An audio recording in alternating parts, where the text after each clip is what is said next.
page 3.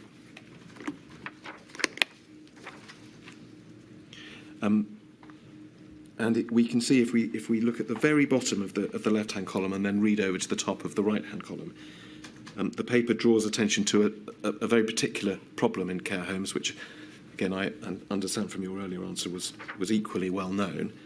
It says, although the role of asymptomatic people and those with only mild symptoms in spreading influenza, in that case, is uncertain, healthcare workers often continue to work despite having symptoms. They may act as a source of infection to those in their care. There's a reference to a Swedish study where nursing home aides are shown to be the occupational risk group, at significantly greatest risk of continuing to work, despite the feeling that in light of their perceived state of health, they should have taken sick leave. In reality, the employment status of many staff is often precarious. Taking unpaid sick leave may result in adverse economic consequences. You're nodding, Professor. Was this another equally well-known aspect of the healthcare risks associated with care homes, nursing homes and the like? Yes, I shall have to make sure I stick to my profession. I mean, the social care sector, as I've said, I think is under-recognised. There are more people employed in it. I think around 25%, more people employed than in the health service, is my understanding. Around 25% of them, I think, are on 0 hours contract. Many of them, the majority, are women. Professor, can I just interrupt you? Could I ask you to try and speak a little more slowly? I will do, sorry. You can tell that I care passionately about this.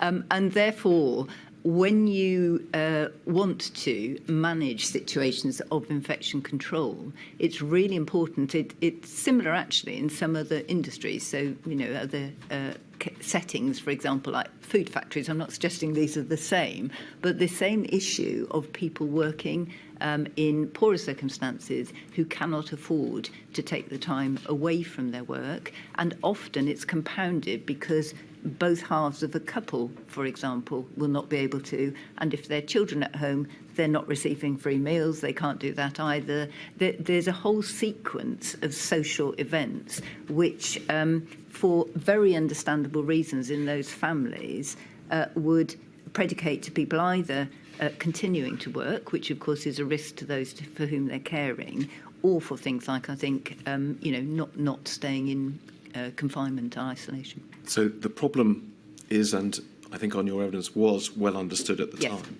And if we focus then on that email of yours, and I'm simply using it as a way into this discussion, Yes. we understand it was an internal email. But with the prospect then of discharging into care homes infectious patients, of course, one risk is that they themselves might spread the infection to other patients. We've talked about that. But there was just as much a risk that healthcare workers would come into contact with them, and then the workers would go on to spread the infection either within that home or indeed in another care home. Do you think that side of the risk was sufficiently understood and sufficiently accommodated in 2020? I think it was understood. I think it's difficult to quantify. And I would also add part of the problem here is that at the end of the day, my view is care workers are often absolutely critical in individuals' lives. They're the one person who is standing by them at their frailest moment. And there aren't many of them around. And there comes a point where you say, and we did see this in a few occasions in the pandemic, where the workforce capacity was insufficient to care for the individual. So if I just paint a picture, perhaps, where you have care workers who may be a risk, and the evidence suggests they were doing a fabulous job, but they were bringing in, as the majority ingress route into care homes, infection, that you can't just exclude everybody and people who, because you lose the capacity to continue. And one of the biggest risks was care workers, so maybe a nurse, for example, working in the acute sector, who then goes and does a night in a nursing care home and then goes on and does a bit of domiciliary work, and you can see the infection tracking round. But just saying stay in one place immediately means you've lost 2 capacity points in your health and care system. That's a description of the problem. Yes, it is, I agree. So my question is, in this emergency situation, where, as you tell us, these risks were understood, was enough done to try and mitigate that problem? So I think the problem was understood. The reason I explain the problem is because it's a very, very difficult one to solve.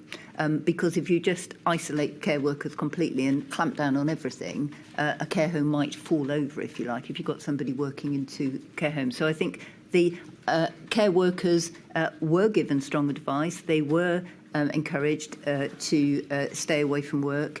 Clearly, as the pandemic went on, very strong testing procedures were put in, and that was really helpful. And then in addition, payment funds, I mean, quite apart from the infection prevention control, payment to care workers to support them to self-isolate was also put in. So the problem was recognised and it was dealt with, but the precarious state of the care workforce was a problem through the pandemic. I'm going to leave it there, Professor, and move on and ask you about another issue, equally hotly debated, and that's of face coverings. And can we start, please, by going to your witness statement at paragraph 8.125.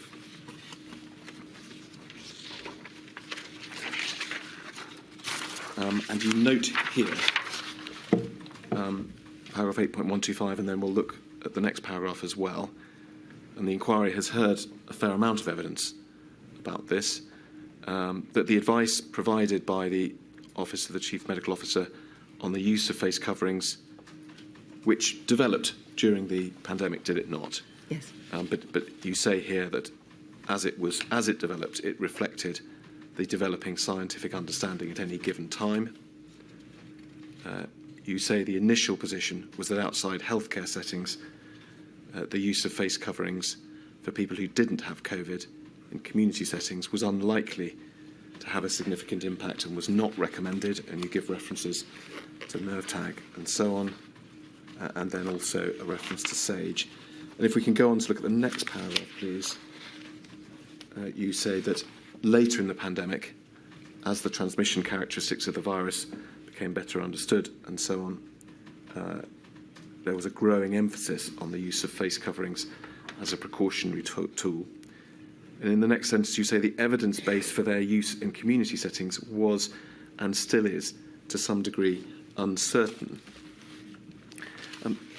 Professor, is it fair to say that your own personal view, in fact, remained that there wasn't any convincing evidence that face coverings, that is not sort of PPE used in healthcare settings, but the sort of homemade, if you like, fabric face coverings used in community settings, that there wasn't any convincing evidence that they were helpful?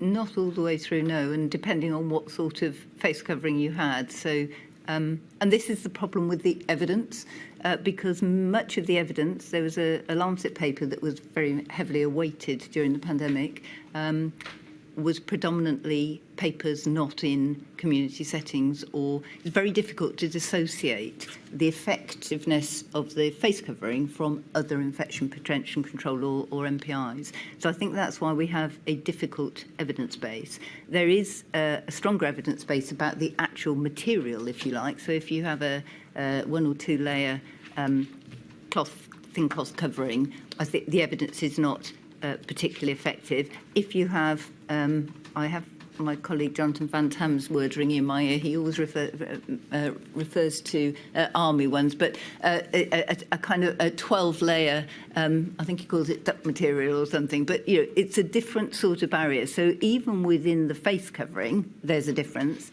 If somebody doesn't wear it appropriately, it won't work. But I think the WHO advice, actually, I think it was around the beginning of July, changed, and I think that was around the right time, where you're starting to see is more recognition of the likelihood, still unquantified, of the asymptomatic transmission, and the opportunity, therefore, to the evidence starts to move in a more positive way.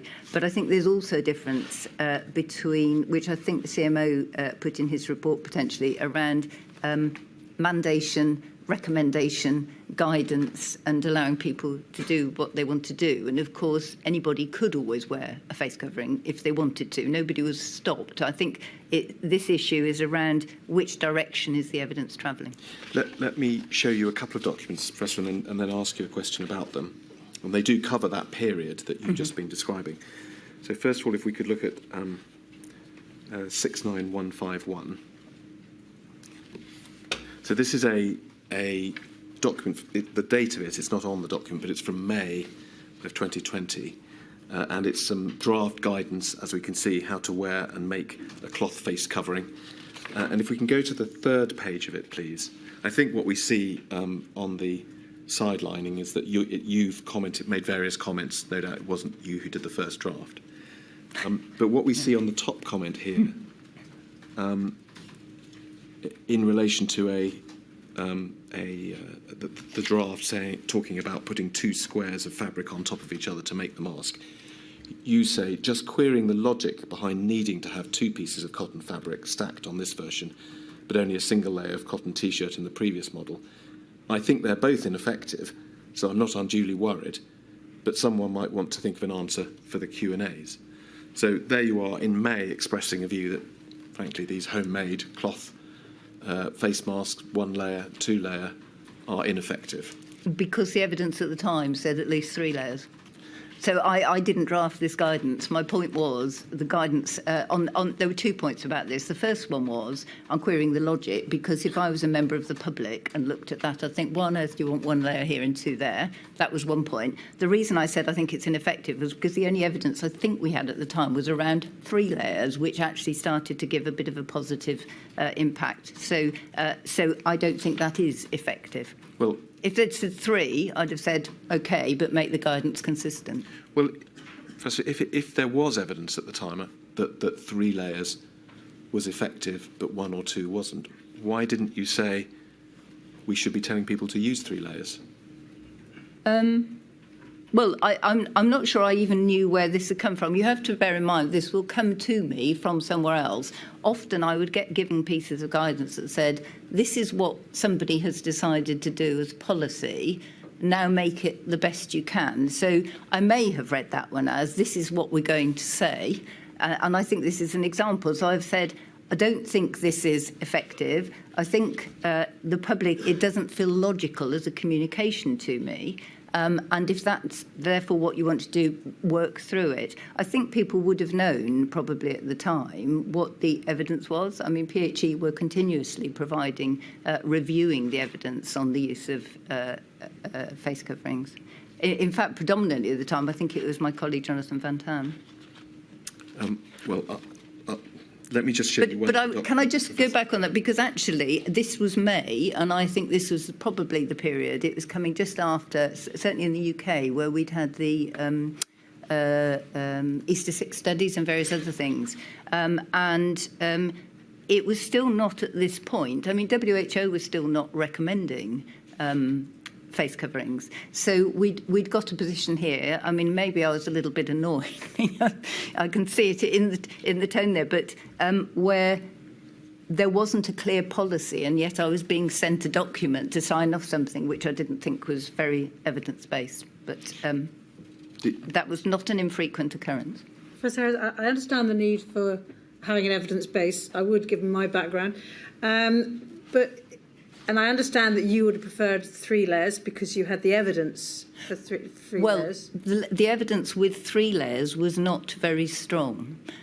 Right, well, OK, let's forget about how many layers.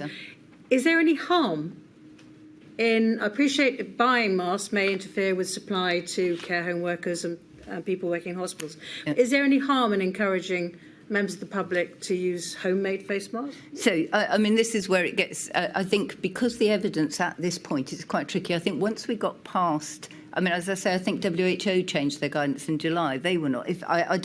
We haven't got the date of this document. So I think where you've got a very low evidence base. It hadn't, I don't think, shifted at that point. We didn't have the evidence and still don't about asymptomatic transmission. The evidence is definitely there, is strong now, but the quantification of it is quite poor, and therefore understanding the size of effect of this is quite tricky.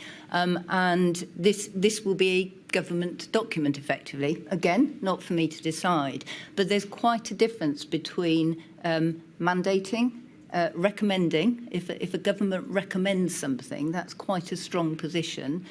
Encouraging, and actually if you encourage or support and you're in a government position, that's almost taken as recommending. And it's quite difficult to do that when the evidence is not strong, because you then will end up with people challenging other ones. So you tend to see where it moves to, there.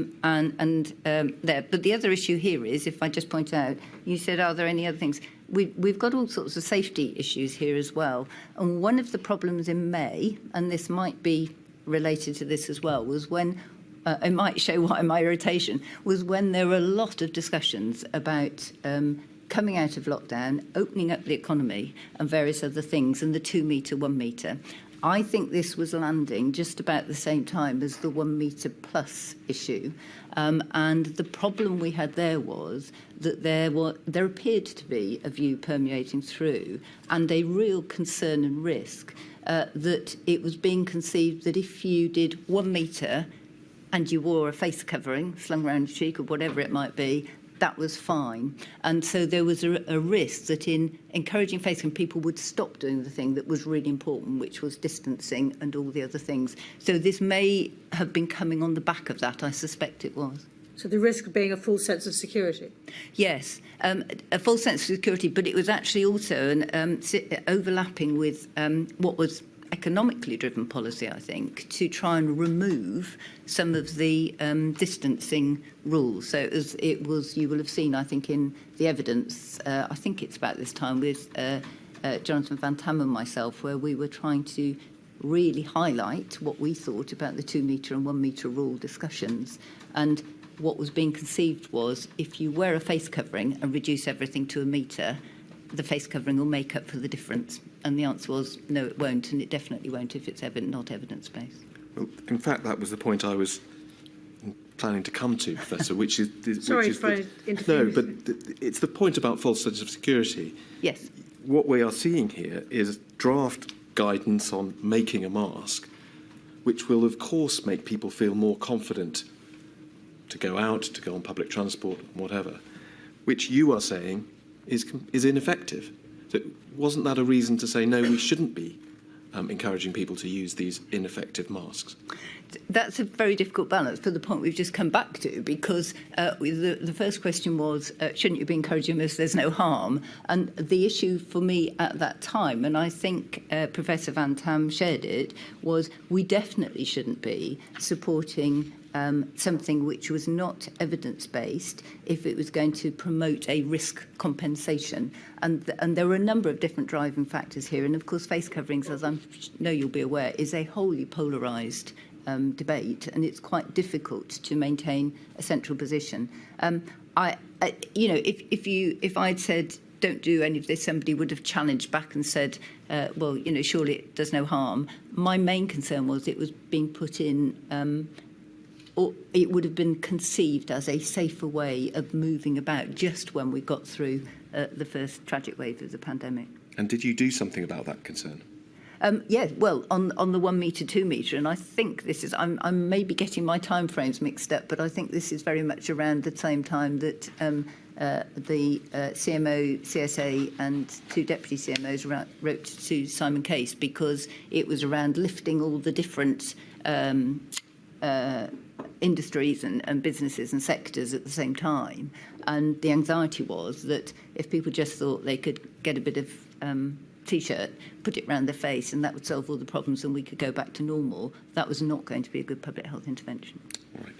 Professor, lastly, I want to ask you about a different matter altogether, and it relates to your current role with the UKHSA and some evidence that Patrick Vallance gave. So Patrick Vallance, when he was in the witness box last week, and he was talking about how the country might best prepare for a future pandemic.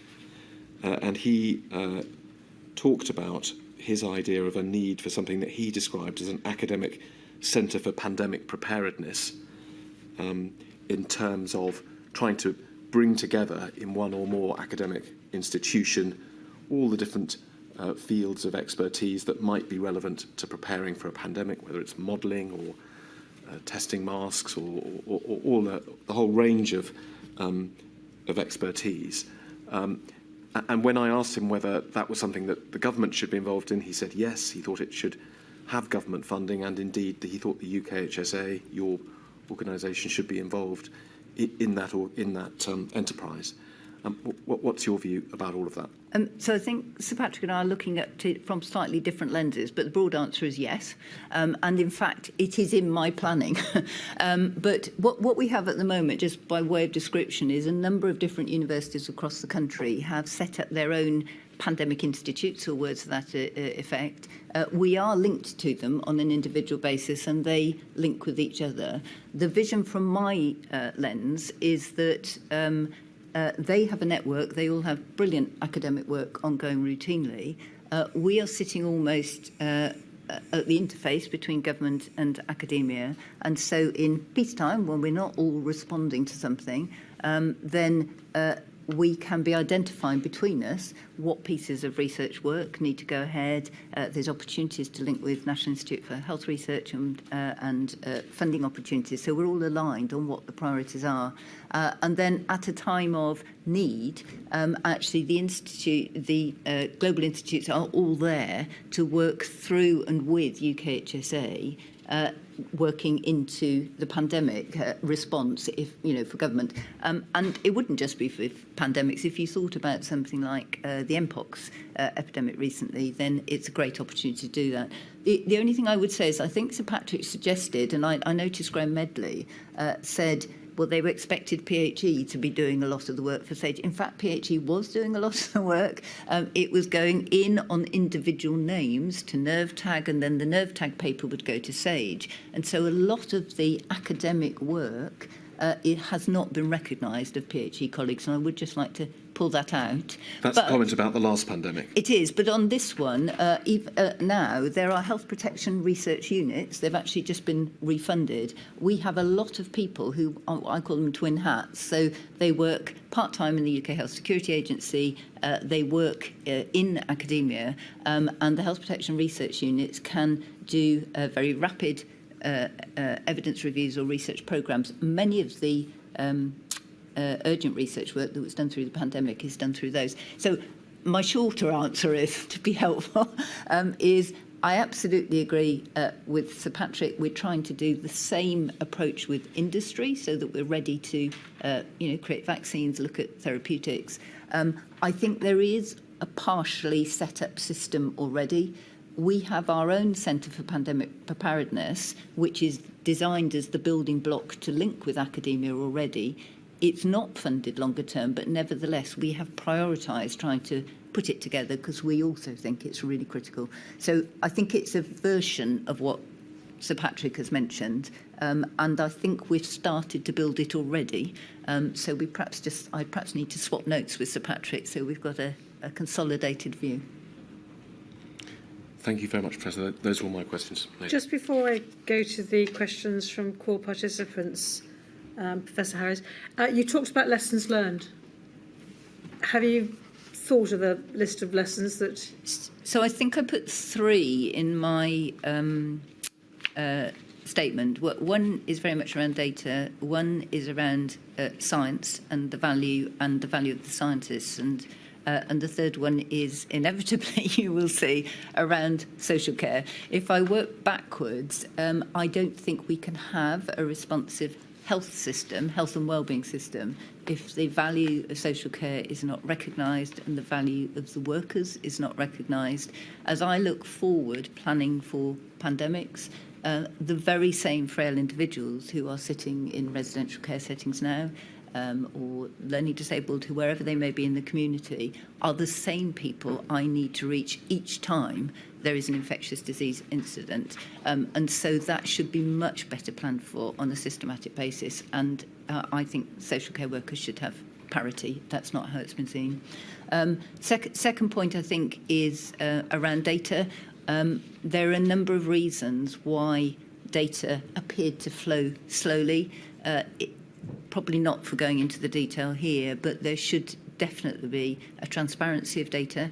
But we also need to engender trust, I think, in people sharing data. One of the problems, for example, with ethnicity is yes, people aren't looking to collect it. That's a problem for researchers, for government, but also people need, we need to enable them to feel they trust us to share that data so that we can actually get the granular level of information to support them.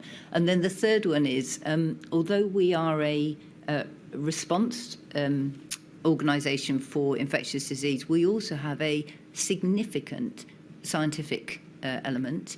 Our scientists are just not recognised. They're sitting at the back of this. Every time somebody uses a point-of-care test, it will have been validated at UKHSA, put them down. Every single vaccination programme is, there is a whole pathway. No vaccination programme in this country is running without colleagues working at UKHSA, Colindale and across the UKHSA generally. These are quite hidden scientific tasks. One of my problems actually in setting up the organisation is having funding for a year, not having that. A scientist has a 10-year career ahead, and you need to do 3 years of research, and that needs to be really, really embedded, and then we can take forward our work with industry as well, I think, and work with them. Thank you very much. Mr. Wilcott.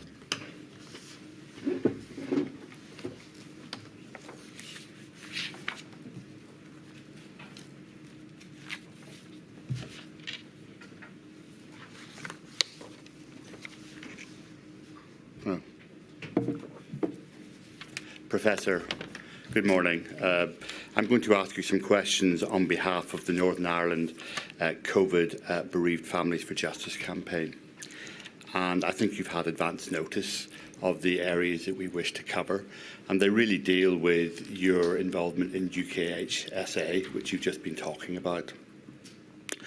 Yesterday you told us that you became Chief Executive of the UK Health Security Agency in April 21, and that body became fully operational in October of the same year, and that the UKHSA took on much of the health protection areas that had previously been the responsibility of Public Health England. The inquiry has heard expert evidence from Professor Ailsa Henderson of Edinburgh University that despite the name change, which was designed to enhance clarity about the territorial extent of the role UKHSA played, the body still has, in her words, a predominantly English focus, using and analysing English data, and therefore framing an English framework in response. Can you see the force in those observations? Yeah, I probably should just declare at this moment, I'm a Welsh resident when we get into questions of 4 nations. So I look from both angles. I trained and I live in Wales. Well, we'll forgive you that. No.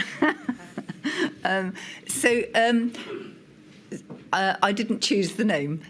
There are clearly huge advantages of working across the UK in relation to things like pandemic response, and I absolutely welcome what is actually very, very close working, particularly with the CMOs and deputy CMOs, but also with the health professionals in the different health protection agencies. Is a very, very positive working arrangement. They happen naturally.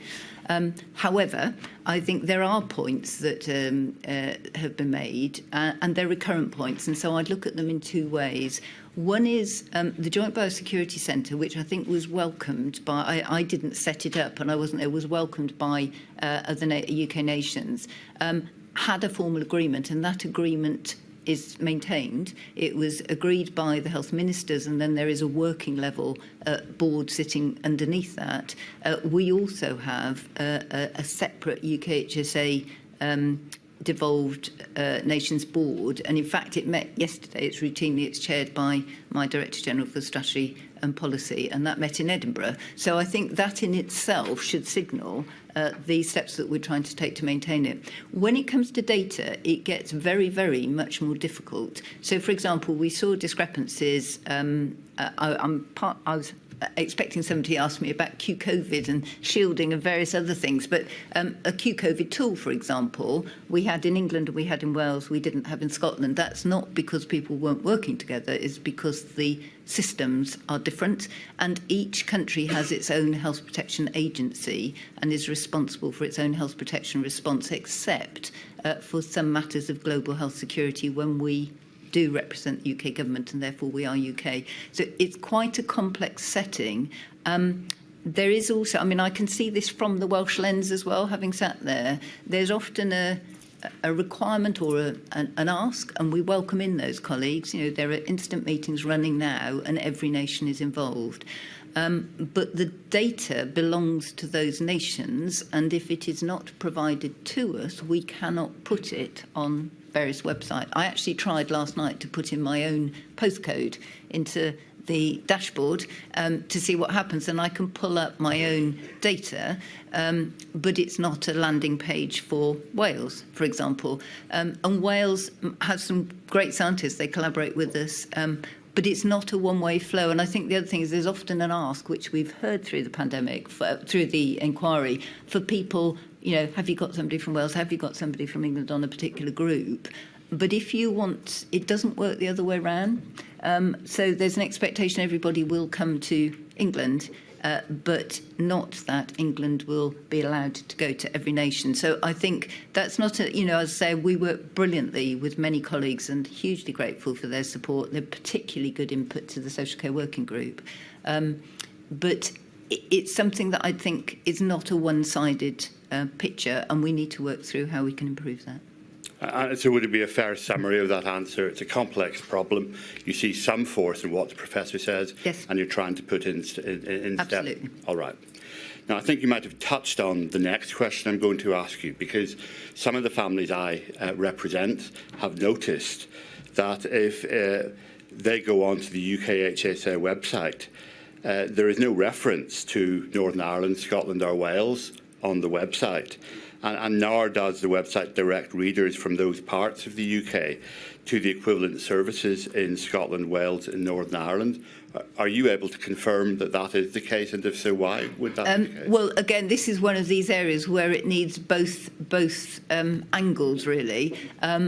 So I think if I was sitting, if I'm sitting in Wales, working as part of the health system in Wales, I think they expect residents to track onto their system. You know, similarly, I know there have been comments about press briefings, for example, over the pandemic, but of course each country also had its own press briefing. So it gets quite difficult. We're still quite a young organisation, I would like us, with the very strong support of other health protection agencies, to make sure that as a minimum we have the links operating across and we're directing people, because at the end of the day we're all here to protect the public, and if they can't actually work their way around this very complex system, none of us are doing a very good job. Understood. Let me just rewind a little bit. Presumably this concentration on English-focused data also existed during the pandemic. So that you know, the data, so the Health Service for data, for example, I'm using Wales simply because I'm very familiar with it, but it's owned by Wales, it's not our data.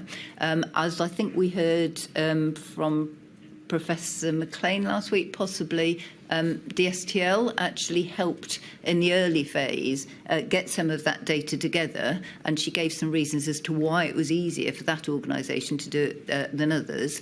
But it needs both the will of the trust, I think, of each nation to share that data, and it does get very sensitive. It happens within the UK as well, because for something, I'm going to be quite outspoken here, as politically sensitive as the National Health Service and its efficiency in all nations, that can be quite a challenging thing to do. Was anything else done to try and rectify those problems, apart from what you just told us, Dr. McLean? So on the through the pandemic, obviously the dashboard actually did give different country data as well. So we did accumulate it, and I think it was shown, if I remember, at the number 10 press briefings, for example, you could see some of the countries, and it was looked at routinely, and colleagues from the 4 nations also reviewed. So when, for example, gold and silver committees were meeting, what have you, it would have input from all the different nations. But what we're displaying where needs agreement across all 4 nations. But certainly from my perspective, it would be much better if we had more sharing. I live on the border, so I'm a resident who wants to see and know what's happening around me. So finally, can we assume, therefore, that if the UKHSA is to remain a UK-wide agency, you accept that more can and should be done to try and consider and reflect the UK-wide position? Within the remit which we are given, which is not, it's to respect and work with the other health protection agencies. We don't have a control over. Thank you very much. Thank you, Mr. Wilcock. Mr. Freedman.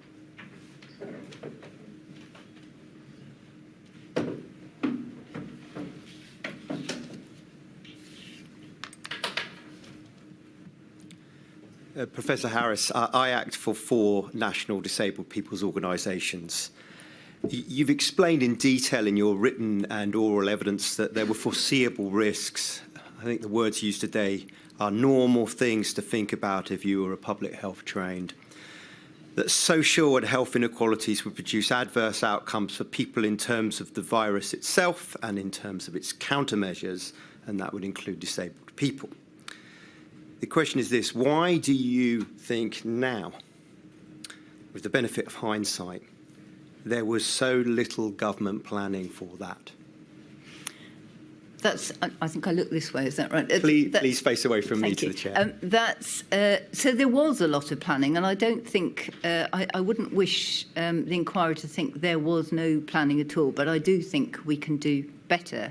One of the things which actually I think is very positive in this regard, which I was personally involved with and which the CMO started, was the tool called COVID, which I've just highlighted. The shielding programme was, I think, has had a quite difficult birth and utilisation because people have used the word shielding. We've heard segmentation, we've heard shielding, we've heard cocooning. From my perspective, there were 2 elements to it. The part I was involved with, which was very definitely, clumsy words, but to distinguish clinically extremely vulnerable and clinically vulnerable.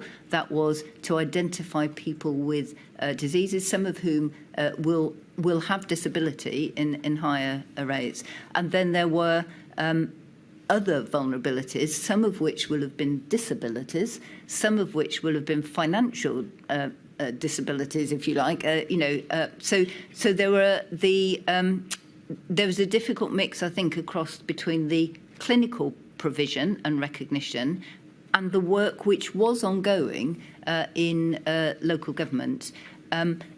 But I think there's an opportunity for us to actually get that better aligned. And what we did do, I think it was Michael Marmot in the first inquiry said that nobody had actually, it was all clinical and nobody had put the rest of it together. Actually, that's not correct at all. What we did do was, at the first round, if you like, thought, who do we think is clinically vulnerable? And that will include quite a lot of people with existing disabilities. And then we went on, having started that shielding programme, to develop a weighted cumulative risk tool. It's called Q-COVID, but without going into the detail of it, it was for 2 reasons. It was to ensure that people could have a conversation about their own risk, and it was to ensure that we had captured as best we could the intersectionality of the problems that people might have. Now, some of these will include disability. So the one that I'd particularly call out, for example, is learning disability. And that tool also included socioeconomic deprivation and ethnicity as best we could. And so through that, we actually added on a significant number to the shielding patient list, so not just for clinical reasons, but for many others. And we also moved up a lot of people into the group 4 for the JCVI vaccination as soon as that was through. Thank you. I'm just going to come in there And in due course, we'll go through the timeline with the chair on the documents. But I think you know very well that as of March, and let us say the 16th of March, for instance, because you looked at very difficult emails to look at now, where you had to give very high-level, realistic advice. You've explained something that was developed, and I think you know, from July into September and into the autumn of 2020. I'm not asking you about that. I'm asking, and maybe you disagree with the premise, but we rather thought it was clear from your statements that normal things to think about if you were public trained were not normal things that government as a whole was thinking about as of mid-March 2020.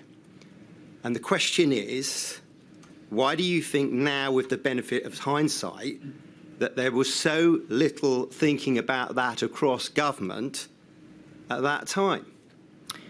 I would say, I certainly, having worked in local authorities, I think local government definitely thinks about it. But I'm asking about central government, which is the module. I agree, but I'm not sure I can answer that question in that way, because it's not I'd be asked for advice, and I would give that willingly. It's not an area that would be directly involved with me. I mean, I know right at the start of the pandemic, the Minister for Care asked for reports as soon as there was any evidence that could be used around disability. The data is quite difficult, and of course, something like, I think it's 65% of those over 65 will have disabilities. So to some extent, they were already being thought through in the shielding programme. Just on that shielding programme, the meetings from early March adopted a two-tier approach to shielding, and you've explained there was some baggage in the label. We understand that.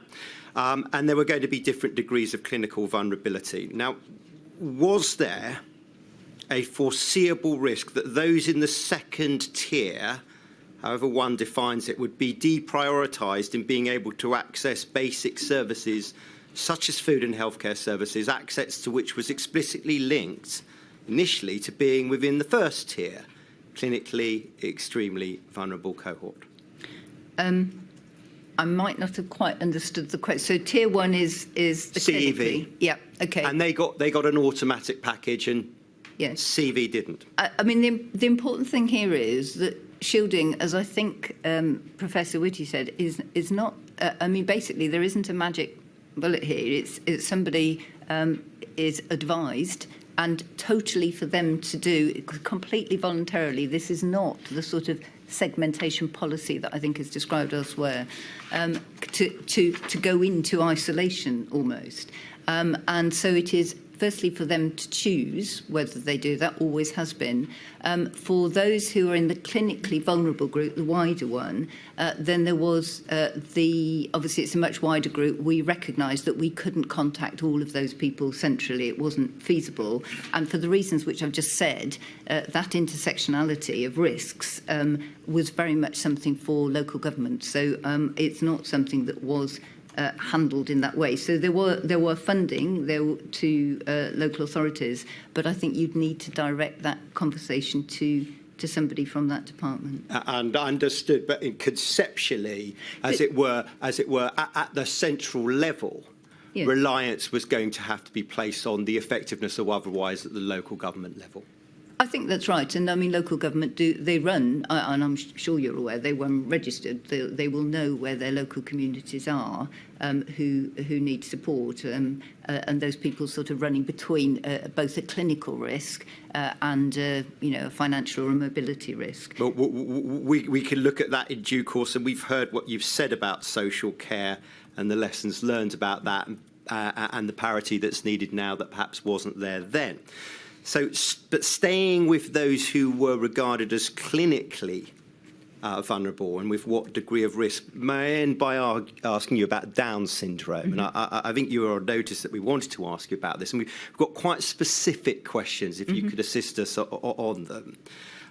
The first is this, it's levelled at March 2020. I'm going to go on in the chronology. So the first one is, bearing in mind that respiratory disorders are a predominant cause of death for people with Down syndrome, should they have been designated in a higher category of risk from March 2020?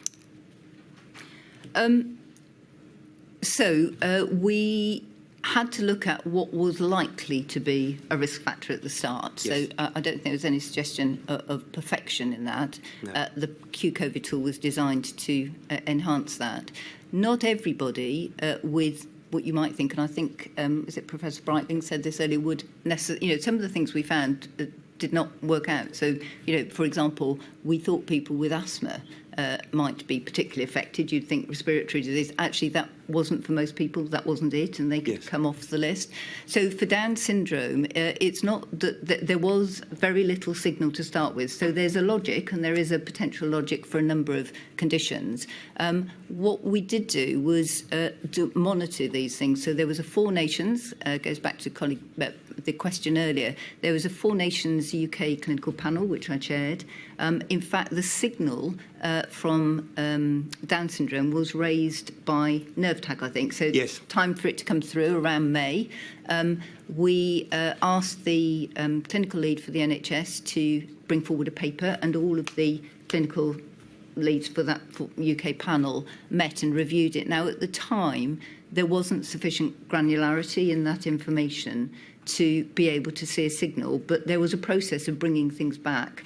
And a couple of months later, there was a signal through, and immediately all the Down syndrome people were moved onto the shielded patient list. Thanks. You've gone ahead a little bit. I'm just going to break that down a little bit, because that's what I'm going to ask you about. We know it. Hope you'll just take this from me. We know as a matter of record that Down syndrome was not added to the CEV list until early November. It's about 2nd of November. Yes, although every Can I just set the context for you and tell me if you disagree? You've explained to the chair, as we understood it to be, that the matter made it to the nerve tag clinical subgroup. It's actually first at the beginning of June, and then going to a second meeting at the end of June, 29th of June, where they indicate on the basis of modelling that there appears to be a high risk, but they want more work to be done, and they pass that up the line, as you just summarised to the chair. So we've got to the 29th of June, and then there is a there is a decision that goes before the COVID-O group as of the 1st of October that is indicating that the work has now been done and the recommendation is there in the pipeline. And then we have, as it were, this letter to the GPs and other stakeholders as of the 2nd of November. So we've got a very specific question on that, which is how could such a delay in adding people to the Down syndrome CEV list have been avoided? How could it have been done quicker? Now what we know, and that as of 2nd of November, what had to be done had to be done. How could it have been quicker? So, number one, just for clarity, if a GP felt that somebody with Down syndrome, for some specific reason, because many will have other conditions, so epilepsy, for example, needed to be on the list, they could go on. But on your particular point, I think I tried to explain, obviously very badly, that in that intervening period, the detail had been looked at. It had come to the clinical panel. It had been presented to the UK CMOs. The signal wasn't there at that time, and as more data came through, it went back again in September, and we immediately acted on it because we could see that the signal then for Down syndrome was high, and then all of the Down syndrome adults were put on the shielded patient list. So it's not that there was no activity, there was actually a systematic approach to looking at the evidence. We understand that. The point of it is the paper in September showed a 10-fold increased risk for people with Down syndrome. That's a very significant risk. That's a paper in September. The CEV moment is the 2nd of November. So I think you're trying to tell the chair you went quickly. In your view, my question is, how could it have been done quicker? Your answer may be it couldn't have been, but that's the question. So there is a process. I've got a date here of the 9th of October, and I think the process for moving the people onto the list started. So there is a digital process to do that. The other point was, I think, just for reassurance for those individuals, that was, of course, the time when no shielding was in process. So I think what we were trying to ensure was individuals were on that for the list going forward. It had been paused over the summer because of the lower prevalence rates. Right. Thank you. That's enough, Mr. Friedman. Sorry, thank you. Mr. Thomas.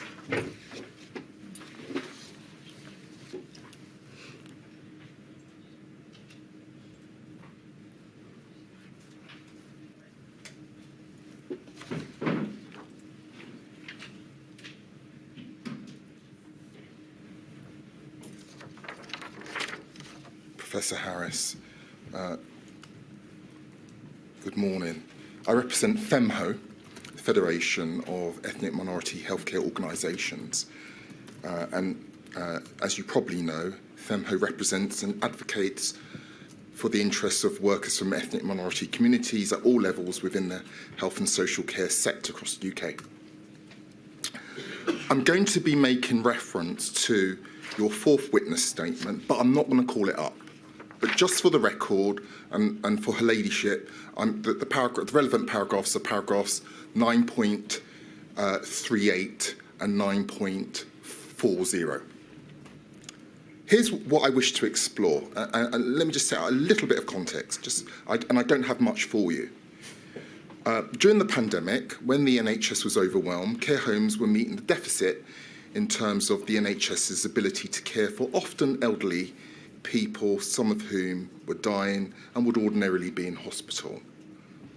You would agree, I'm sure, that that situation would have had a significant impact on care homes. Can we agree on that? Sorry, I'm not being awkward. Can we just go back? So, of course. So I would expect anybody who would normally be in hospital would be in hospital unless there was a reason not to. I may misheard. Could you just go back one and then Of I'll... course. I'm suggesting to you that the NHS was overwhelmed. Yep. Care homes were meeting the deficit at times in terms of some of the NHS's ability to care for often elderly people, some of whom were dying and would ordinarily be in hospital. That's the proposition I've put to you. Do you accept that or don't you? I would hope that, except in extreme circumstances, they would be in hospital, that it should be preserved for those who will be benefiting from that. But I agree the whole system was under stress. All right.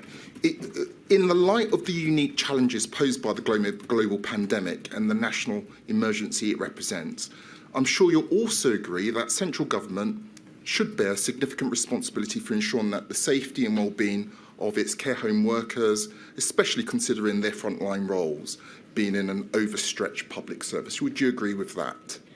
I mean, I think that is a question for the government, the minister, rather than me as a medical professional to answer. But having said that, I suspect the statements that I've made earlier suggest that I, as a public health professional, are very much in support of ensuring that the care staff are recognised. Is that a yes?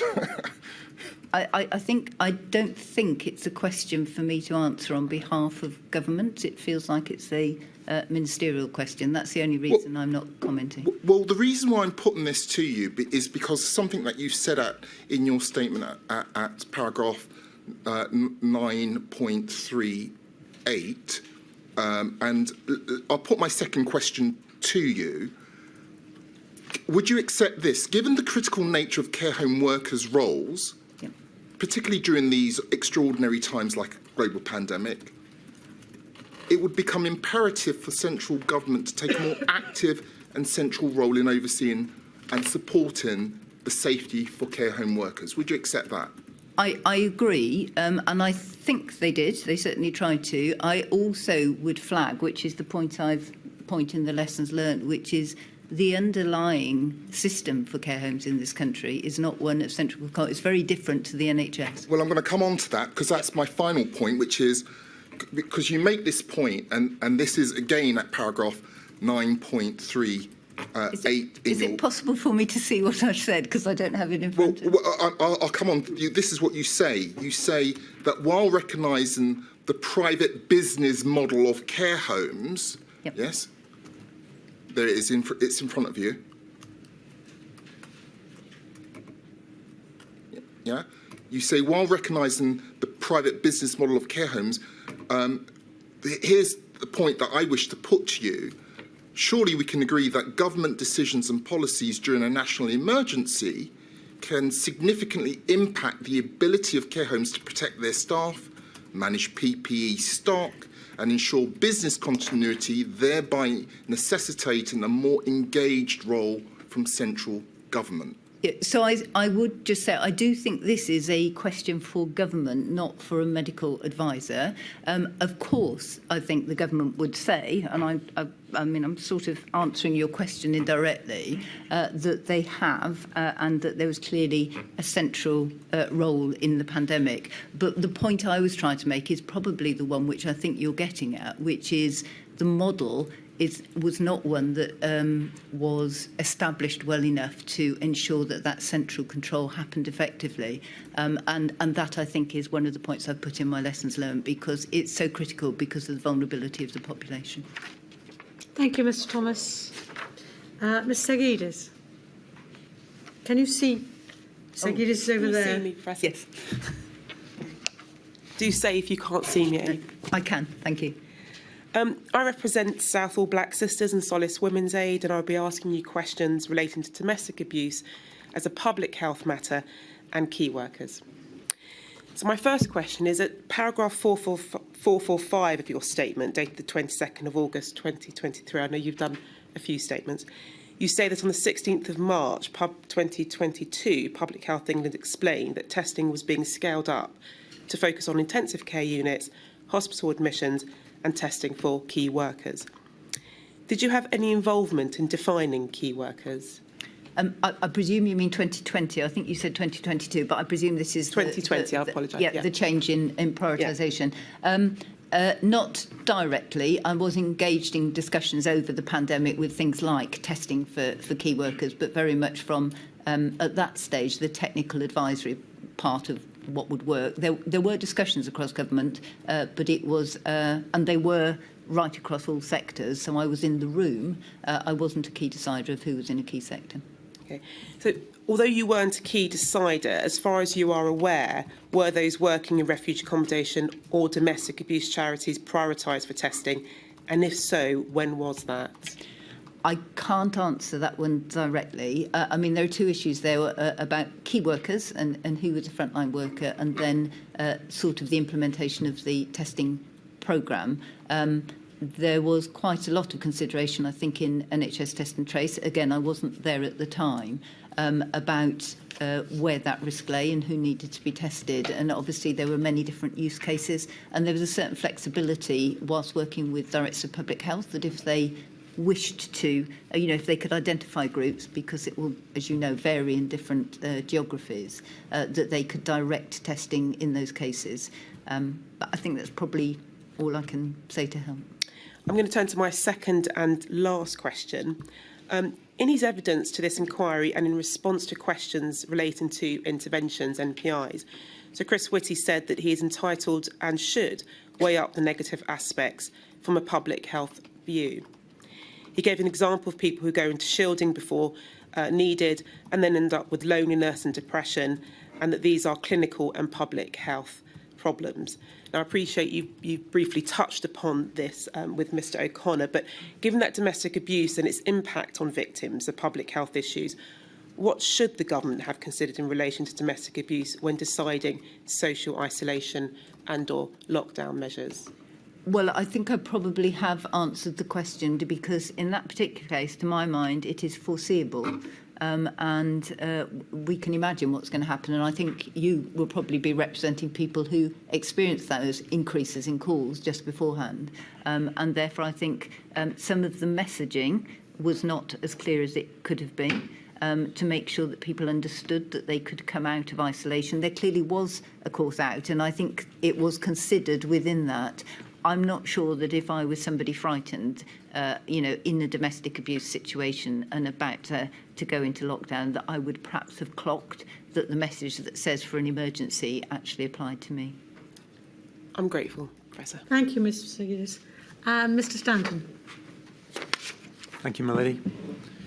Good morning, Professor. I'll be asking a few questions on behalf of the British Medical Association. I'd like to ask your views about the response to the risk of airborne transmission, avoiding any duplication of this area when you were engaging with Mr O'Connor. At paragraph 521 of your first statement in this module, you indicated that This risk was predictable in February 2020, but took some time to determine. And appreciating that the scientific understanding took some time to play out, can I ask you why a more precautionary approach wasn't taken to this risk from the outset? So I think we heard yesterday, I think, or from a previous witness, it was treated as an HCID to start with. I mean, that has a whole discussion in itself, which I won't go into. So I think it was treated with a precautionary approach. That was correct. And when I say it was foreseeable, I think it was because almost any respiratory virus, we would expect it would be very difficult to not think through a whole continuum of going from, fomite droplets and airborne. The critical thing here is about the proportionality. So I think the right preventive element was put in to start with, and it is a matter of the developing science as we've gone through, which is very complex. Thank you. Thinking about the measures in place within healthcare settings, what prevented the provision of FFP3 respirators to healthcare workers who were treating patients with COVID-19? So the guidance, as you will know, I'm sure, was reviewed multiple times and continues to be as we have gone through. It's set by a Four Nations IPC cell, not by myself, not by Public Health England in those days, now UKHSA, and the operational implementation of that sits with NHS England. So there's a very, very complex review through that. It goes back to the risk and the evidence. So FFP3s were provided for aerosol generating procedures right from the outset. That has always been there and it remains. And we are back then to the balance of risks around appropriate PPE. But I would just like to say that at all times, when those reviews have happened, they have linked across to see what WHO is recommending and have stayed consistent. I'm pretty confident on that. So I think one of the interesting things was FFP3s and FFP2s are used differentially in different countries. So in fact, the FFP3 that was in play right at the start of the pandemic is if you like, in simplistic terms, a stronger recommendation than in many other countries, and I think for some of the WHO guidance. To what extent did cost and availability play a part in their provision? So again, as I said yesterday, I wasn't responsible for PPE. Obviously, some of my team now input to the technical side of it. Cost was not an issue at all in any of these events. So that one is right out of the picture. But obviously, there was a global shortage. I mean, I think if every country in the world wants PPE, it's going to be difficult. So I think at times there was difficulty procuring. That said, as I discussed yesterday, certainly early on we did have a very good national supply, but obviously as it was pulled on, and I think picking up the care provision, the pandemic preparedness PPE was predominantly, I think, originally focused on healthcare, which goes back to my point about social care. Thank you. Lastly, and very quickly, just picking up on some of your comments you made about the effectiveness of masks used in the general population. Can I ask you your view of the effectiveness of fluid-resistant surgical masks for combating aerosol transmission? I mean, that's quite a detailed technical question, which is probably not for answering here, and I'm happy to provide a written one on that. I mean, usually there is, when you're working in a healthcare environment, often the fluid resistance is there for splash protection, but obviously if the splash protection is critical, then you will actually have a shield as well. So, it's quite a detailed answer. I'm very happy to provide one in writing. Thank you. Thank you, Melanie. Thank you very much indeed, Professor Harris. I wish I could say it's the last time we're going to call upon you, but I have a feeling that we'll be asking you to help us again. Thank you for your help. Thank you. Right, I shall return at 20 to 12.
My Ms. lady, Cecil. indeed, my lady, may I call the Right Honourable Sajid Javid, please? I do solemnly, sincerely and truly, sincerely and truly, declare and affirm that the evidence I shall give the evidence I shall give shall be the truth, the whole truth, and nothing but the truth. and nothing but the truth. Javid, I hope we haven't kept you waiting for too long. No, not at all. Thank you. Thank you, Mr Javid, for assisting the inquiry today. In relation to that, can I ask that you keep your voice up? And as you may know, a transcript is being made of the hearing, and so it may be that I ask you to slow down, but if you can try to approach that with that in mind in terms of your tempo and speed. Okay. If you're not clear about any of the questions that I ask or need them to be repeated, please just let me know, and I will do so. And again, we anticipate that we will go to the lunchtime adjournment at approximately 1 o'clock in the initial instance. Thank you. Mr Javid, you provided a witness statement to the inquiry. That's dated the 18th of October of this year. It runs to some 46 pages and it contains a declaration of truth. Is that right? That's correct. You've signed. Thank you. Now, if I can just turn briefly, if I may, to your background. In terms of your current role, you're currently a backbench MP, a Member of Parliament for Bromsgrove. Is that right? That is correct. You've been involved in politics for quite some time, first being elected back in 2010. That is correct. If it's possible, may I just say a few words at the start before we get into the questions, just for a few seconds, if that's okay, my lady. May I just say that, first of all, I thank you the opportunity for appearing in front of the inquiry. I fully support the work of the inquiry. The impact of the pandemic was, of course, unprecedented in our country and across the world. Sadly, many people lost their lives, and there are many of their loved ones that are still grieving. I know some of them are here today as well. I will probably never fully understand the scale of their grief, but I sincerely hope that this inquiry gets to the bottom of what happened in our country at the time, and that as a country we learn lessons from it, so that if there is another time, we are just so much better prepared. Thank you. Thank you, Mr Javid. Mr Javid, indeed, we are concerned today with the role that you played, firstly as Chancellor during the pandemic. That was at the very outset of the pandemic, until the 13th of February of 2020. And then subsequently, when you came back into government as the Secretary of State for Health and Social Care in June 2021. Yes. But just to give a little bit of background to that, you've occupied a number of cabinet roles within government. That's correct. First dating from 2014. Yes. Is that right? And that's when you were Secretary of State for Culture, Media and Sport, and Minister for Equalities. Yes.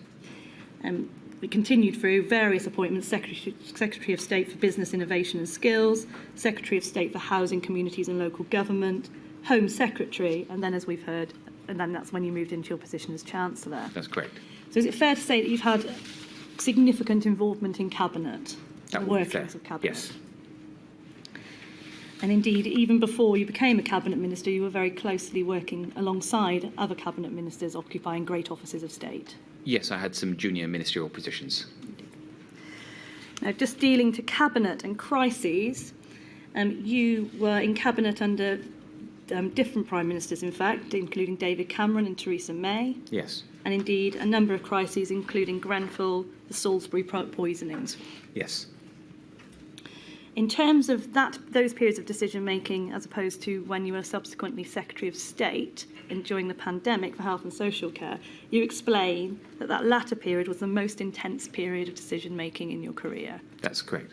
Why do you say that, if I can just ask you to draw upon your previous it's not to take away from the importance and the intensity of other crises or very difficult situations I had to deal with as a minister, but I felt that when I came in as Health Secretary, although we had the first year the pandemic had elapsed, we were still there were still a lot of restrictions in place. There was still a huge amount of concern over the pandemic. No one could be truly certain of the next course it might take. And there was, of course, a huge amount of pressure on my department, Department of Health and Social Care, not just vis-a-vis the pandemic, but also with respect to all the other aspects of healthcare, the NHS, of course, but also social care. And you were fairly fortunate in the sense that you had, as I say, experienced crises before in cabinet roles.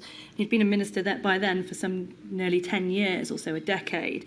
During that time, had you undertaken yourself any training in crisis management? Well, first of all, in my experience in government, there's not really any training at all for really any aspect of being a minister. And you asked me specifically about crisis training. So in general, there's no training. But the only exception I would make to that comment is that when I was Home Secretary, there was some training for particular types of crises that the country might face, which wouldn't be appropriate for me to go into what those might be. But there was specific training around that for an incoming Home Secretary. Indeed. I believe you note that there is also training potentially in the Ministry of Defence, for example, available to ministers, but certainly not within the Department of Health and Social Care. Not within the Department of Health and Social Care. And if I can now turn to the cabinet that was in place at the outset of the pandemic, it's in your witness statement at page 12, paragraph 37, please. Yeah. And what do you say there about cabinet? So we're talking about January, February of 2020 as the UK enters the pandemic. You consider the cabinet that went into the pandemic had less experience of being in government or holding offices of state than many previous cabinets. They were not a team who were well versed in the affairs of government outside of a crisis. You can imagine that may have caused difficulties during the pandemic. If I can just touch there for a moment. When you say they had less experience of government, how did you see that playing out initially through that January-February period and more broadly in terms of the time that you were in cabinet? Well, the reason I've said this in my statement is because I think it's fair to say when this cabinet was put in place, and although there was some minor changes, I think right after the general election, this cabinet was essentially the cabinet that was put in place, I think, would have been July 2019 by the new Prime Minister, Boris Johnson.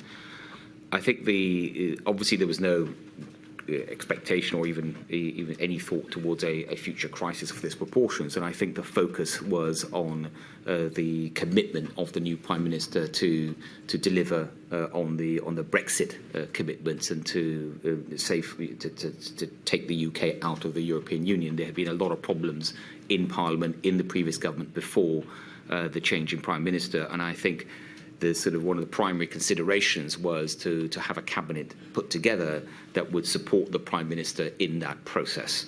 And that was largely the same cabinet that was in place at the start of January the 1st of 2020. Thank you. And of course, when it comes to February later, when we will deal with that in due course and when you resign, there's also a reshuffle that takes place then with the new ministers being appointed. Is it fair to say that you were one of the most experienced ministers at that time in January and February of 2020 within Cabinet? I think that would be fair, yes. Thank you. What you also say in relation to those issues is that the Prime Minister's office was not as strong or expert as it could or should have been. You described the team as being too small. Again, so this is looking at the Prime Minister's office number 10. Why do you make that observation? I would actually make that observation of any Prime Minister's office that any Prime Minister that I've served. So, as you alluded to earlier, I've served 2 other Prime Ministers, and that is because I found, certainly from someone especially when I first came from the private sector into government, being quite surprised with how small a team a Prime Minister typically has, in terms of there's the political advisors, which is typically a small group of it differs for every Prime Minister. It could be 10 to 20, maybe 25 or 30, but it's a relatively small group given the responsibility of the Prime Minister, and the civil service team is also relatively small compared to individual departments, for example, and that you will undoubtedly then have an impact of the Prime Minister and his or her team to then be able to deliver on the commitments of the government of the day. Do you see that as one of the structural deficits within the setup of number 10? I think it's an issue. Now, it has been said, other people that have discussed this similar situation might say that, but then there's the Cabinet Office.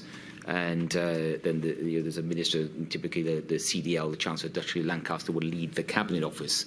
And the Cabinet Office is there to sort of help coordinate initiatives across government to support the Prime Minister with his or her priorities. But then the Cabinet Office is also led by a member of the Cabinet, and whilst it is very responsive to what a Prime Minister may want them to sort of focus on and advise on, that head of the Cabinet Office will also have their own set of priorities. So it's not the same thing as being an extension of the Prime Minister's office. So there is a distinction to be drawn Yes. effectively between the two in the way that Yes. they work and things policies that they are developing. Yeah. If I can turn now to looking specifically at the Cabinet and number 10 initially, Yeah. as it existed in January and February of 2020, the outset of the pandemic, Yeah. and call up your paragraph 37 again, please. What we see here is that your view was that Cabinet at that time was designed to place Dominic Cummings and the Prime Minister as the decision makers. Yeah. The goal was to centralise power in number 10 with a preference for loyalty over experience. Now, you talk about the centralisation of power and decision making. Was that something that you were privy to at that point in time? Yes, that's how I felt things were. They were very centralised. And did that result in other ministers, including cabinet ministers, being excluded from decision making? I think sometimes it would have, and obviously a lot of I wouldn't have been privy to all those occasions. But the reason I say that is because it was clear that in Mr. Cummings, the Prime Minister had picked someone that he had decided to, for whatever reason, to trust with a huge amount of responsibility and power. And many times I felt like that many of the key decisions were being made by Mr. Cummings and not the Prime Minister, in a way that I had not seen with any other Prime Minister, certainly that I had worked with.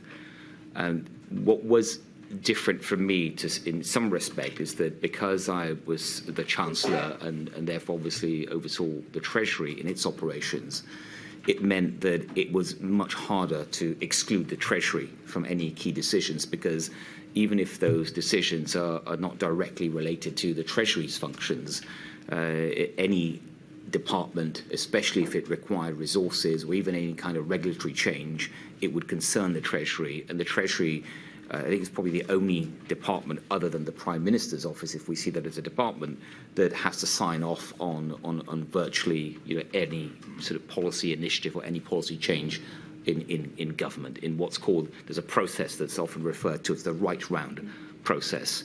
And the Treasury will be the one department that other than obviously the lead department, that would get quite involved in most decisions. So my point being that it was hard to exclude the Treasury, and then what that meant in the context of your question, Ms. Cecil, was that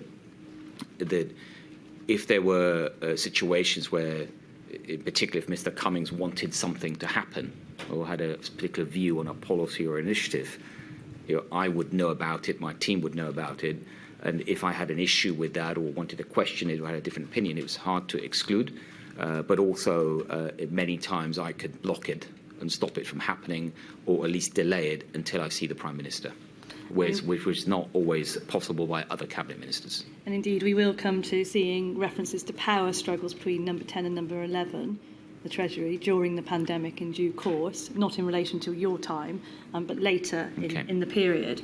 But in terms of your role as Chancellor, effectively you had oversight across government, for each government department, but also significantly number 10, yes, and any policies or processes emanating from there that required financial resource or input, or indeed regulatory consideration. We've heard some evidence in relation to Gavin Williamson and his. He says that he was excluded from decision making. Is that something that you would have expected, bearing in mind how you've described the centralisation of power? I wouldn't know the details of any particular sort of occasion that he might be referring to, but it is something as a sort of part of the decision-making process at the time that I would recognise, yes. In terms of decision-making, If I can just call up paragraph 49, please, page 16 of your statement. And you've touched upon this already in dealing with who was making those decisions in terms of how you viewed it at the time. Approximately a third of the way through.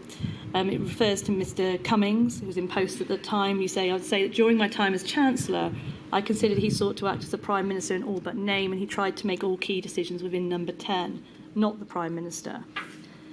Now, why do you say that? Because that's how things seem to be working at the time. So, for example, my private office, that's my group of civil servants that are directly serving me as Chancellor on a daily basis. Quite often, it's not unusual, first of all, to get a request from the Prime Minister's office, from number 10. It's not unusual at all, of course.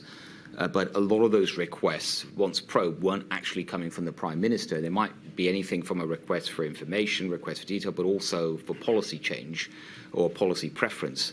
On probing further, they would be coming from Mr. Cummings. And if it was one or two times, just a few times, then that I wouldn't have thought anything sort of unusual of that. But it was constantly, it seemed so many requests of that nature were coming from Mr. Cummings.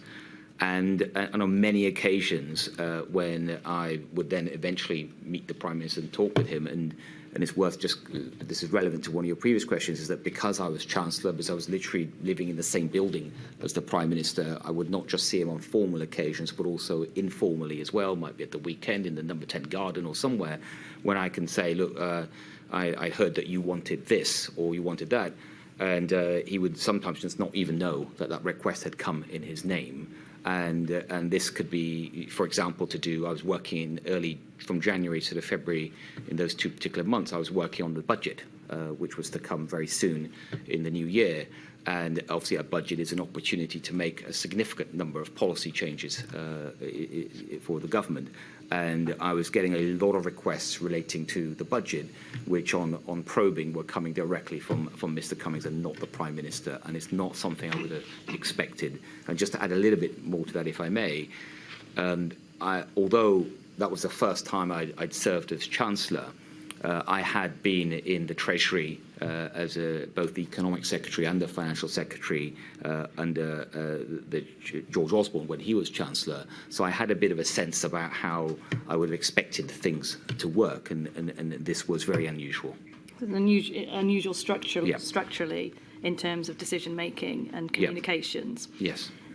This paragraph also, and I'm not going to go into it in any detail, deals with your resignation. The facts are already in the public domain, and you've spoken on a number of occasions about that. Yes. But in terms of the evidence that this inquiry has heard in relation to the dysfunctional nature, there's been all sorts of different words have been used, as I'm sure you're aware: toxic, dysfunctional, those types of things, feral. With regard to that, were you aware of that at the time in January and February? That culture was existing within number 10, or was that something that you were not cited on? Yes, broadly, I think it was a widespread feeling amongst a lot of the political advisors working in number 10, many ministers, the number 10 operation collectively was quite dysfunctional. I think many ministers had noticed. We've just referred to a moment ago about who was really seemed to be making a lot of the decisions, and you refer to my resignation, and as you say, I've talked about that publicly in Parliament and elsewhere, and unless you want to probe further, I won't go into it. But one thing I will is, if I think back to my resignation day as Chancellor in 13th of February 2020. That on that day, the Prime Minister had, just to demonstrate how widespread the feeling around Mr. Cummings was within number 10 at the time. On that day, when the Prime Minister said he wanted to keep me as Chancellor, but wanted me to replace all my advisors, which I refused to do, he asked me to take some time out. He said, look, just take 10, 15 minutes. You go to a separate room, I'll go to my study, and let's just, you go and think about this and let's talk again. I don't want you to resign. When I went into that room, I thought I'd sort of be on my own for 10, 15 minutes and just think about it. Obviously, it was a big decision to resign as Chancellor. But while I was in that room, I remember distinctly first Helen McNamara coming in, and then Eddie Lister was one of the Prime Minister's senior advisors. Ms. McNamara, I think you know who she is from previous evidence.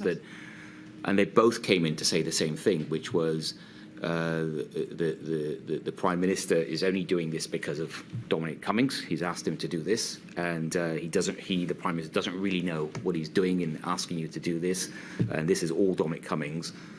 Don't fall for it. Sajid was their message that Dominic Cummings will be gone within a few weeks. There's no way he can survive the way he's going on. They both essentially, I'm summarising. Encouraged you to stay. Yeah, encouraged me to stay because they knew that the problem within Number 10, as they saw it, was Dominic Cummings, and that their view was that Dominic Cummings can't survive in Number 10 in carrying on the way he is, and he will be gone very soon. If so I can just interrupt there. you there, just to bring you back really to the structural issues that faced that office at the time. To what extent was that dysfunctionality, as you see it, within the Cabinet Office related to that centralisation of power, or was it something that you'd also seen previously under other cabinets? I think Mr Javid said the dysfunctionality that he saw was in Number 10. Sorry, I don't think he's I'm terribly sorry, not Cabinet, in Number 10. My apologies, my lady, you're entirely correct. That's right. In Number 10. To what extent was your question? Sorry, could you repeat, please? Yes, I was just going to ask, to what extent did you consider that to be related specifically to that Number 10 environment as opposed to other administrations that you'd served under? Was it different? Or was it very similar to how governments operate generally in Number 10? It was different in my experience, and obviously I can't speak to other governments. Certainly in my experience, I think the extent of dysfunctionality was something I had not experienced before in any government.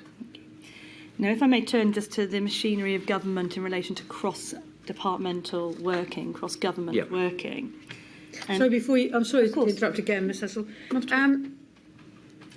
SPADs special advisors obviously have a very important role, and I've been told that they are technically civil servants, but don't in reality answer to the Permanent Secretary, they answer to their Minister. That's correct. You've obviously had them.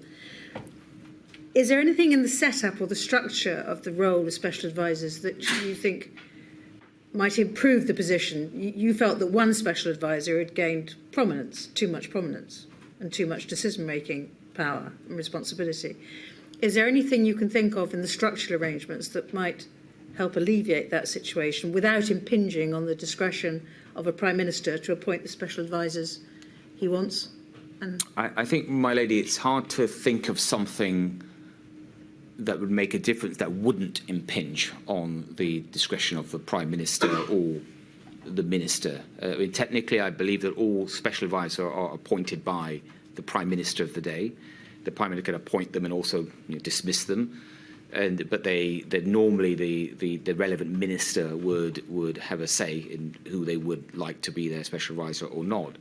But because special advisors are the only members of a minister's team that can be political, and I think a minister does need people that are able to be political, I think it becomes then very hard if there was, for example, I have heard people talking about maybe there should be some kind of vetting process or panel for interviews and things like you would have with civil servants. But I don't see how that could work with special advisors. I think a lot at the end of the day just comes down to the choices that a Prime Minister and Minister makes. Personalities, yes. Someone did suggest making special advisors accountable in the line of responsibility to the Permanent Secretary. I haven't thought about that too much, but my initial reaction would be that it would probably make the political side of their work harder, given a Permanent Secretary cannot be or should not be political in any way. Thank you.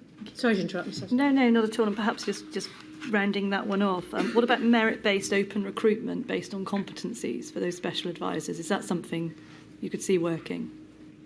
Again, Ms. Cecil, I'm not sure how that would work. There is, first of all, I think in the process, if it's done properly, there is a merit part to it, in that I think most ministers would clearly want to pick people to be their special advisors that they believe are up to the job and can carry out the role. But it is, if what you're getting at is that it's not a process where there's as I say, like a panel or some kind of objective process that's gone through, then I think introducing that into the process would take something away as well, which does have value at times, and that is the ability for ministers to consider things from a political perspective, which at the end of the day, all ministers are also politicians, and they would need to have advice on that. So, for example, when a minister, if I give you one quick example, in all my ministerial roles, I appeared in front of media, at least once a week. Sometimes when I was health secretary, I'd be doing 5 or 6 days a week. And obviously the media can ask you any question you want, and some of those are deliberately political, and you need to be well prepared for that, and only special advisors can prepare you for that. Well, those are still competencies, aren't they?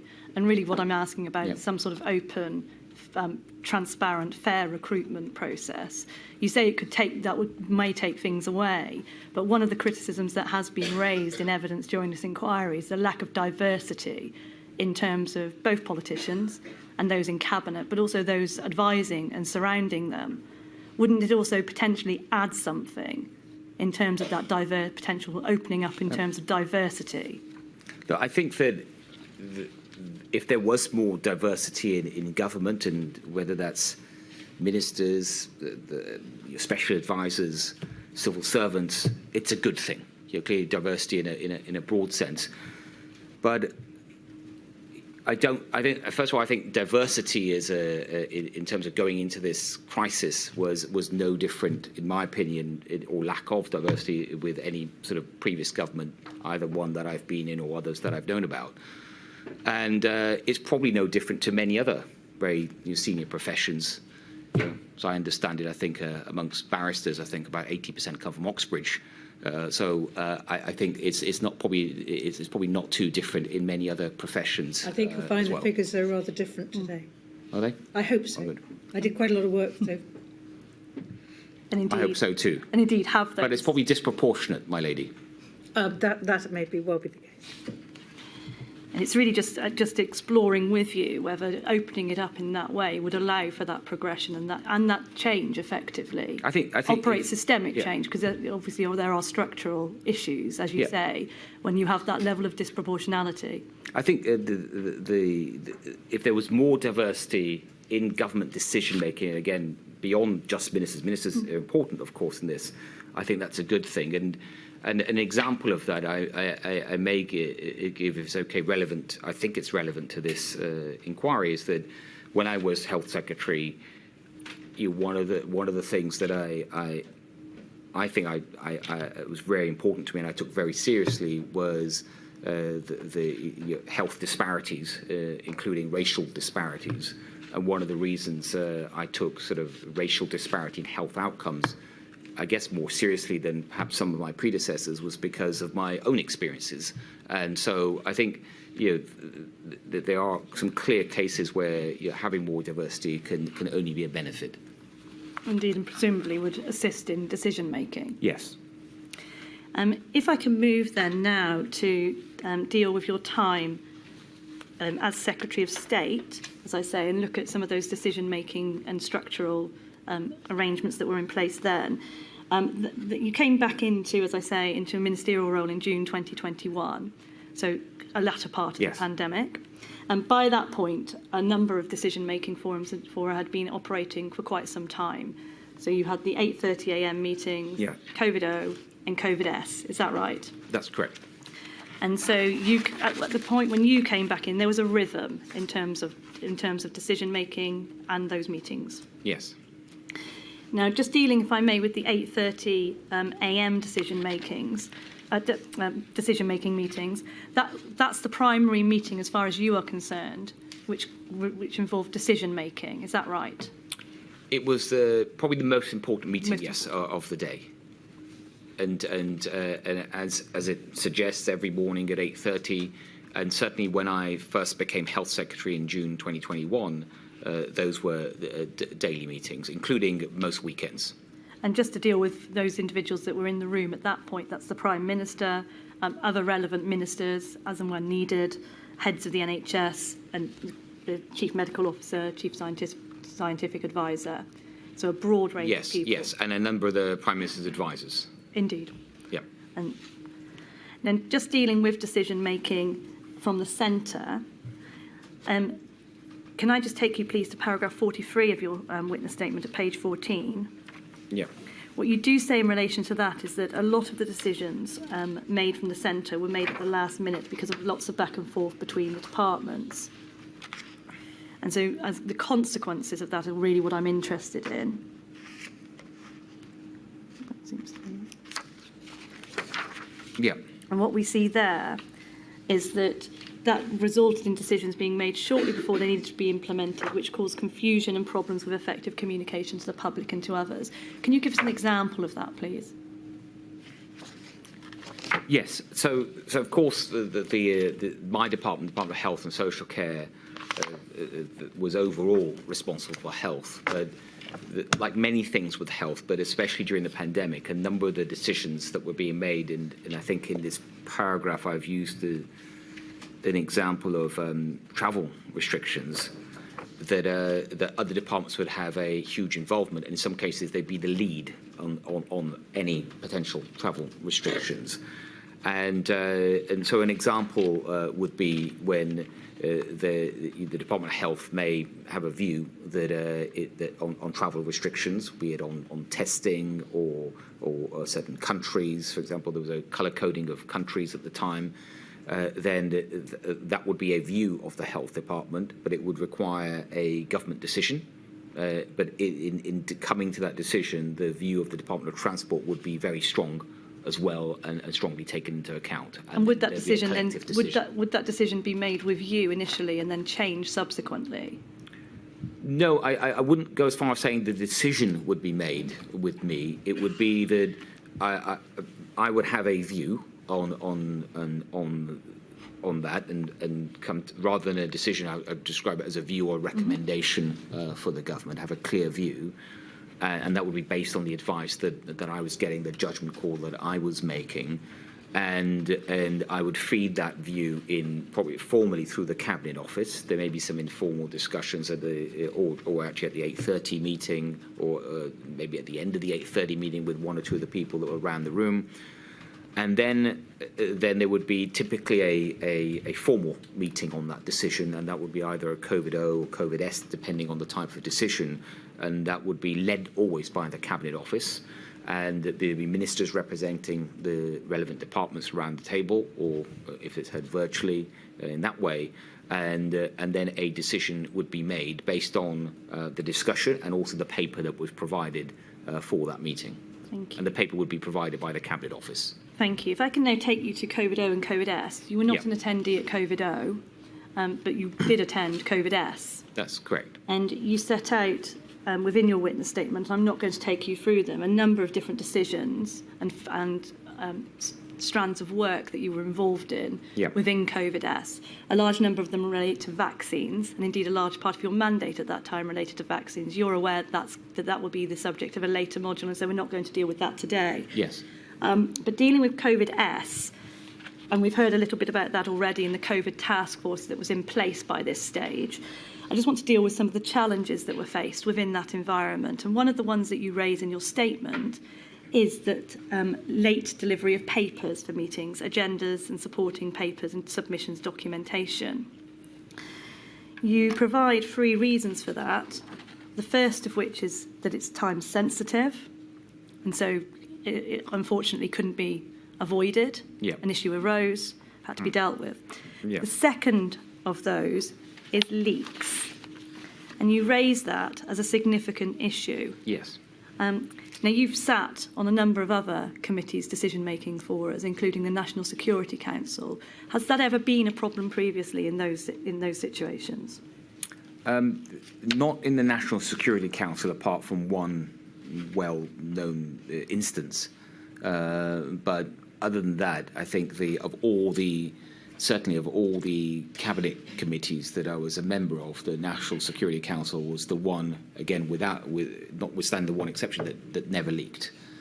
And I think that would be, for, given the nature of the subject, the sensitivity, I think most people understand that, and clearly that was a good outcome that it didn't leak.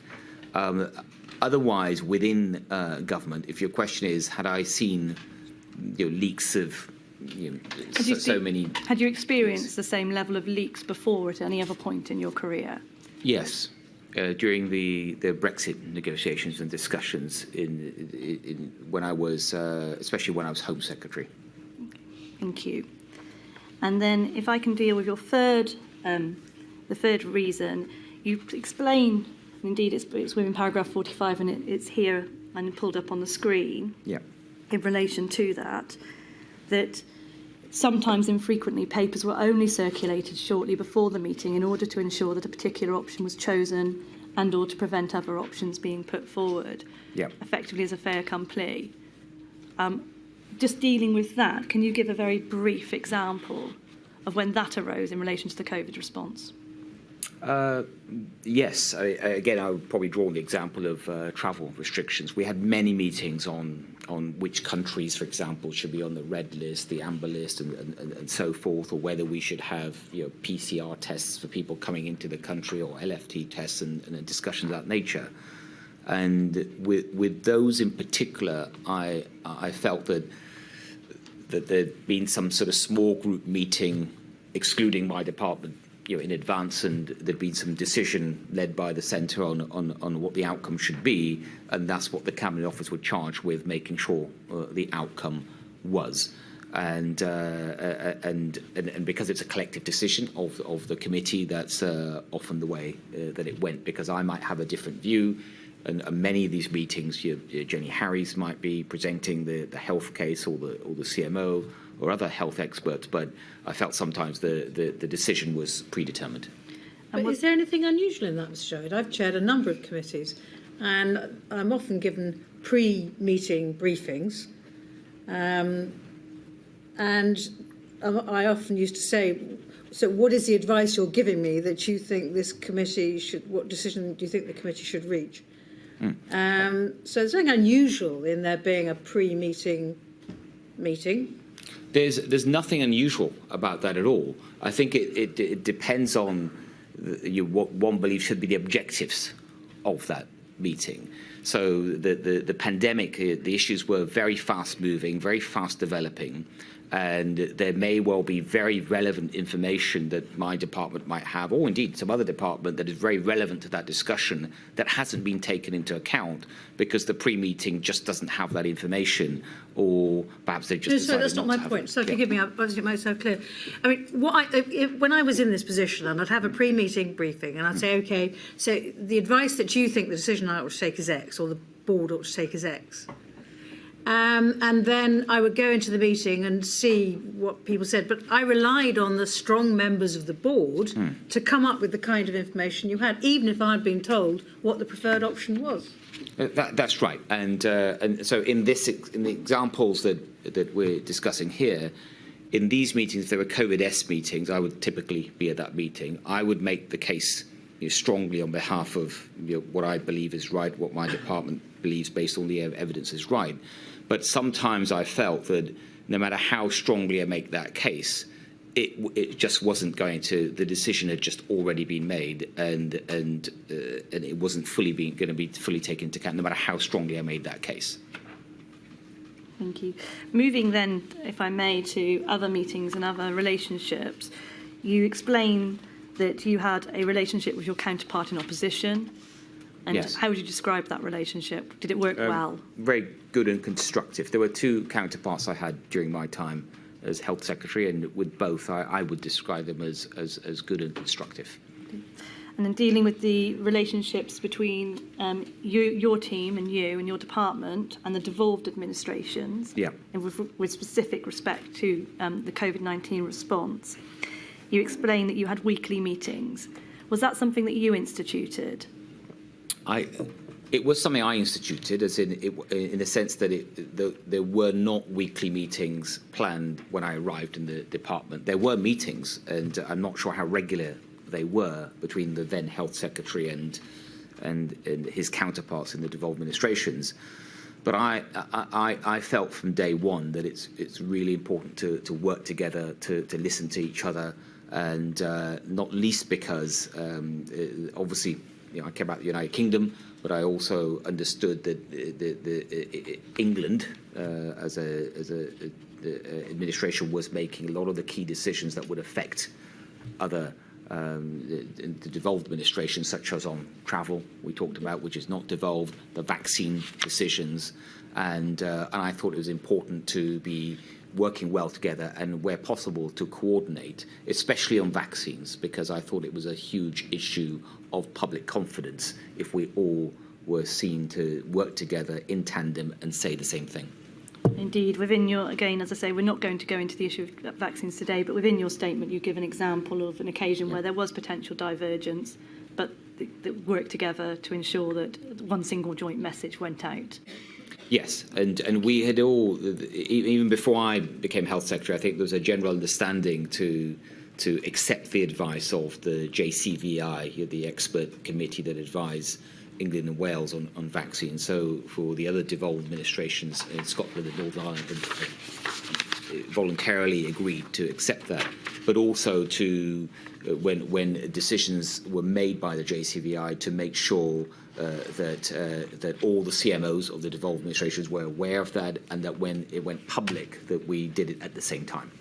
And alongside those formal meetings, there were also informal communications. You had a WhatsApp group, effectively, between the various health ministers. Yes. Thank you. Yes, and I felt, and I did think there was an importance to that, because I wanted the health ministers in the devolved administrations to know that they didn't just have to wait for a sort of Thursday or Friday meeting when I typically had them, that they could contact me both formally through our respective offices, but also if they had a question they wanted to reach me, because things were so fast moving, there were developments all the time, that they could contact me whenever they felt it was appropriate, any time of the day, 24/7. I didn't mind. Now, you will have heard various things being said about the use of WhatsApp during the pandemic. Did you find that to be a useful tool, or were there any disadvantages? I find it to be a useful tool. I mean, for the purposes of that type of communication, yes, obviously there were other things that you wouldn't, it would be not useful, but in general, I found it a useful tool. There was a point later in the pandemic, in November, when the Welsh Government and the Scottish Government called for a Cobra and wrote a letter to the Prime Minister. You replied to that letter. There's no reference within the letter to a Cobra subsequently taking place, but is it right that a Cobra was convened as a consequence of those requests? I believe it was convened as a consequence of this request. That's correct. I also believe, if I remember correctly, I think the First Ministers did not write to me. They wrote to the Prime Minister. I was asked to reply on behalf of the Prime Minister, which is not unusual, a department replying on behalf of the Prime Minister. And very soon a decision was made by the centre, because it's always a prime ministerial decision to hold a Cobra, to go ahead and have a Cobra, which I believe, if I remember correctly, I think Michael Gove, the CDL at the time, chaired. He did indeed, and we will move to that when we look at some of the decision making. It concerned Omicron. Yeah. But in relation to that, was that the first Cobra that had been convened since you took up office in June of 2021? Since I returned to government, I believe so. Thank you.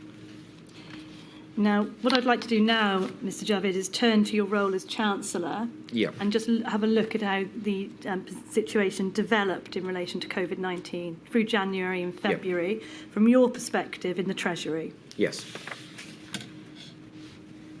It's fair to say that your involvement was relatively limited because of your limited time within that position. That's right. But with regard to the Cobras that we've already heard about in late January and early February, is it right that you did not attend any of those? That's right, I did not attend. And can you recall if you were sent any notes of those at all? Notes, first of all, I did attend, but that doesn't mean to say the Treasury didn't attend. The Treasury So- were represented. Yes. So if there was a Cobra, I would expect there will always be a Treasury representation, and it may well also be a senior Treasury representation. And what I mean by that is that the Treasury is the only department that has 2 cabinet ministers. So it could be the Chief Secretary attend, so it's still very senior representation of the Treasury. Also, it would be, I can't think of a single instance, I think, where a Chancellor would attend a Cobra that is not chaired by the Prime Minister. So I think those Cobras you're referring to were all chaired by the Health Secretary. They were indeed. I'm going to move to that now in terms Yeah. of why you did not attend. And Yeah.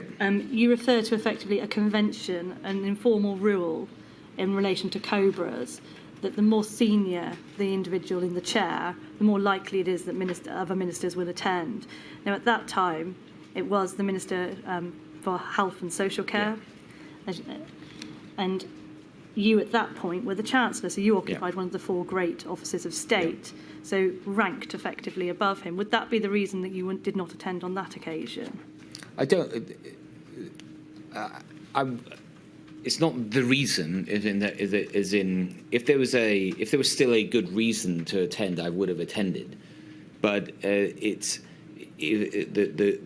Cobra, when it had been called, typically what would happen is my department would be told, my private office would be told, and we would normally, based on the private office, would give advice based on who's called. All the Cobras will be called by the Prime Minister, but who's attending, basically who's chairing the Cobra.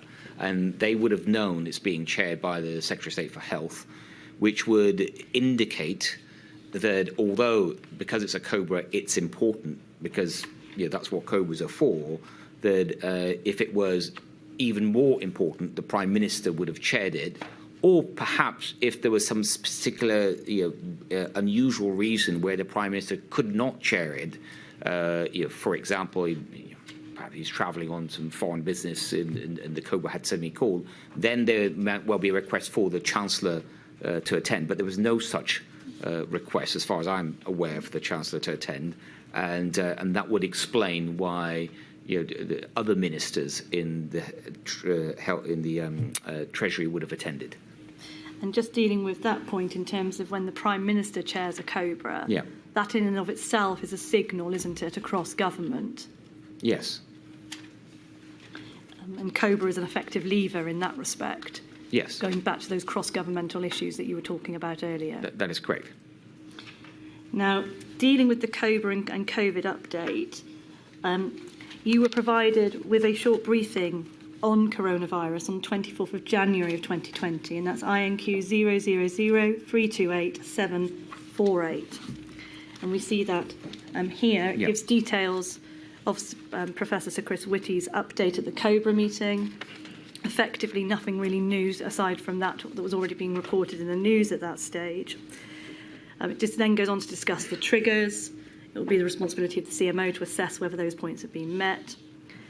Thought that the outbreak development will move fairly slowly. It will take a few weeks before it is an issue here. As I say, this is the 24th of January. Yes. Of course, things changed much more rapidly than that, and the first cases were notified on the 31st, less than a week later. Yeah. And it talks then about the other triggers for reassessment. The next line down reads, the risk to the UK is low and is expected to remain low. Yes. What was your understanding of that? Did you understand the risk being low to mean as at that day? Or did you understand it in terms of the expected to remain low for the immediate future, short term or medium term? I would have understood expected to remain low for the sort of in the sort of next few weeks, next couple of months is expected to remain low. And then the remainder of the update really deals with the response in terms of ports and what was taking place there, leafleting and so on. In respect to the Treasury's focus at that time in relation to the potential pandemic, is it fair to say it was very much focused on the impact on the Chinese economy and any potential overspill in that regard in terms of the global economy in the UK? Yes, I'd phrase it slightly differently, if I may. Of course. It was considered, the Treasury was concerned about the impact on the UK economy. Of course. Primarily the UK economy, because of what was happening in China, given the fact that China was the second largest economy in the world, and also as an open trading nation, the UK would clearly be impacted by that. Indeed, if I could just bring that up for one moment, it's INQ 000328752. This is a submission that you received on the 5th of January. It's a briefing about the impact of COVID. As I say, as you identify, it predominantly focuses on the Chinese economy, but in terms of its potential impact on the UK in that respect. But is it reflective of how the threat was being viewed by government at that point, that any impact would be relatively limited and very much viewed through the impacts or trickle-down consequences of the impact on the Chinese economy? Yes, so this is 4th of February 2020, and as you can see, this is a note to me from the Treasury team, and as we just referred to, I think it sort of is very much focused on the economic impact from the UK from a sort of China slowdown, perhaps international travel restrictions. Your question, is this a fair reflection of the view of government? I think because it's focused on the economy, it's more a view of the Treasury. But the input into this in terms of the pandemic and the pathway, I guess it wasn't even necessarily referred to as a pandemic then, but this new virus would have come from the health department, notwithstanding the Treasury itself does have scientific advisors as well. And you then sent a subsequent letter to the Prime Minister regarding the economic impacts of COVID-19. Yeah. That again was sent in February of 2020, yeah, setting out how effectively Her Majesty's Treasury, as it was then, saw the key risks to the UK economy. At that stage, we see here on the first page, it's the risk to the global economy. If we go to page 3, please. It sets out the potential risks to the UK economy. Yes. Effectively, if the impact of it deals firstly with the economic impact would be largely from a slowdown in China, could be in the range of 0.1 to 0.2 percentage points. However, the impact of an outbreak of COVID-19 on the UK economy is highly uncertain.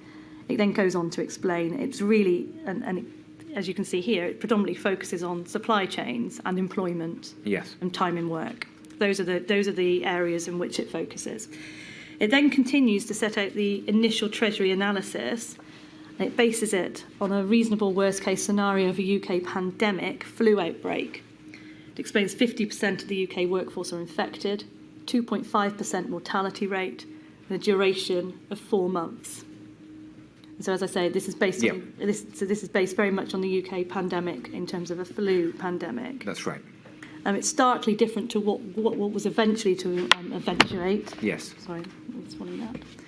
With references to gross outputs and GDP falling of 1.5 to 2%. And of course, as we know, it was much more significant than that. Yes.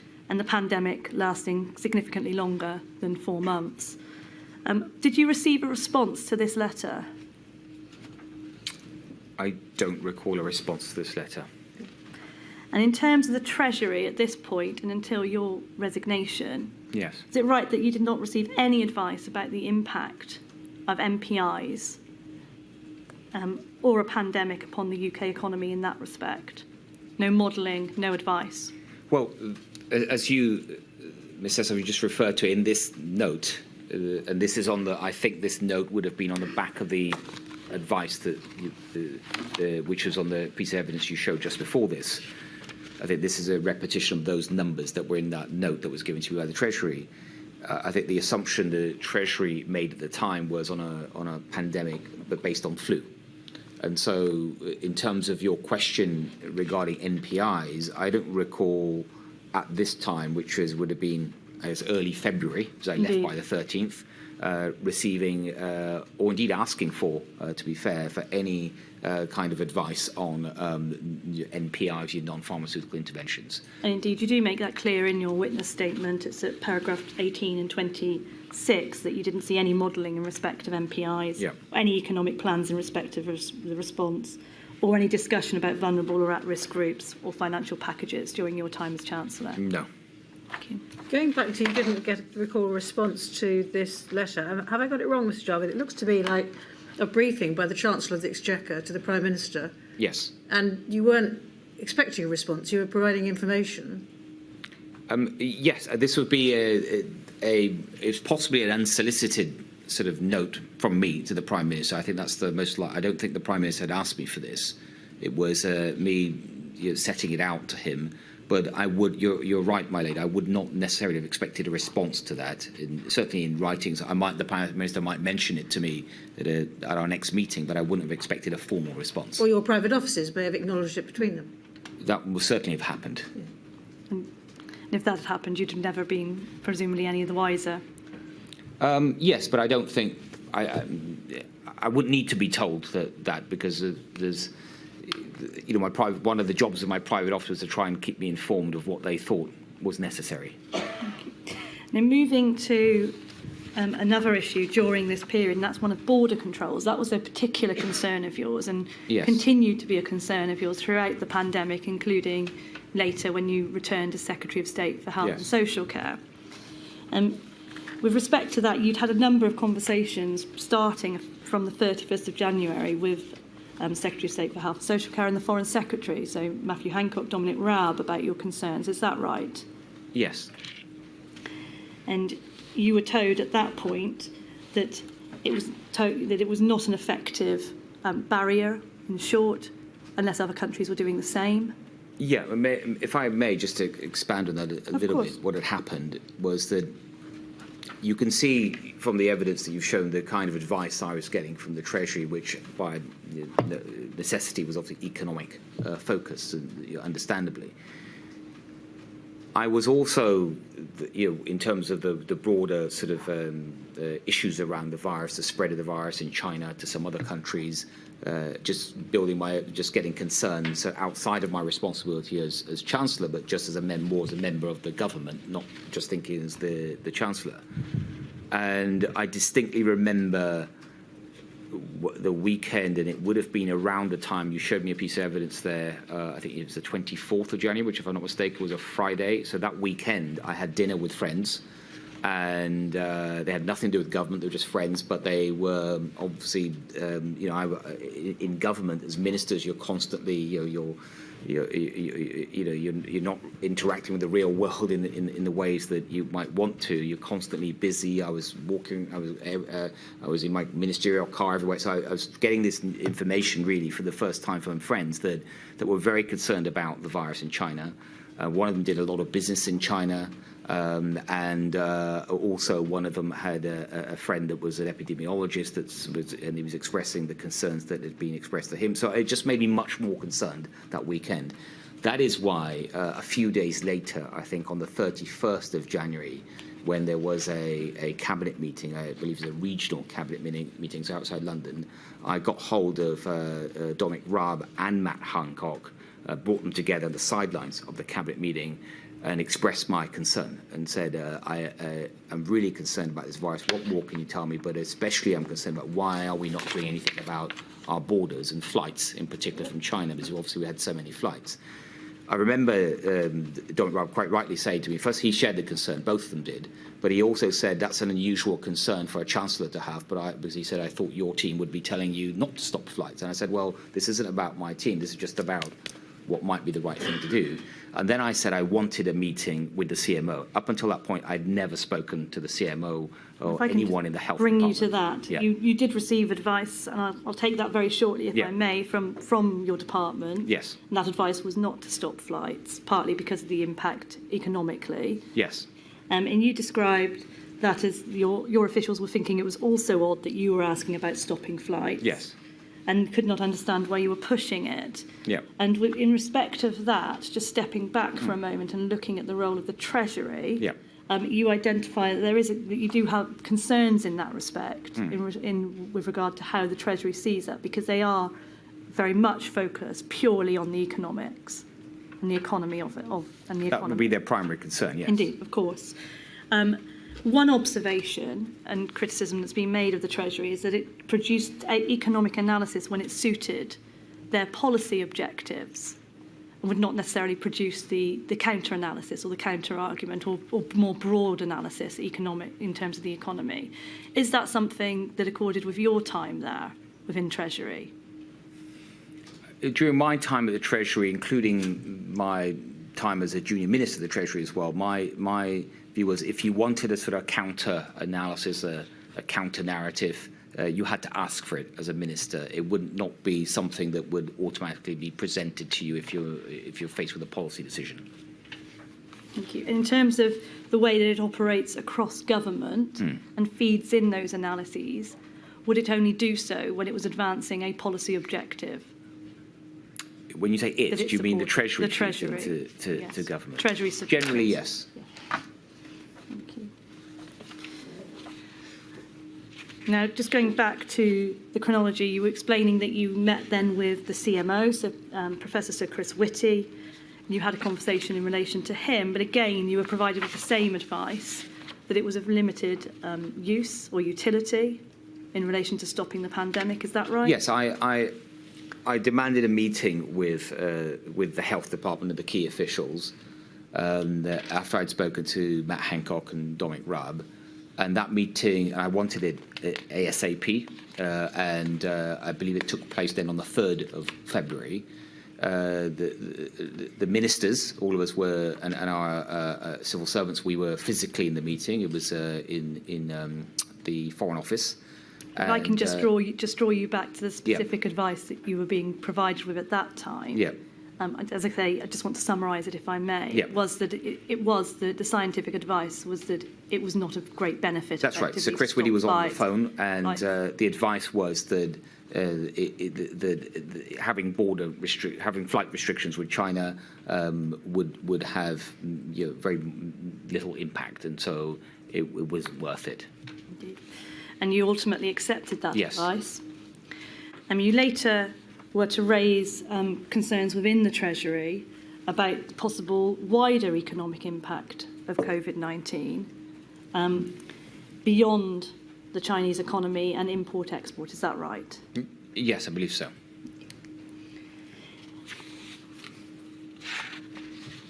And then we come to a stage where obviously on the 13th of February you resigned, and that ceased your involvement then. That's right. With regards to the COVID-19 response. Yes. At that stage, just taking again that part very briefly, if I may, you went to the back benches. Yes. You very much took, and you explained within your statement that you took the decision not to get involved with any of the groups that were being set up or in lobbying or anything of that nature. Yeah. And so was not involved within the government response until the following June of 2021. That's right. There was some communication between you and Matt Hancock in relation to borders in January of 2021. Do you recall that in terms of a WhatsApp conversation? Yes, I think I do. Again, raising why haven't we closed Yes. the borders? You explain it should be for all travellers, the benefits outweigh the costs. And the response that you get is, have you raised that with the boss, i.e. Yes. the Prime Minister? You explain that you're doing lots of research on the pandemic generally. Yes. Did you ever raise that with the Prime Minister at that time? I don't recall raising it with him. I wasn't in government. Of course. Yep. Now, turning and now... I'm sorry, if I may just add, I think I've just thinking about why it was to do with the Delta variant, which was, I think at that time, very prevalent in Southeast Asia. And we had a lot of flights in and out of Southeast Asia. That's why I raised it. And also, and you slightly alluded to it, but I think it's important, is that although I was on the backbenches and not in government, one of the things I did take upon myself at that time was I became a senior fellow at the Harvard Kennedy School and to do a research project. And the research project was on the pandemic and broadly how countries in general at that time were responding to it and how they were taking different approaches, and I was trying to understand that and trying to think about that in the context of what the UK was doing. So during that process, I was doing a lot of research. I talked to a lot of people. I talked to ministers in other countries. I talked to epidemiologists and stuff. So my knowledge was based on that independent research that I was doing. Indeed. I now want to go into to deal with your time as the Secretary of State for Health and Social Care, if I may. Yeah. in June of 2021. Yeah. Now, just so that we can just fix that in terms of the timing, the roadmap had been published earlier that year out of lockdown. Step 4 was due to take place on the 14th of June, but had been delayed until the 19th of July. So it was within that period. That's right. Subsequent to that, on the 14th of September, Plan B was announced and then implemented on the 8th of December. And then face masks and so on came in on the 10th of December. So it's that period that I'm now focusing on, if I may, and then moving into Omicron, the new variant that emerged in November of 2021. Yes. Now, you came in, as I say, in June 2021, partway through that roadmap. Your initial involvement was it in discussions concerning the lifting of restrictions that were to come? Yes, when I arrived in the department, it was the 26th of June 2021, the main discussion that was going on with respect to the pandemic within government was what's the right time to move to step 4, so the lifting of some of the restrictions. At that point, it had already been pushed back. Yes. And the 19th of July, was that a date that had been alighted upon? Yes, and also another date that had been alighted upon was the 12th of July as a decision day. Do you recall communications referring to it as Freedom Day? When you say communications, what do you mean? Government communications. How it was being packaged. No, I do recall hearing references to July the 19th as Freedom Day, but if your question is within sort of government documents no, I don't. Was it a government strategy in terms of outward-facing communications, to your knowledge, either within the DHSC or within Number 10? Not to call it Freedom Day. In fact, to the contrary, I recall it saying very clearly during the lead up to July the 19th that we as in government, we must be clear that it is not Freedom Day. So it's really important that whilst we remove some of the statutory restrictions, that people in general don't feel that the pandemic's over, everything's back to normal, because far from it. The pandemic was still, the virus was still very much around, and also there's a bunch of other measures and restrictions that will stay in place. For example, around border control, the test, traced, and isolate policy. So it was really important, I think, to the contrary of Freedom Day, it was anything but Freedom Day. In terms of your position and restrictions, at that point, were you advocating for a loosening of restrictions? I was keen to see a loosening of restrictions if the evidence allowed it. And did you consider that the evidence did allow it? Yes. In summer 2021? Yes, I did. Do you recall, if I may just call up Patrick Valence's notes, please, INQ 002733901. This relates to the 30th of June of 2021. Yeah. A meeting with COVID dashboard. It's page 613. Thank you. Yeah. ONS shows big increase in numbers since last week, nearly a doubling. Rates are very clearly up in children. It continues on, and we can see that Gavin Williamson, Secretary of State for Education, is in the room. You're also in the room. It records Gavin Williamson saying children shouldn't be asked to do things adults aren't, but then has no knowledge of the ongoing study. That presumably is a study into transmission. It then continues, the SAJ comes in. Is that a reference to you? I believe so. Study will only determine the policy for next term, so that's school term, is it that's referenced there? Yes. I believe so. I mean, obviously, this is someone else's diary entry, but of course. I believe that's what it is. It records that you started to make policy on the hoof with you and with the SAJ and Williamson jostling for dominance and airtime. Do you recall what this related to? I think so clearly this is Sir Patrick Valence's diary entry, as you've said. It's a sort of personal reflection by him about how he felt from this meeting. But I think what he's referring to is a very live discussion at the time, which was around the restrictions on school children. and especially around the policy at the time of if one child got COVID in a class and the whole class was sent home, and that was having a huge impact on schooling and ultimately the life chances of children. So it was a discussion about that. The other thing if I point out about this discussion, just I think it is relevant, is that it's dated the 30th of June. But I'd only been in position for 4 days. Of course.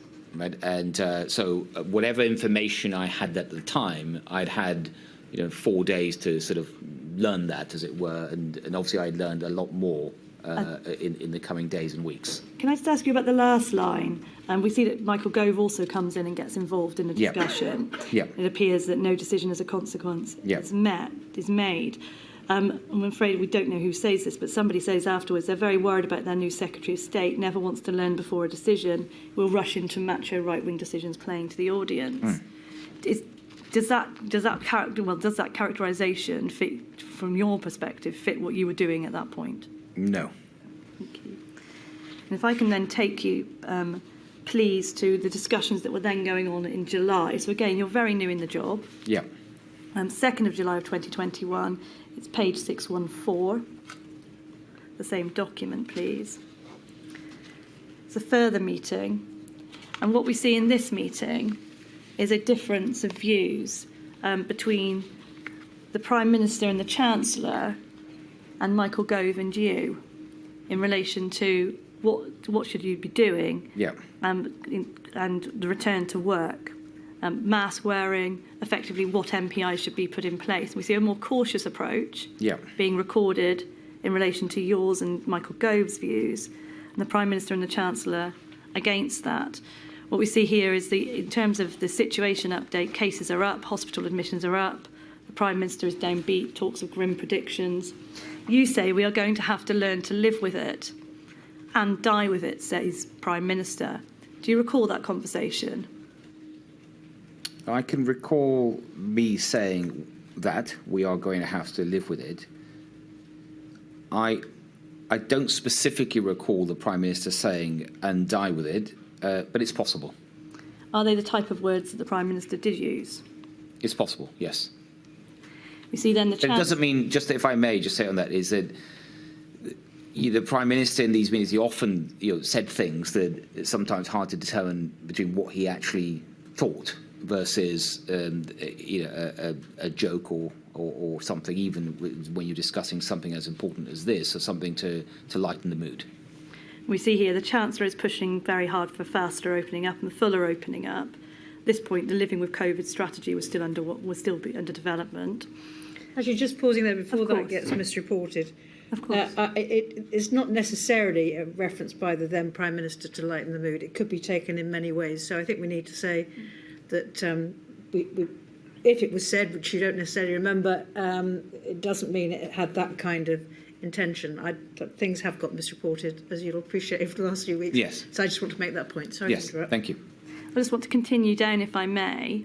And it continues to record some further discussion about making masks voluntary. What will ministers say? They will do sometimes I will, sometimes I won't wear one. And we see later references to that also. Are we going to encourage people to wear masks? Are we going to continue with this bollocks? It says he wants everyone back at work. We can't have the bollocks of consulting with employees and trade unions. They all need to come back to work, or the malingering work-shy people. And then goes on to ask or say, how much of the CS, presumably civil service, is back? How would you be able to tell? In terms of the consulting with employees and trade unions, was that something that the government was open to doing, or was this the general attitude towards government in relation to trade unions? Other than the health trade unions, I wasn't dealing with the trade unions, and I think this is probably a reference to the wider sort of group of trade unions, and so I wouldn't have been involved in that. And by the end of the meeting, what we have here is it ends by joking, please record, you've overcome my natural caution and bullied me into opening up. At that point, it's also recorded that the CMO, and indeed Professor Sir Patrick Vallance, had made the risks very clear. That's in relation to rising numbers, is that right? I think that's right, yes. And it also says here, if I may point out, it says, basically it is the PM and Chancellor against the more cautious Gove and Sajid. And I think the cautious point refers to something you touched on earlier, Ms. Cecil, which is that it wasn't Freedom Day, right? And restrictions were going to stay in place, and it's really important to get that message across. Is it fair to say that at various points in the autumn, as we move through that, you were also more cautious in terms of your advice? Yes, and lessening restrictions in general terms, although there are some exceptions. Yes. We move to the 5th of July, if I may, page 615.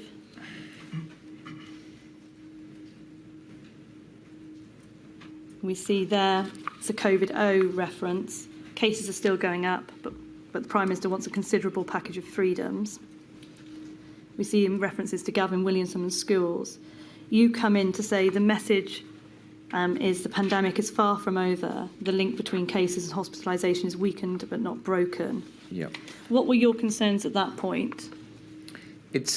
First, it's something we referred to a moment ago, which is that the pandemic was far from over, that it wasn't Freedom Day. We still are in a pandemic. And yes, I felt, and maybe for reasons we might come on to later, that July sort of leading into the summer was the better time. There's no perfect time, but was the better time to try opening up.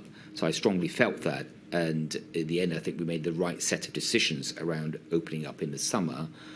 But what I wanted to get across was that people shouldn't get this message that it's over, and we must all remain cautious. Even if there's no government restrictions, people should be advised to remain cautious. For example, if they're meeting vulnerable people, if they're meeting elderly relatives, going to a care home, things like that.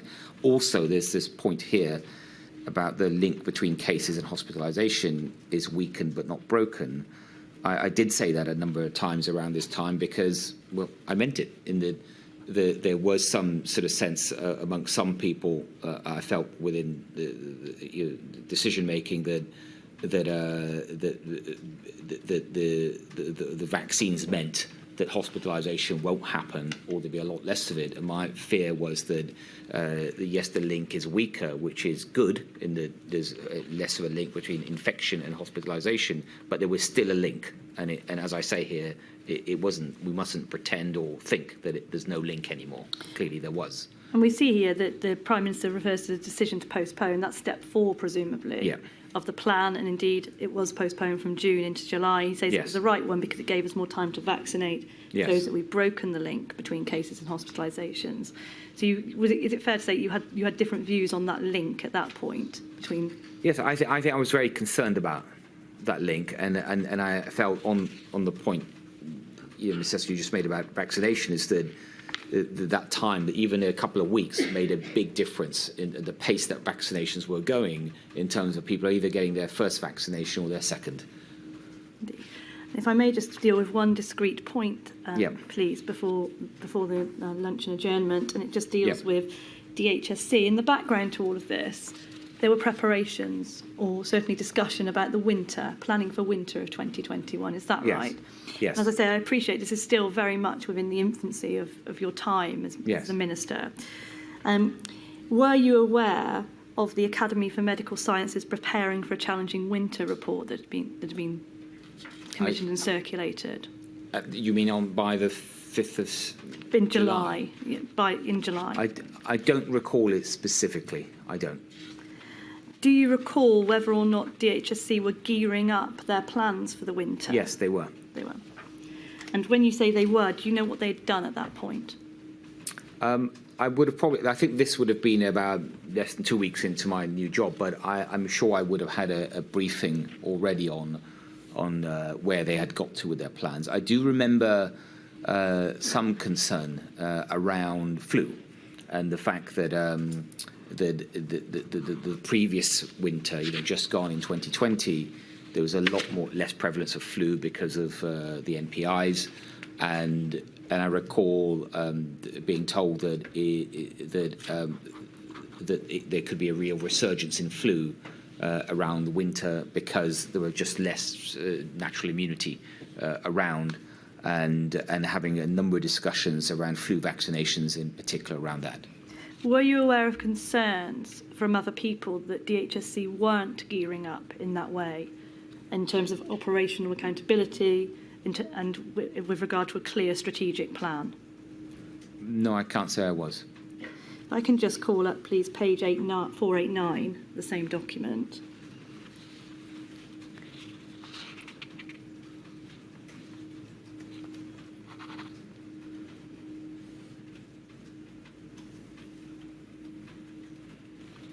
What we have here is a note from Sir Patrick Vallance again. It says this is in relation to DHSC, so the actual department.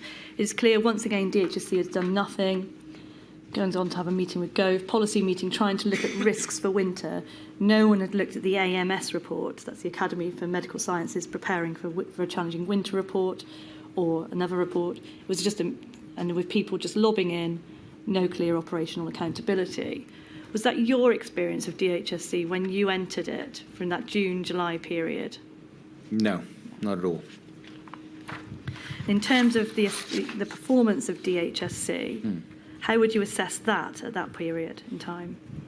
Yeah, so obviously I can only assess it for the time I was there. Course. But in my experience, I felt the organisation, the key people, obviously, that I was dealing with on a daily basis within it, were very professional, very committed, incredibly hardworking, and I would actually go as far as amongst some of the best civil servants that I've worked with, including the expert advisors.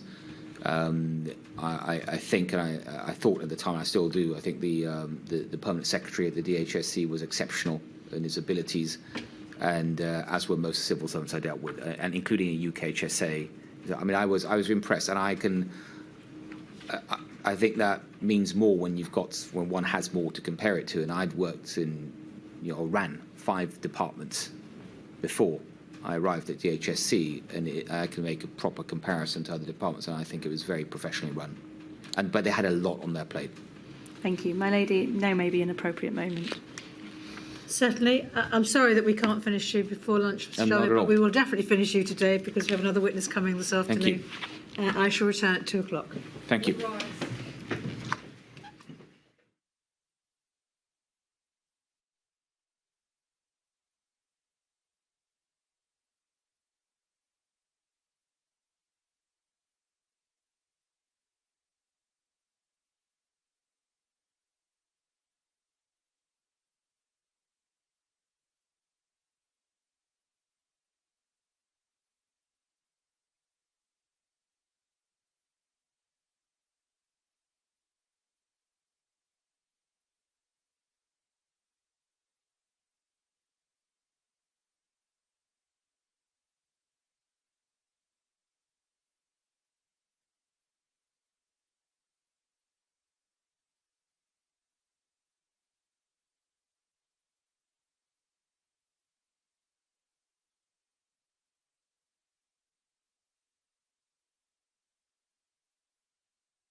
sorry if everyone's getting very hot. I'm afraid it's my fault. I was getting very cold. No. It's warmer now. Mr. Javid, we were dealing with the position in summer of 2021. I just want to ask you about a discrete topic that arose at that time.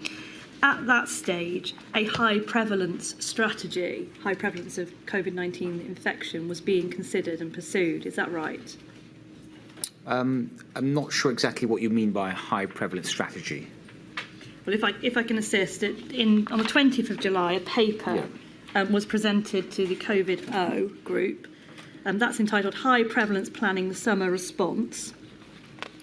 And that sets out effectively moving through the major cross-departmental risks of high prevalence. So this is the policy that's in place in the summer. NPIs have been relaxed at this stage, Plan B yet to come. And so it's effectively living with a higher incidence of COVID-19. My question in relation to that aspect is that various patient representative groups, Long COVID SOS, Long COVID Support, Long COVID Kids, had written letters to you outlining concern about the move to step 4 at that point, slightly earlier in the pandemic. They complained and made representations to you that long COVID was being ignored in those policy-making decisions in relation to a high prevalence strategy moving forward. It was barely mentioned in the roadmap out of lockdown, and they asked that that be considered in policy. You may also recall that they were participants in Cabinet Office discussions and cross-Whitehall groups at the time. There were round tables, and we've heard a little bit about those already, so I'm not going to go there in any detail. But given at that stage that there were no pharmaceutical interventions, and indeed to a large extent remains the position now to treat long COVID, was there a conscious decision to accept the increased incidence of cases of long COVID arising from that corresponding increase in infection from COVID-19? I think that it was well understood that as we start removing the NPIs, albeit keep some of them in place, but start removing a large number of the NPIs, that I think what the words high prevalence then referred to is that there would be, at least for some period, an increase in the number of infections. I think that was understood. And then to addressing your point, Ms. Cecil, around long COVID, it would mean, given that to get long COVID you have to be infected in the first place, that as infections rise, there would be a rise. No one, I think, at the time knew to what extent, perhaps, but there would be a rise in long COVID, at least had to be considered. And to what extent was that factor taken into account when reaching those policies? Relaxing restrictions, not maintaining testing, and various other options. My view is that I think overall it was taken into account for a couple of reasons. First, I'd say that it was well understood, certainly by me, and I think the key people making the decisions, including the Prime Minister in his office, that having NPIs in place were not a risk-free option. There were costs that come with NPIs. So, for example, obviously I was concerned about health more than anything else. And obviously top of that list for me was the virus and the pandemic.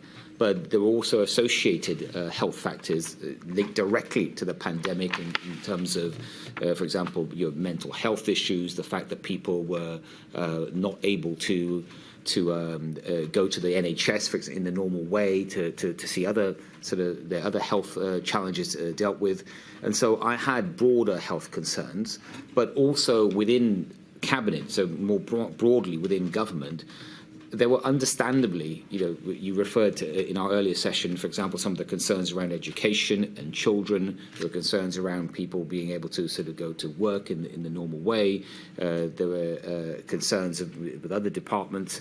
In fact, every department would have some issue. We talked about the transport department. So what the government was trying to do was to take a balanced approach to all of this, but on the basis that the MPIs should not exist a moment longer than they are necessary. And if the evidence supported it, we have to find a time to remove the MPIs. And if I may add, one thing I distinctly remember at the time, and it came up in a number of discussions with the advice that I was receiving, and I'm sure the Prime Minister was receiving from the CMO, the CSA, and others, was that when we asked about the timing of removing these MPIs, and does it sort of, what do they think, and does it make sense?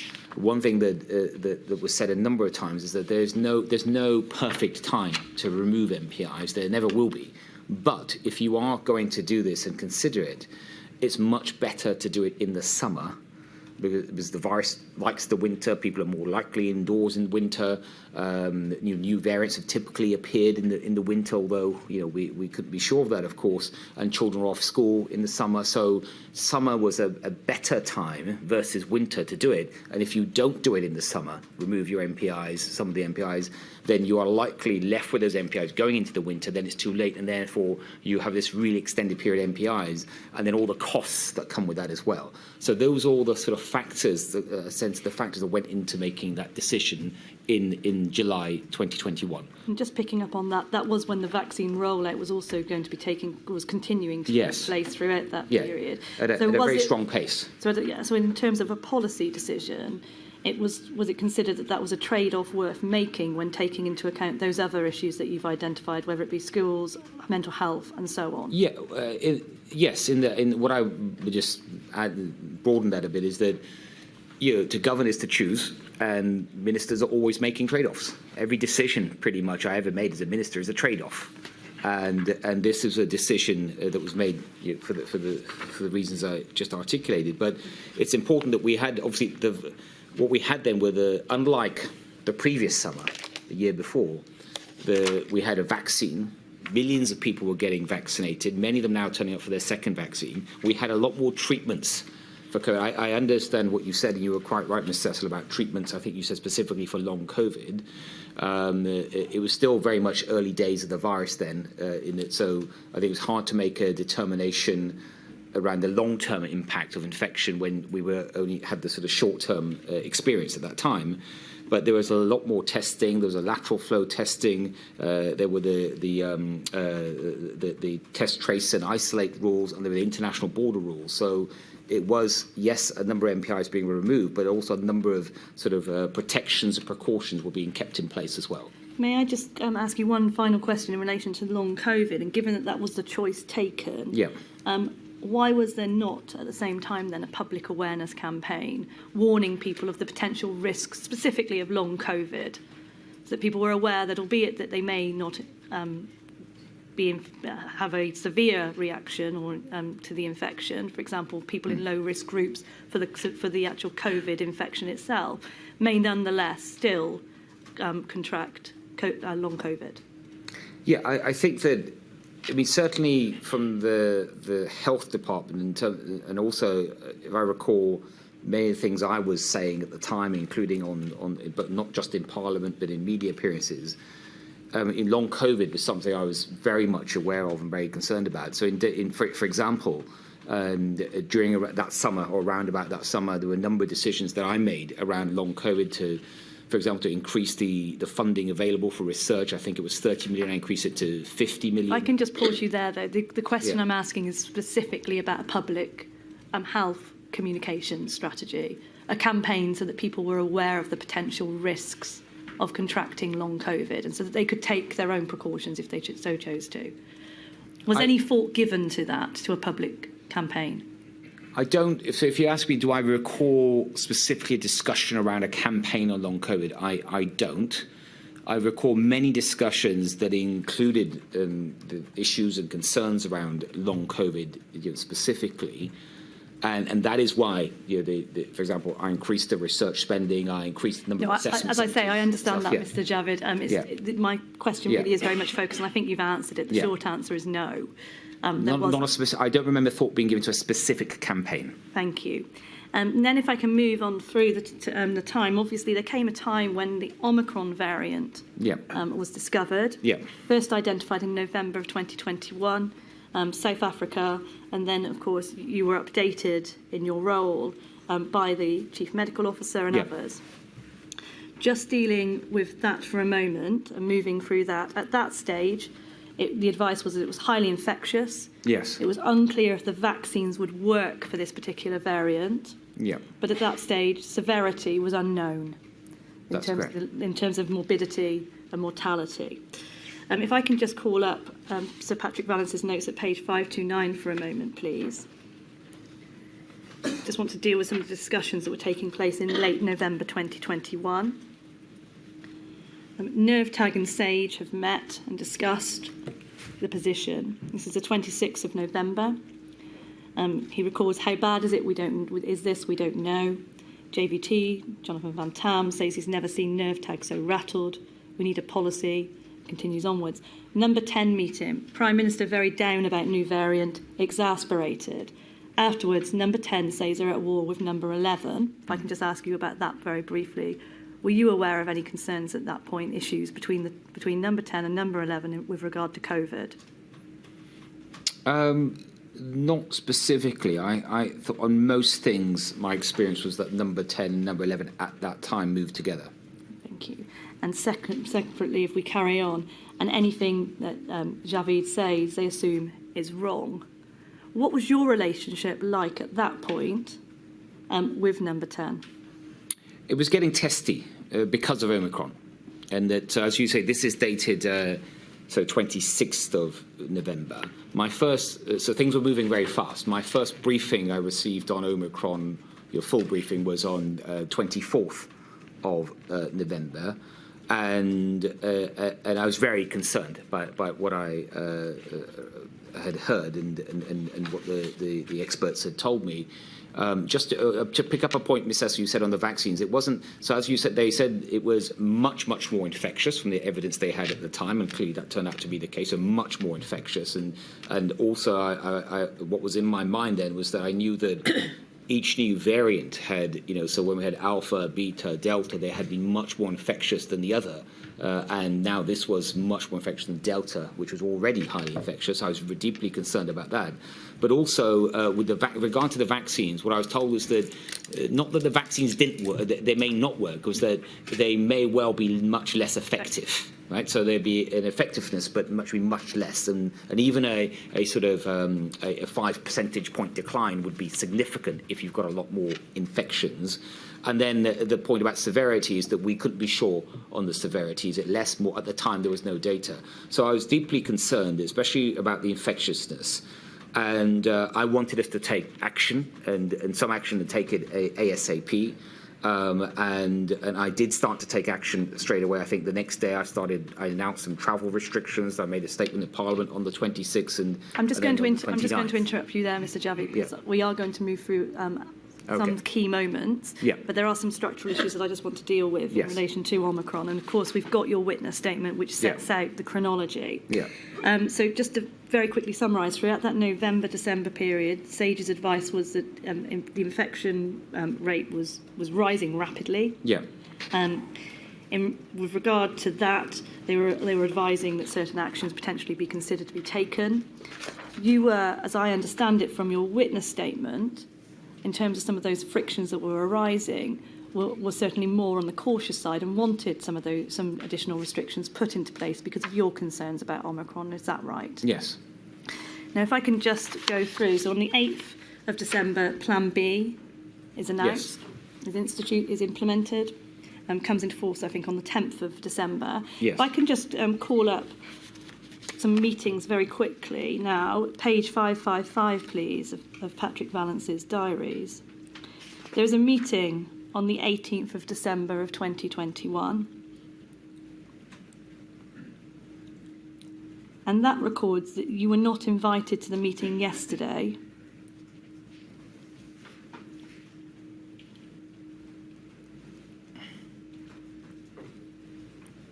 I'm afraid it must be a subsequent. But in any event, what it records is that you were not invited. And indeed, what we see again on the 31st of December of 2021 is a similar meeting taking place with discussions about Plan B, discussions about what to do, in fact, indeed, in relation to your advice also. But again, it's recorded it's bizarre to have this meeting without the Secretary of State for the Department of Health and Social Care. Were you aware of these meetings taking place at the time? No.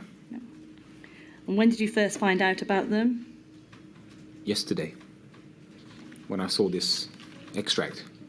And why do you consider that you were not invited and present at those? Look, I can't be sure because obviously, those decisions for others. One thing I can tell you, if it'd be odd to these. Obviously, I don't know about this meeting. I wasn't there, but it sounds like, just from this extract, and I can only go on that, it sounds like it's an important meeting.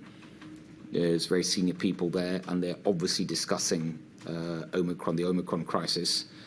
And my central job and role was to respond to that, and so I was spending basically every minute of the day doing around that time, and not to have my input and therefore the input of my department, and that includes not just obviously UKHSA, the CMO, but NHS. Because NHS obviously was a huge factor in this. We would not want to see our hospitals overwhelmed. So I don't know why I wasn't included. You'd have to ask the former Prime Minister.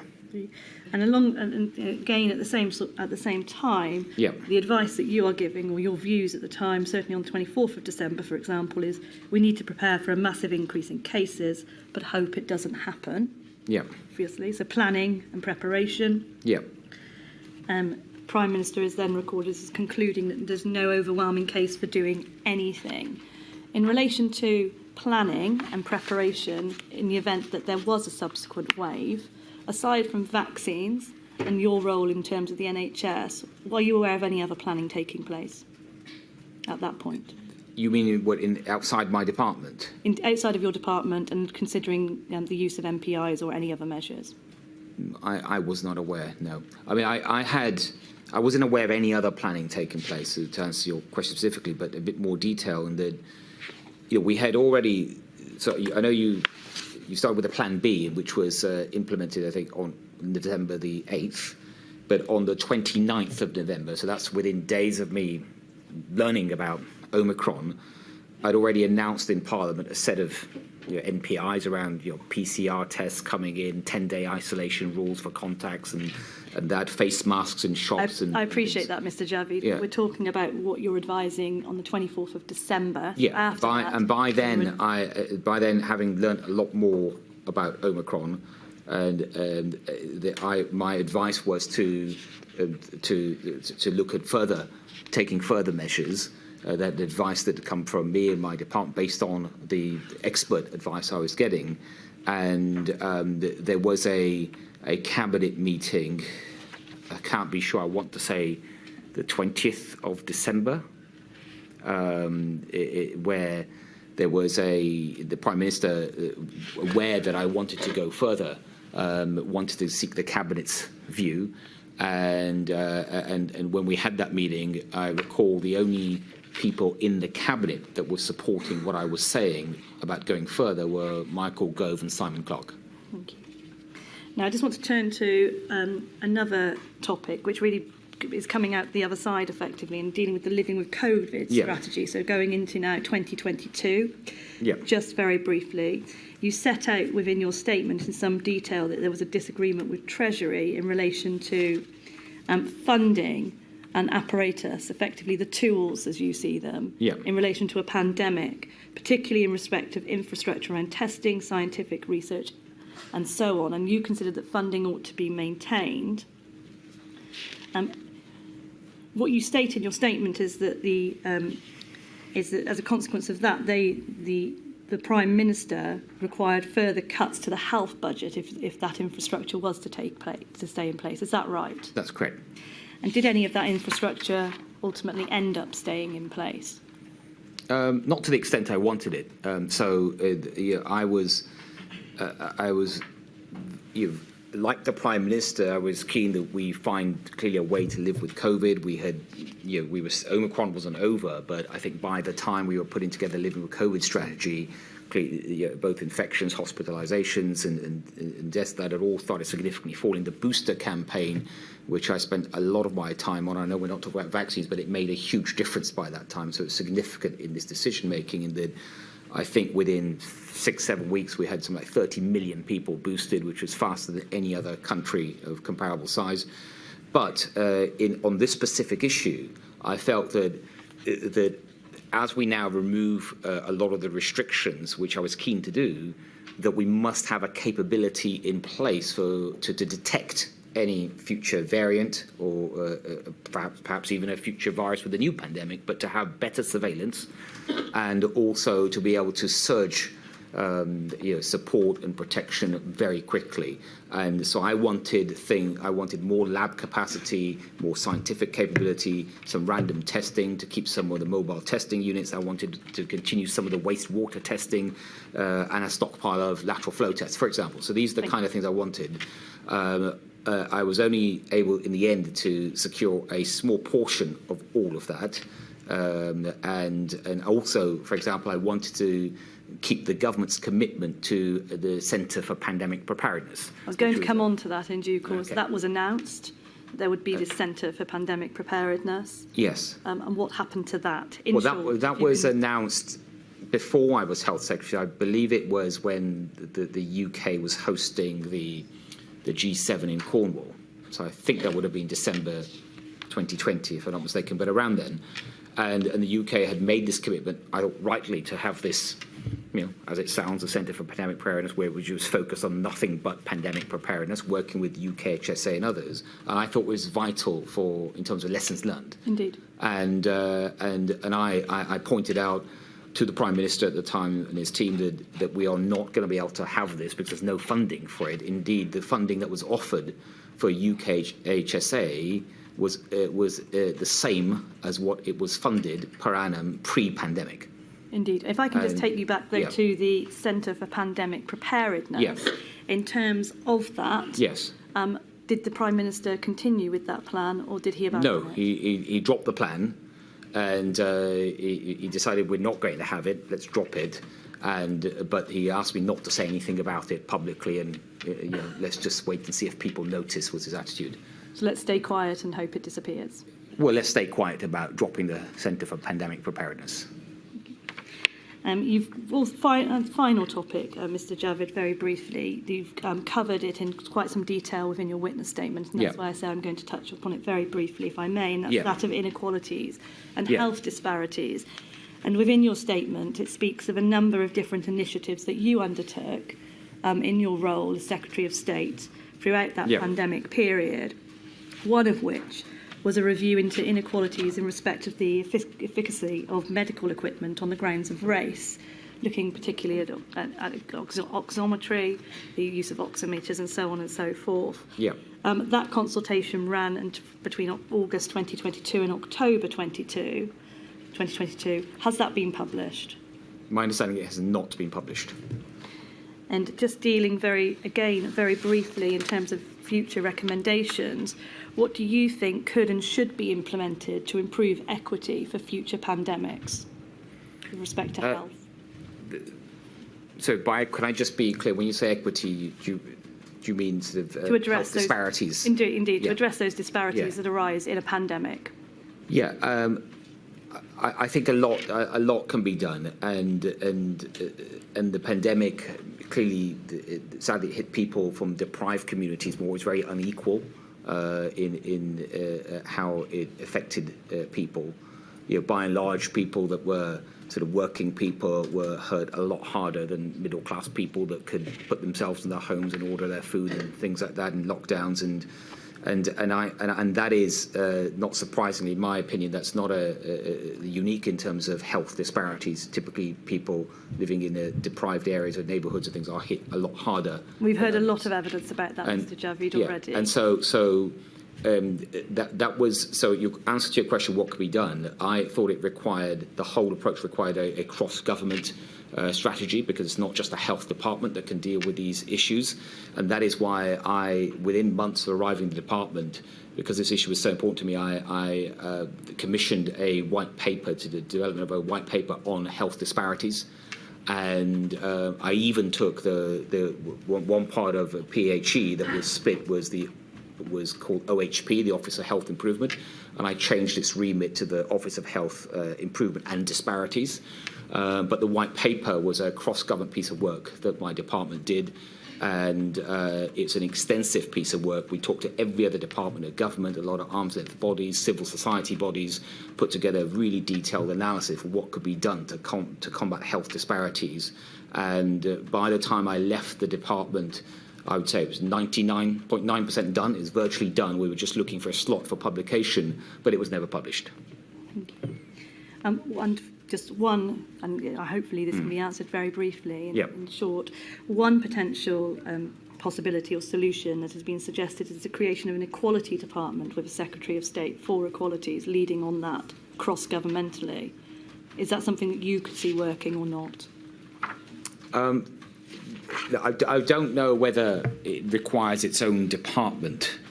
There is, of course, as an Equalities Minister, I was for a short time the Equalities Minister as well, but I do think it needs a specific focus and a dedicated minister. So when I was Equalities Minister, I was also the Secretary of State for Culture, Media and Sport, and I think it would have been better to have a dedicated minister to that role. If there's one more thing I may say, Ms. Hess, just on equalities, health quality generally, but specifically in pandemics, you referred to the pulse oximeters. And that is something I'd read about, I knew about before I was Health Secretary. I was deeply concerned about it. That's why I commissioned the independent review by Dame Margaret Whitehead, the one that still hasn't been published for some reason, into looking into medical instruments and how they work on people of all races, and actually in both genders as well, all genders. And one thing I wanted to pursue that I discussed with my counterpart in the United States at the time was that I felt that if the UK and the US had a new set of rules for procurement of any medical instrument to require that it must be demonstrated that it works for all races, and it has been something the manufacturer has actually thought about, then between the UK and the US, with their US's purchasing power, our procurement power as well, effectively all manufacturers of this equipment globally would start to follow this new standard. So I was, but before I could do that, I wanted this independent inquiry to see if the evidence backed all this up. And so I do think there are things like that that can be done that would make a huge difference, because I was really taken back by some of the things I learned as Health Secretary. For example, that I think around a third of people in ICU units in 2020 with COVID. So the most affected, the most seriously ill, were from ethnic minority backgrounds, which is hugely disproportionate to the people from ethnic minority backgrounds in the general population. And I think that medical instruments, amongst many other things, had a big issue or a big role to play in that. Thank you, Mr. Javid. And as you'll be aware, there will be a further module that no doubt will be looking at those matters in due course. My lady, that concludes my questions. Just before we go to Ms. Heaven, could I just ask? By the sounds of it, Mr. Javid, one of the lessons to be learned is to resurrect your idea of a Centre for Pandemic Preparedness. Yes. Well, it wasn't my idea. It was the Prime Minister's idea. I happen to agree with it. Right. Any other lessons to be learned? Yes. I think there will be many lessons to be learned. I think that in terms of cross-government working, I think there can definitely be improvements in that. We've touched on it in this evidence session, I hope, in a couple of examples, but I think there needs to be the better systems put in place to get all government departments working for when you have a single goal. And I've seen where it can work. When I was the community secretary, I was determined to do something like rough sleeping. We had a cross-government group, and it had prime ministerial involvement, and it could get done. So I think that can happen. And then one final point I'd make when my lady, you asked me that question that comes to mind is NHS capacity and NHS capability. As you know, my lady, a number of countries, they took different approaches. There were a lot of similarities, but I think that in responding to a pandemic, that your available health capacity has a big is a big determinant of how you respond to the pandemic. We don't have many beds per head in the UK. In England, for example, it's it's around 100,000. If you look at countries like Germany, France, other comparable countries, they have more than double, triple, sometimes quadruple the number of beds that we've got. Similar for ventilator units, ICU units, doctors and nurses per head. And I think capacity of the NHS is an issue, and this has been a long-running issue under successive governments. And I think the NHS model needs to be looked at, and I've talked publicly publicly about this, and I think we should have a royal commission on it and try to get government sort of political agreement on a new way to provide the NHS with the resources it needs. But I think NHS capacity is absolutely key to dealing with the next pandemic. Thank you very much, Ms Heaven. I don't know if you can see Ms Heaven round the pillar. Can you see? Yes, I can. Good afternoon, Ms Javid. Hello. Mr Javid, I'm over here. I represent the COVID-19 Bereaved Families for Justice Cymru, and I just have three very short topics. So the first topic is going back to those weekly meetings that you set up when you came into post in June 2021, and it's a very discrete issue. Can I ask, was advance notice given for these meetings by way of an agenda, do you recall? And if so, how long in advance? May I just ask which weekly meeting are you referring to? This is your witness statement, paragraph 77. You say, I set up weekly meetings. Oh, with the devolved nations? Yes, I'm sorry. Yeah. Sorry, I thought it was obvious, but... Oh, sorry, just to be clear, I represent the Welsh bereaved, so right. I'm asking now about Okay. issues touching on the devolved administration. Yes. So the weekly meetings with the DAs, you said this was not something your predecessor did on a regular basis. And yes. What I'd like to know is, do you recollect whether there was advance notice in the form of an agenda for these meetings regularly, and if so, how long in advance would that have been provided? Yeah, there was generally there was advance notice, and I think in my very first meeting, I said to my counterparts that we would have meetings on a weekly basis, and I'd said that I'd try to do those every Friday around 5 o'clock. If I can't do it on a Friday, I do it at the same time on a Thursday. But we did agree that because things are very fast moving, something might come up that doesn't allow the meeting to take place at the exact time. So during the week leading up to that, the Thursday, the Friday, the timing of it would be confirmed.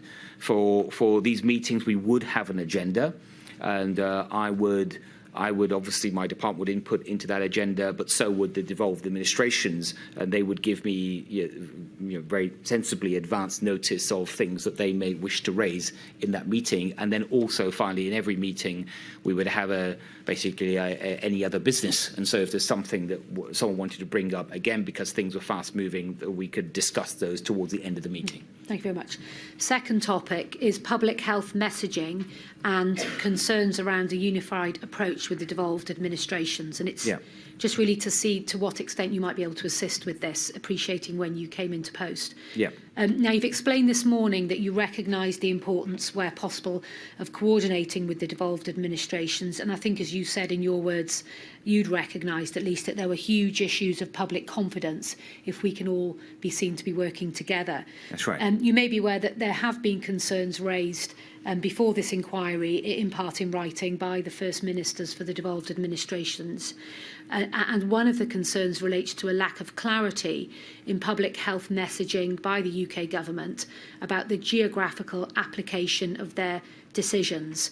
And I think it's probably fair to say that lots of these concerns were largely being raised during the time of your predecessor. Mm-hmm. But there is one document I'd like to ask you about, so if we can pull it up, and it's a Cobra meeting of the 10th of December 2021, and it's 83854, and there we have it on screen. Can you see it there? Yes. So we can see 10th of December 2021, 3 o'clock, and you're present there. And you can see also, can't you, Mr Drakeford, Nicola Sturgeon and Michelle O'Neill from the devolved administrations. Yes. Want to ask you about page 5, please, so if we scroll down.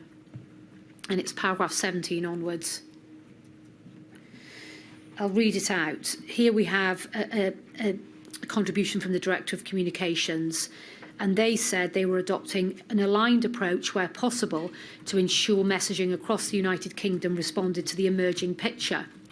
That communications teams across the UK needed to accurately reflect policy changes by each nation. And then it goes on about the cross-autumn UK issues. And then, just for completeness, at paragraph 18 over the page, we see an intervention from yourself where you're stating it's important to work together on the response to Omicron. Consistency across the 4 nations is important. Yeah.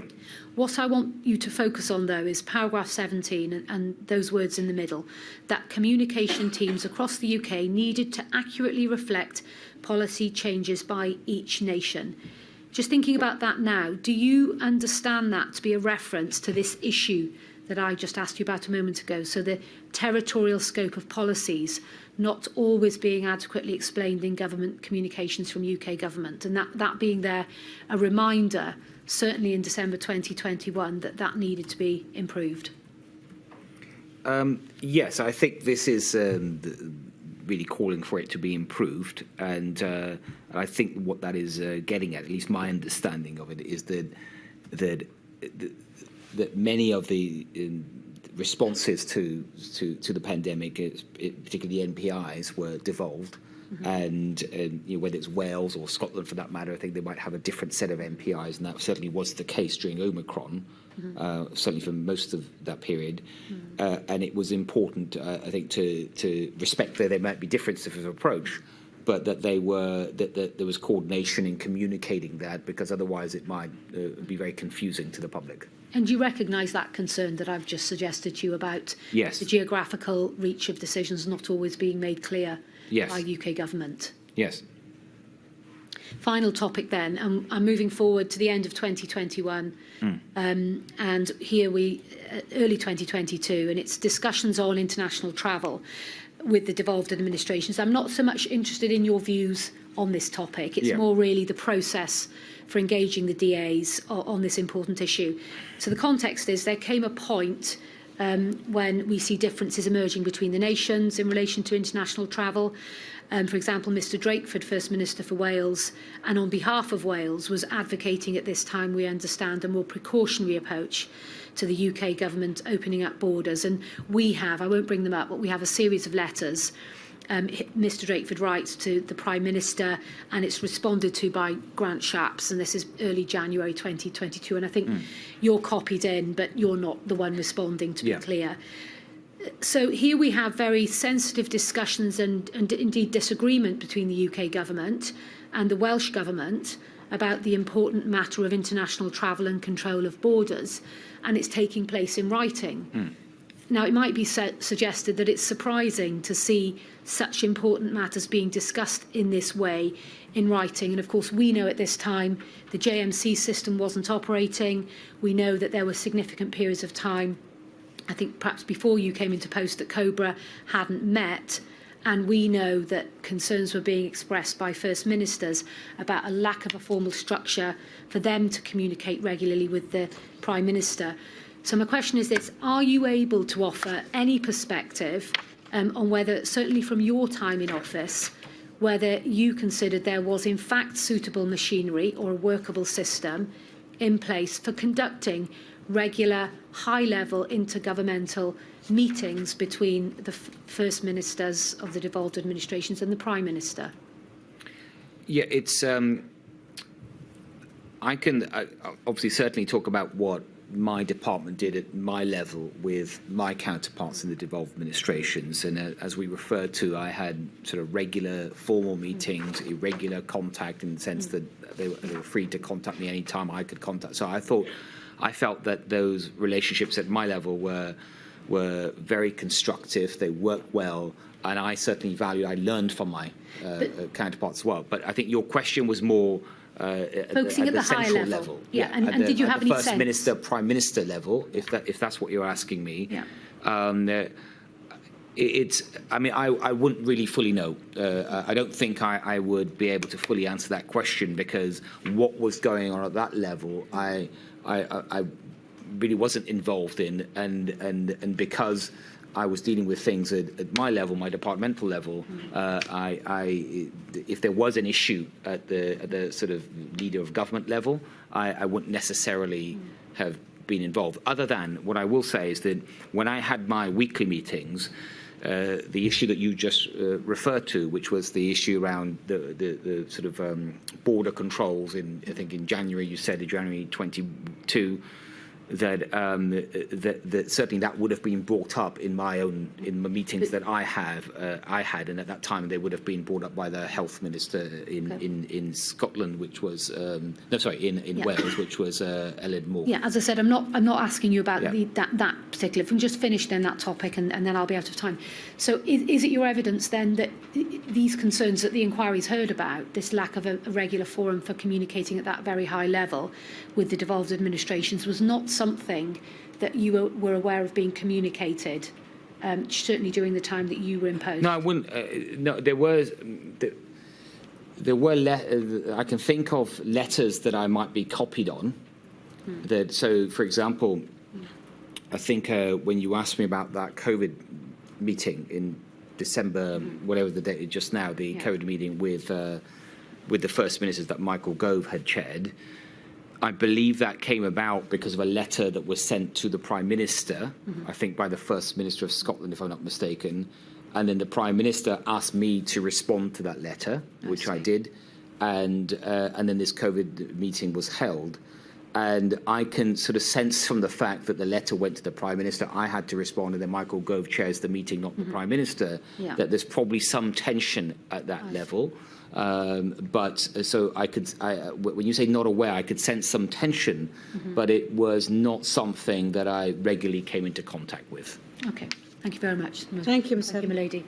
Does that complete the questioning? It does, my lady. Thank you very much indeed, Mr. Javid. I'm afraid I can't give you a guarantee. We won't ask you to help us again, but thank you for your help. I'd be very happy to come back. Thank you very much. Thank you. Thank you.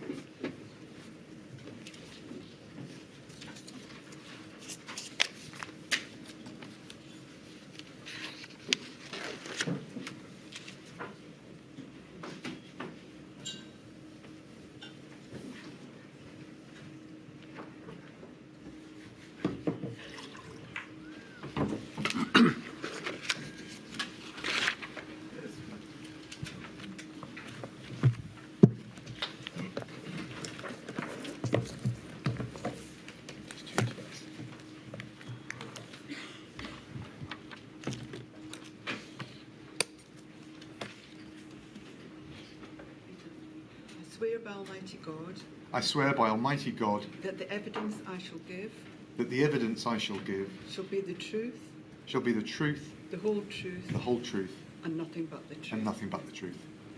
I hope we haven't kept you waiting too long, Mr. Raab. Fine, thank you. Could you give the inquiry your full name, please? Yes, Mr. O'Connor, it's Dominic Raab. Mr. Raab, you have kindly prepared for the inquiry a witness statement, which is on the screen now. We can see it bears your name. It's dated both in the top right-hand corner of the first page and at the last page. We don't need to go to it. The 8th of September. And on the last page, there is your signature beneath the statement indicating that you believe the contents of the statement to be true. Is that right? Correct. Mr. Raab, you were elected the MP for Esher and Walton in the 2010 general election, I think it's right to say. That's correct. And you have, of course, been an MP ever since. You held a series of junior ministerial roles between 2015 and 2018. Is that right? Correct.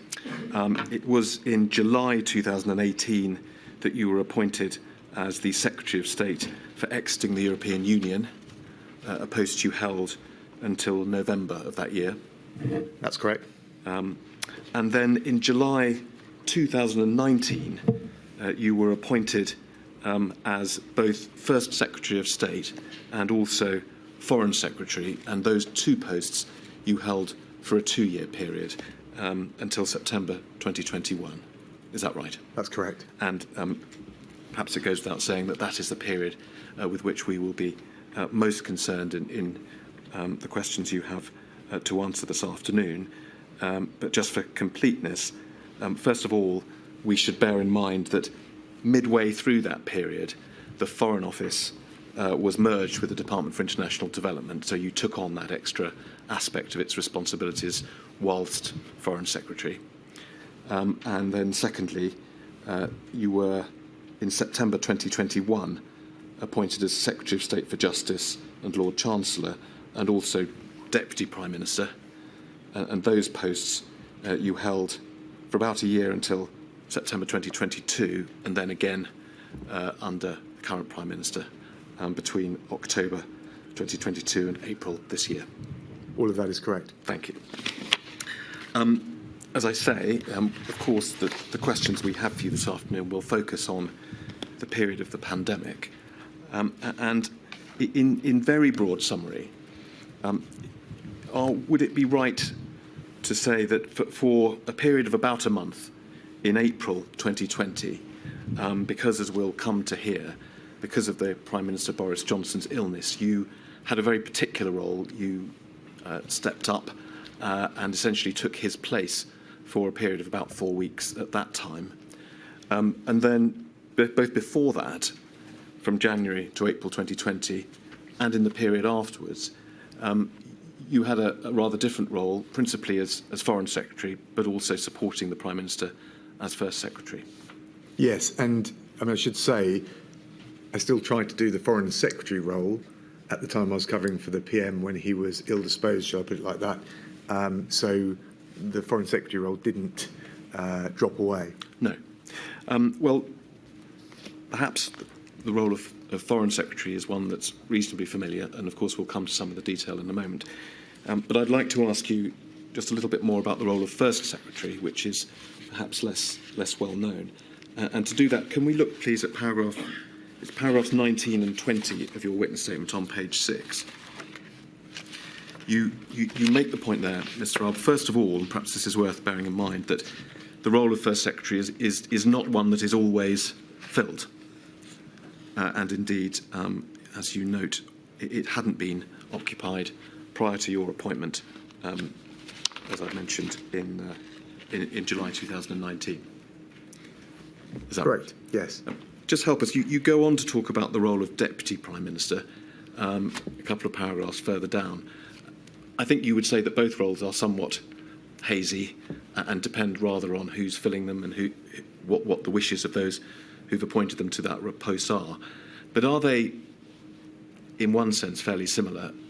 And another way of asking the same question, would there normally be a First Secretary and a Deputy Prime Minister or not? I don't think I've ever known of a situation where you would have a First Secretary and a Deputy Prime Minister. The Deputy Prime Minister role is more formalised, but as you said, it all depends on the wishes of the Prime Minister and, frankly, the structure that he and the occupant of the role wishes to put around it. Whether it's and normally the lead will come from the Prime Minister. Yes. The most obvious recent example, other than myself doing it or the subsequent holders of the office, is when we were in coalition and Nick Clegg was Deputy Prime Minister. I mean, I know others have done it before, but there, in the context of a coalition agreement, you can see how a structure would be formalised. But there aren't. There's not a sort of detailed manual. No. And certainly, I think it's apparent from paragraph 20 of your witness statement that rather formal and well understood role that Nick Clegg held was rather different from your role as First Secretary during this earlier period. As you say here, you understood the role to be, your words, a sort of gap-filling fixer, being asked to do certain roles that perhaps fell outside the portfolios of other cabinet ministers, supporting the Prime Minister when you could, and of course, as we'll come to, stepping in for him when necessary. Yes, I mean, there's different ways you can do it, and I think that's basically right. The reality is the demands on any modern Prime Minister are several times what he or she could realistically do, and therefore you need to prioritise to the extent that a First Secretary or DPM can lighten the load. I think it's a smart thing to do. And what I would try and find is the serious, earnest, but perhaps not either politically as imperative stuff for the PM to be spending his precious minutes on, and just try and shift a little bit of that off the plate. And I've done that for two Prime Ministers. Just before we leave this, in imagining your role during this period, 2020 and into 2021, it would be wrong, wouldn't it, for us to imagine that you were fulfilling a role that meant you being by the Prime Minister's side all the time? Oh, in fact, I would say it was quite important in discharging that role to precisely to allow the Prime Minister to go and do other things. So sitting there, I mean, that's what a chief of staff is for, a member of his private office to man-mark the Prime Minister, whoever that would be. That's not the role of the First Secretary. And just to put some focus on that, this inquiry has heard a lot of evidence about the daily meetings that the Prime Minister undertook, the 9:15 meeting, the quads, the informal meetings with the Chief Medical Officer and so on. We'll see that you attended those meetings occasionally, but certainly it was no part of your role as First Secretary to be a regular attender of those meetings. Yeah, I mean, my experience of government meetings is you can have over-attendance, if I can put it like that. But you need the right balance between diversity of views in its broader sense and then be able to cut to the chase and make decisions. And you don't need everyone there. Otherwise, it becomes, if you like, a climbing frame with everyone trying to crawl over it without actually being able to chart a way forward. I think that's actually a mistake. So for sure, I wouldn't have expected to be there in the room with the PM all the time holding his hand. He doesn't need that. Neither Prime Minister I've worked for have, nor have any of the predecessors. Yeah. I'd like to ask you just a couple of points about more general governance issues before we turn to the detail of the chronology. And the first relates to the role of the Cabinet in decision-making during this period, 2020-2021. The inquiry has heard evidence from a variety of witnesses, I think initially from Helen McNamara, but then from others, including Mr. Javid today, about, if you like, the marginalisation of Cabinet during this period. The idea being of, whereas Cabinet may have previously have been an area where policy was debated and formed, if you like, a practice developed, no doubt not uniform, but nonetheless it became more frequent for policies to be decided in smaller groups and then presented to Cabinet for decision-making, or even perhaps one might describe it as rubber stamping. Is that a description that you're familiar with from this period? Yes, I probably wouldn't agree with framing it quite in those terms. I think Cabinet can be used for a scalable range of business, from an open discussion to tease out views to decision-making with some rapidity and all the points along the spectrum in between. That's been the case for every Prime Minister I've served, including David Cameron. So, for example, just in the context of Brexit, of course, Cabinet was incredibly important, but you had then, as you did under COVID, you had the Brexit the excess, as it was called, and XO, and like we had COVID-S and COVID-O, and you also had other Cobra meetings. You would expect to distill decisions down with the right cast, then to put it to Cabinet, but Cabinet doesn't need to duplicate discussions that have been held at length and where the decision has been considered at length. I think that would be, frankly, poor use of ministers' and government's time. But it depends what the issue is. I think what is important is that Cabinet can, and anyone in Cabinet who hasn't been privy to some of those early discussions, either because in honest terms they're peripheral to them in terms of their brief, or because something may have been missed in good faith. I think it's always the opportunity to raise a hand and question and test. And that happened right the way through the period. But Cabinet was a tier on top of all of these other tiers of government put in place to deal with the emergency. Well, I'm just picking up on that last point, Mr. Robb. One of the suggestions that's been made is, as a consequence of Cabinet decision-making being drawn back, something of a variety of input and understanding, a broad understanding of real life may have been lost. Do you agree with that or not? No, I don't think I do, not in those terms. Whether any cabinet, whatever the composition, is going to be a perfect ecumenical reflection of society, I'm not sure that's what actually it's there for. But certainly the combination of cabinet, wider government and parliament should mean that we are as sensitive as we possibly can be to all of the strains of information, the views, the sensitivities that are going on.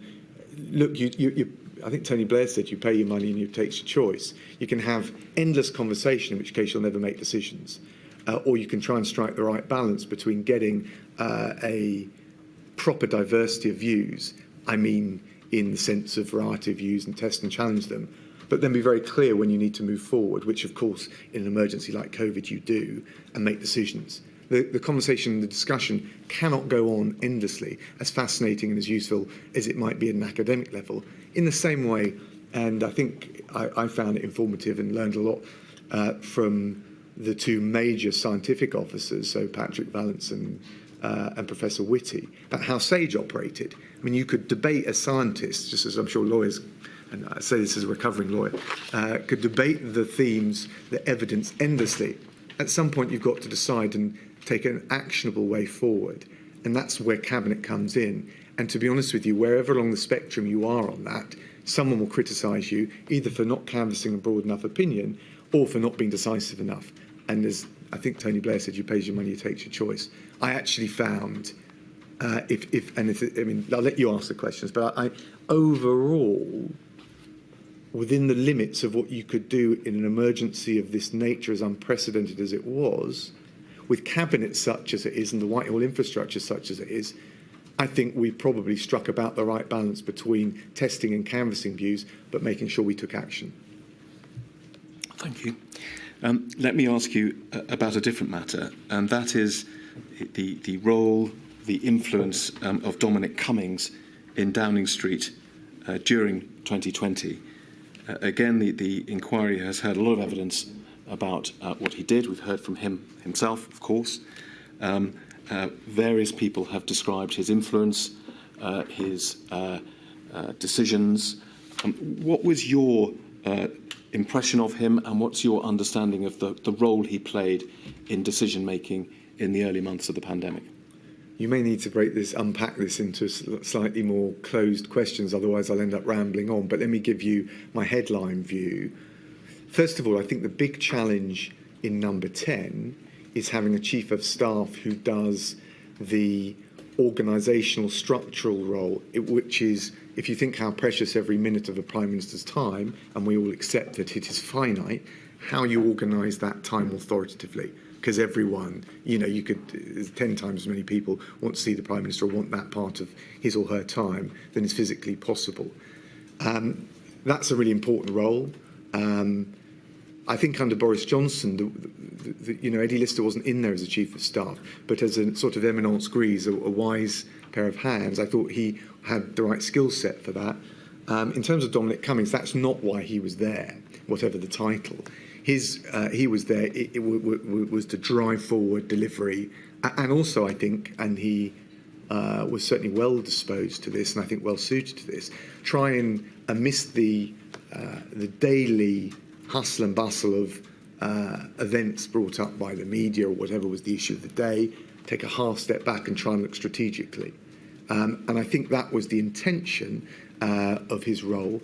And I also thought, you'll come on to this, you'll need to ask me, but in terms of diagnosis, I mean, quite a few of the things that he diagnosed that were wrong, I think he was right about.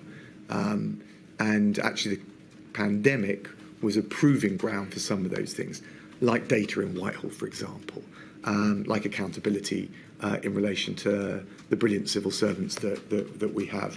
I won't delve in too much that until you lead me there, but equally, I was 6 years civil servant as a Foreign Office lawyer, and I have very fond memories not only of my time as a civil servant, but also the professionalism there. So you're not talking to someone who's down on the civil service by design. And what you're looking for, in my view, and I think SPADs, including the most senior ones like Dominic Cummings, you're looking to try and form this synergy between the role the civil servants play, candor of advice, sense checking, and fundamentally executing policy, and ministerial accountability to the public for those decisions. I don't think any government gets this perfectly, but what you're looking for is that synthesis. SPADs and Dom Cummings, in particular, are there for that, and I think that is critical. Mr. Raab, that's an answer about what they might have been there for in principle. Can you help us with your experience of Mr. Cummings in practice? Let me read you one sentence of Mr. Javid's witness statement. He said this: "I felt that the elected Prime Minister was not in charge of what was happening in his name, and was largely content with Mr Cummings running the government. Do you agree with that?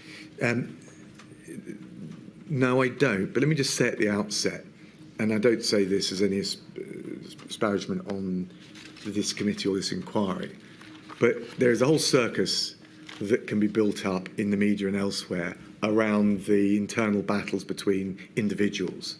And some of that is natural and healthy. You know, you have tensions between civil servants and SPADs, between all of those and ministers, and of course between ministers.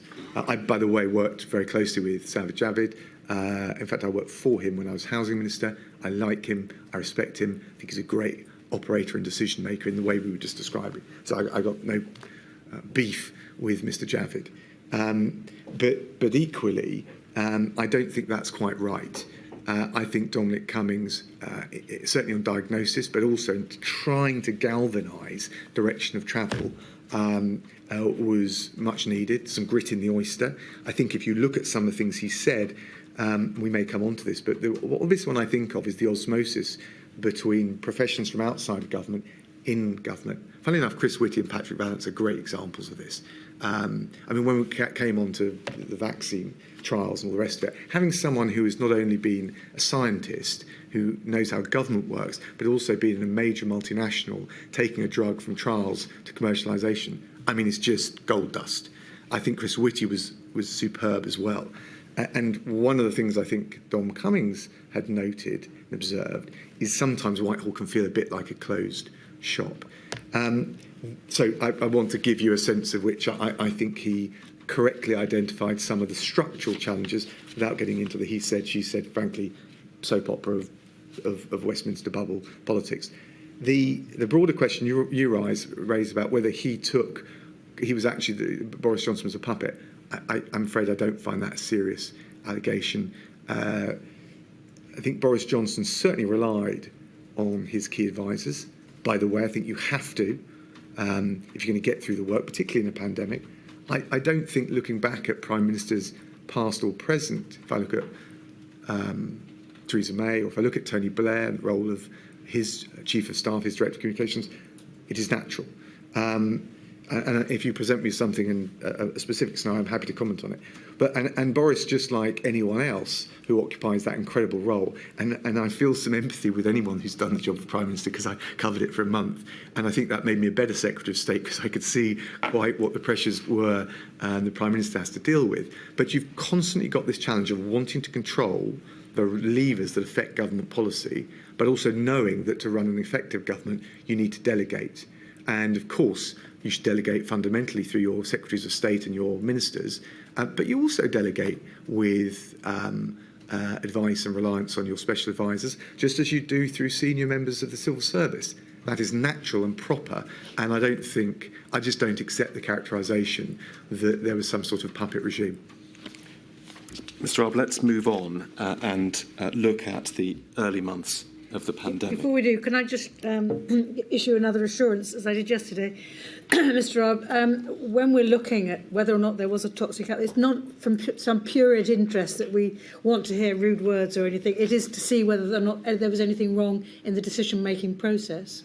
And that's why we're asking the question. I understand why you're asking the questions, Chair. I totally respect it. I'm not suggesting, but we also know that there's if you like, a parallel soap opera in the media that will play out these things and magnify every. And I just, I want to give you honest answers, candid examples.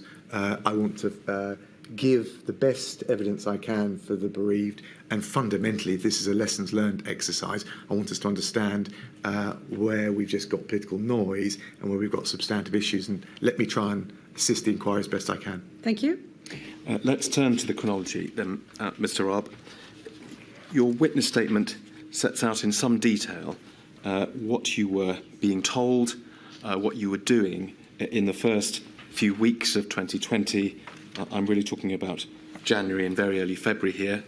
We may come back to some of this detail, but is it fair to say that at least two of the things you were principally concerned with in that time regarding the pandemic were, first of all, amendments to the UK travel advice for China, considering whether or not to make amendments and over time making those amendments, and also dealing with various issues regarding the repatriation of British nationals?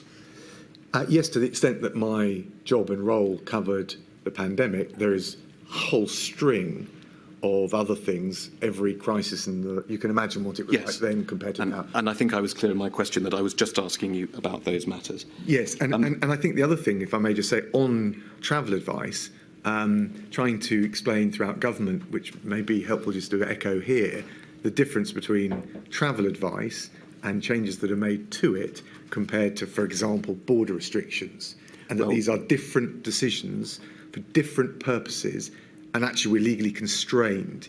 I'm sure we'll flesh this out in the way that that takes place. But yes, of course, looking at that very carefully and ultimately taking advice from the CMO and others on that. Yes.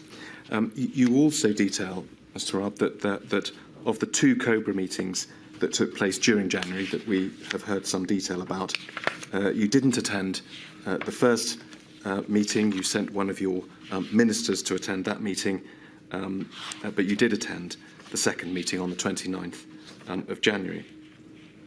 Now, I want to move just a week or so forward in the chronology, because the inquiry has heard evidence about a meeting that took place on the 4th of February between the Prime Minister and Chris Whitty, the Chief Medical Officer. This wasn't a meeting, as far as we know, that you were at. You may not have heard anything about it. That's one of the questions I'm going to ask you. But what we've heard is that, first of all, this was the first time that Chris Whitty briefed the Prime Minister relating to COVID, and that, in summary, what Chris Whitty told the Prime Minister was that there was a reasonable chance that there would be a pandemic in this country involving between 100,000 and 300,000 deaths if the COVID-19, which was then in China, spread internationally and became a pandemic. And we've heard from Chris Whitty that range, the 100,000 to 300,000, was not intended, nor was it presented to the Prime Minister as a sort of formal, reasonable worst-case scenario. They were intended as an indication of the seriousness of the situation if a pandemic of this new infection were to emerge. Now, I'm sure you'll agree with me, first of all, that was a very grave piece of advice that Chris Whitty was giving to the Prime Minister. Of course it is, yes.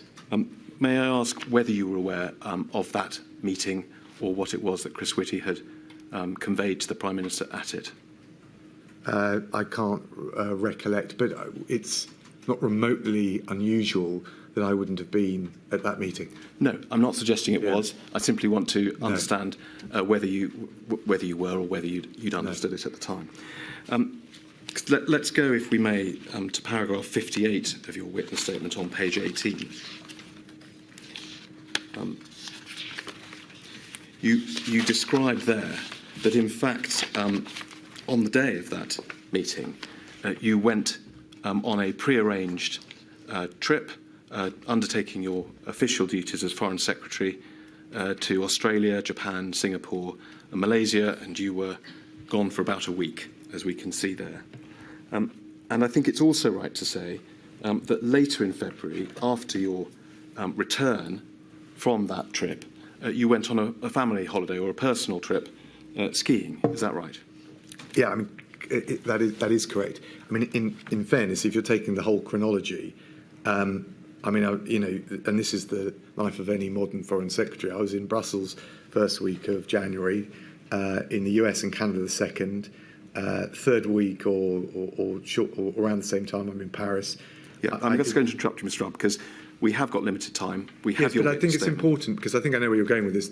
If I may, just to very briefly say, I went to Australia, Japan, Singapore and Malaysia, vital countries for the UK's foreign policy, and as it turned out, the relationships that we needed to service during COVID. And again, first week of March, I was back on the road to Amman, Istanbul and Saudi. That is the job of any modern Foreign Secretary. Don't worry, I don't think Mr O'Connor's going to suggest you're on jollies, Mr Raab. Glad to hear it. Just wait for the question and then he'll make it clear. The question I want to ask you, Mr. Raab, focuses on this time in February, where, as we've seen, first of all, you did this official tour to Australia and to those other countries? And secondly, after you got back, as I think you've agreed, went on a family holiday, what we can read into that, alongside the fact that at the beginning of that month, the Prime Minister had been told of this grave news about the COVID pandemic, which one might have thought, and certainly with hindsight now we can perhaps see, demanded a considerable upgrading of the government's response. Were you aware at that time of anyone suggesting to you either that it might not have been a good idea for you to leave the country, that you were needed, perhaps in your role as First Secretary, to be involved in work towards preparing for the pandemic, or that it wouldn't be advisable for you to take a holiday during that period? So, 3 points. First of all, of course, the advice that you cite from from Professor Whitty to the Prime Minister was hedged with all sorts of caveats and uncertainty. And as a common theme of the pandemic, we had potential scenarios with evidence which was hedged. And I think at a range of moments, and quite, you have to ask the Prime Minister, former Prime Minister, I'm sure you will, where you've got formative evidence coming through, which is still being tested, and at what point you make a go, no-go decision on whatever decision that may be.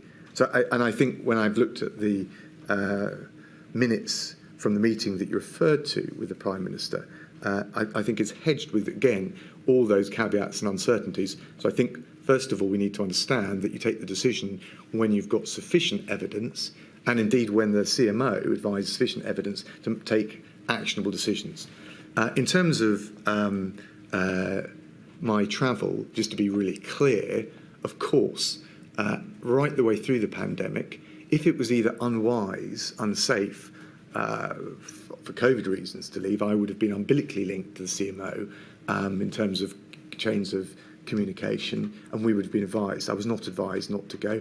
Indeed, it, I think, was very important, both for relations with all of these countries and the relations that we would have to tap, whether it was for PPE, whether it was on vaccine discussions or whatever it may be, that we did have those relations, particularly, as I say, with the likes of Australia, Japan, Singapore, Malaysia, but also, frankly, all of them. In relation to the week away, as you can, I think, see from the chronology, being Foreign Secretary is a pretty gruelling agenda, and that comes with the territory.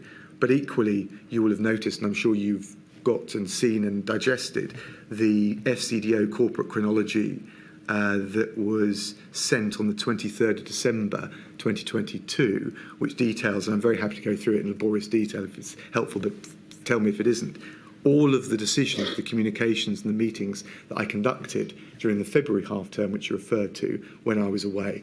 Again, whether you're away on very rare leave that you get as Foreign Secretary, or whether it's because you're travelling on business and you need to stay in touch with what's going on in Westminster, I mean, that's just bread and butter. But at all moments, when I was needed, I was there, and certainly directing what my department needed to do if it wasn't easily delegated, which again, you need to do during a pandemic and actually in terms of business as usual. Mr. Raab, one of the questions that this inquiry will have to consider is whether that month of February was spent properly by the government, not on business as usual, but on understanding and preparing its response to the COVID pandemic. Now, with the benefit of hindsight, do you think that enough was done during February, both by you and others, or not? Yes, but look, as you say, it's with the benefit of hindsight. The reality is, at all moments, we're looking for enough evidence and credible, decisive, persuasive, overwhelming evidence, not just strands of evidence here or there, not just theses which haven't properly been tested, but conclusive evidence on which you can act. It's actionable evidence. And ultimately, we had to rely on the advisors for that. Now, a whole range of contingency planning was underway. But one of the things that was important is that the government didn't seize up, paralysed, because we could see evolving a pandemic or an emergency, whether it was limited to China, engulfing the world to the extent that it affected the UK. We needed to try and function as best we could whilst preparing for that.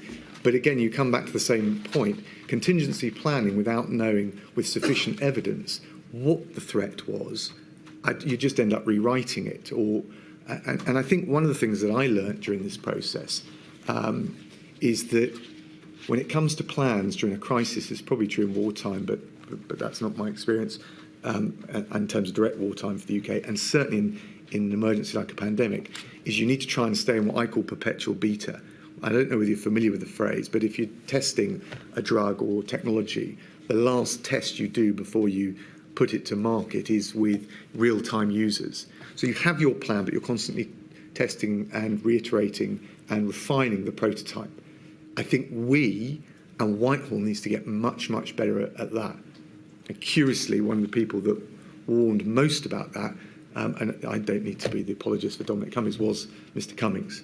I think your broader point, though, was in retrospect, was February a decisive month? I think it was. But you can see that in hindsight. And it was the tipping point where we really learnt more sufficiently about the pandemic to tip the balance into, OK, well, now we've at least got enough evidence to take some actionable decisions. And I think that's the conclusion I came to. Well, Mr. Raab, we can all think of our own management speak to describe these indications, but are you really saying... So with the greatest respect, it's not management speak, it's science. And the people that have looked at, for example, forecasting, people have looked at why decisions get made that are wrong, both in government and outside. People like Daniel Kahneman, who won the Nobel Prize. So not just management speak in the pejorative terms.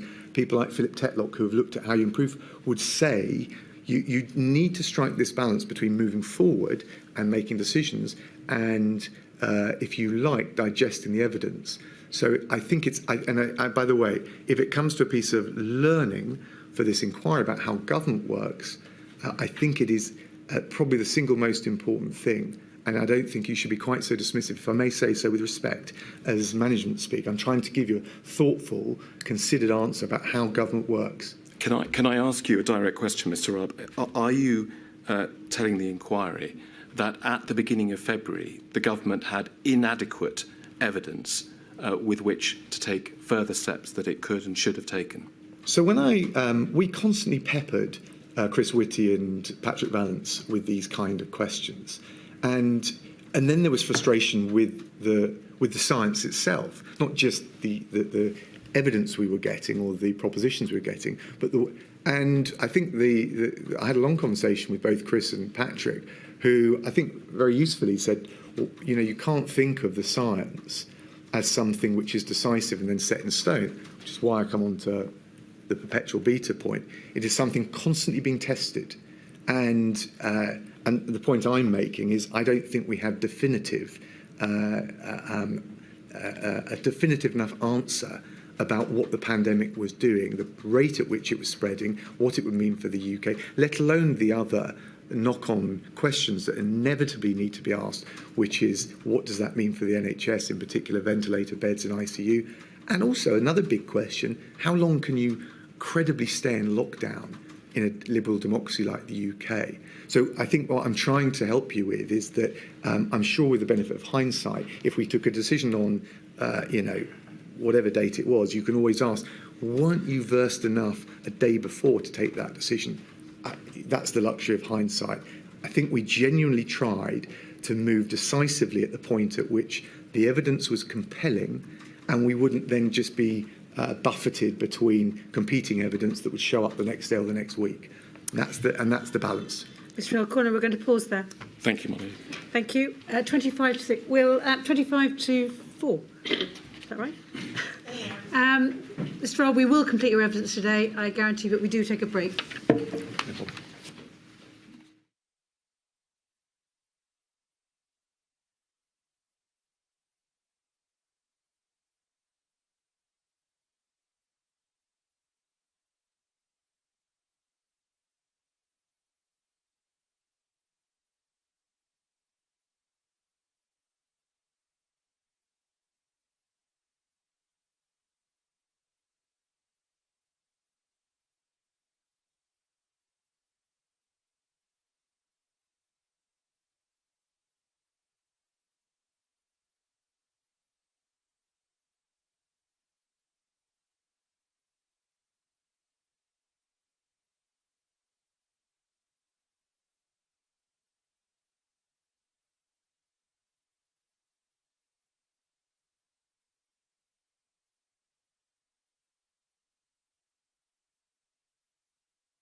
Mr O'Connor.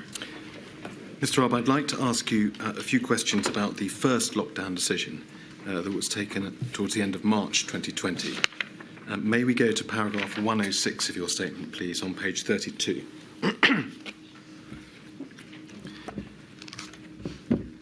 The second sentence of that paragraph, Mr. Raab, you state that you cannot remember exactly when you found out that the lockdown was going to be imposed, but that it didn't come as a surprise. May we take it, therefore, that you weren't sort of minutely involved in all of the discussions and meetings and so on that led up to it? Well, it depends what you mean by minutely. I think the point I was trying to convey is that there are a series of incremental steps by which it became predictable, or at least foreseeable, that we would have to lock down as a necessity, and therefore it didn't take me by surprise. Equally, I'm not quite sure what the decisive moment where someone said to me, by the way, you know this is going to mean a full-blown lockdown. But it was I think it was more an incremental moving towards, rather than, although I'm sure to the public it appeared like a cliff-edge decision, it felt from the inside like an incremental series of steps that we inevitably ended up taking. I wanted to ask that because if we look at the sentence before it and the sentence after it, you say that by the 23rd of March, which was, of course, the date the lockdown was announced, the Prime Minister had already tested out the various components of a lockdown with Cabinet and with Cabinet subcommittees. And then in the sentence two further on, you say the various elements had been the subject of technical discussions in Cobra or subcommittee meetings already. The evidence the inquiry has heard is that the period of, let's say, 10 days leading up to the lockdown decision was a little bit less mechanical than that. There were crisis meetings, disagreements, meetings with the Prime Minister where he gave different people different understandings of what he was going to do, saying that he wanted to be the mayor from Jaws, discussions with Sadiq Khan over the weekend just before, saying he couldn't decide whether to have a lockdown or not, worrying about the economic aspects. No doubt a very serious decision, very serious trade-offs, but not quite the sort of cool, calm, everything had been carefully thought through, all the aspects had been looked at in different subcommittees running up to that decision. Can you tell us that something different happened, or were you not as close to the decision-making as others? I'm not sure that, well, I was close to the bits that I was personally involved in. For example, the global travel advisory was in place on the 17th of March, just by way of example. I'm not sure taking an incremental approach is inconsistent with a Prime Minister who, if that was your reflection, took a rather Hegelian approach to making decisions, thesis, antithesis, synthesis. And that was actually very commonly what he did, both in meetings and, I suppose, in his thought processes. And I don't think, I mean, people have different ways of doing that. They can be inductive, deductive. But I think testing viewpoints and possible outcomes actually is quite a healthy thing to do. And I think one of the things misunderstood about Boris Johnson, and we all have failings for sure, is he was much more open to hearing contrary views than some other prime ministers that either I've worked for or you can think back over time. Yes, thank and you. Therefore, if he wanted to test something, he would often want to hear a counterpoint. And that doesn't mean he was wavering or vacillating. I mean, it might have done, but doesn't necessarily mean it. It means he wanted to stress test, kick the tyres. Mr. Raab, several of the witnesses who were involved in this decision-making have expressed the view to the inquiry, with hindsight, that first lockdown decision should have been made earlier than it was, perhaps by a period of a week or a little more. What's your view about that? So I've heard it and I've listened to it, and we thought about this at the time. One of the big challenges was working out how long you could realistically, credibly lock down for, because you need to do so with the overarching goodwill of the country and the stamina of the country for a full-blown lockdown. I mean, we asked Chris Whitty and Patrick Vallance about this. That's a huge variable. And the challenge, as I think you'll have heard and everyone will be familiar with, that the issue with lockdown was to try and protect the NHS, particularly the ICU, flatten the peak of the virus and protect the NHS from being overwhelmed. There are all sorts of other considerations, but that was a critical one. If you go too early with your lockdown, the risk is you end up having to come out too early or it frays. And I've heard people say we should have gone down early, and it's an easy thing to say with retrospect. But do they also answer the question, does that mean we would come out of lockdown early? And if not, can they answer the question, it's a rhetorical question really, about all the other consequential questions about compliance and what that would have meant? Actually, during the lockdown, compliance to the British people, I think because they understood why, the compliance was extremely high, particularly for a liberal democracy which is used to exerting its freedoms. And I think that was partly because the case was clear, and that's partly because we could present the cases clear. So I'm not being dismissive of other viewpoints about this. I just think you have got to answer that other question about stamina of the British people for a lockdown of that nature. Yes, and all the factors you've just listed, which were in play at the time, have all been considered by the witnesses who the inquiry have heard from, scientists, decision makers. Several of them, Patrick Vallance, Chris Whitty, have expressed the view, carefully reasoned, that knowing what they know now, the lockdown should have been earlier. I'm interested to know your view on that. Well, knowing what we know now, look, possibly I'd need to look at all the data and the evidence. What Chris and Patrick did, which I think was very useful, is they often had, if you like, a matrix of what we've got to think about is four things above all. There's always other, but forefront: COVID impact, non-COVID health impact, economic impact and social impact.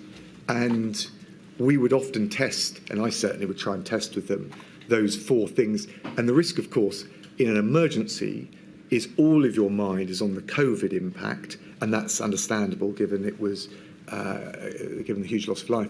But you've also got to think about the opportunity cost or the opportunity losses, including human loss of life, of those other three areas of the matrix.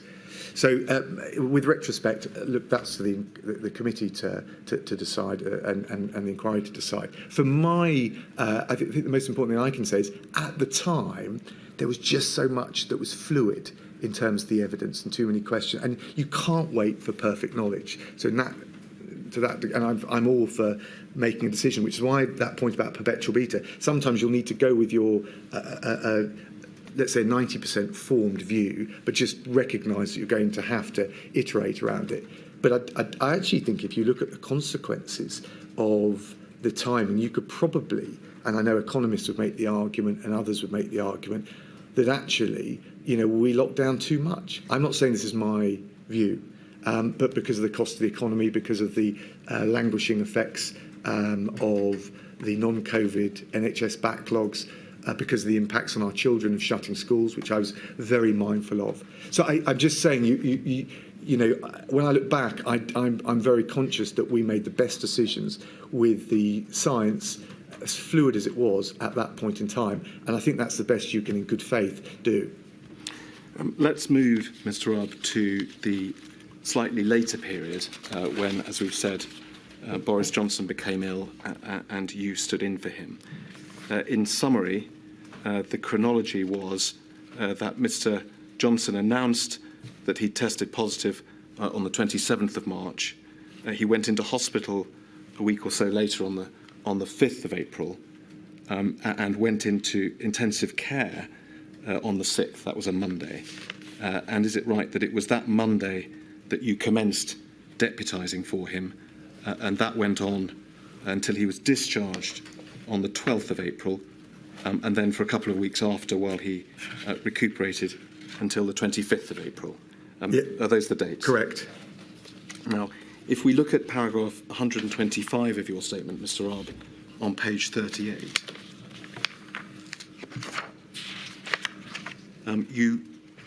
you describe the circumstances in which, as it were, it was you who deputised him for him and not someone else. You say, I'm looking towards the bottom of that paragraph, I'd had a conversation with the Prime Minister in which it was made clear that if he was to be indisposed, I, that is you, would step in and deputise for him. I'm going to ask you some sort of questions about the constitutional situation and how developed the planning was. Are you able to help us with whether it was routine for Prime Ministers to have someone identified who would deputise for them if they were indisposed, or as far as you're aware, was that unusual? No, I think it's unusual, but for completeness, there are all sorts of security and national security scenarios, which, forgive me, because of the propriety and sensitivity, I won't go into detail, but just to give you a flavour, where whether it's because of indisposition or lack of availability, you make sure you've got cover. Yes. But you, in any event, had that conversation. Was that, I won't press you on the detail for obvious reasons, but was that discussion limited to that sort of national security situation, or was it a broader conversation? So I can't remember all the details of it, but the truth is, when I was appointed Foreign Secretary and First Secretary, the PM was very clear: I'm appointing you First Secretary so that you've got my back, and that if ever it's required, you can cover for me.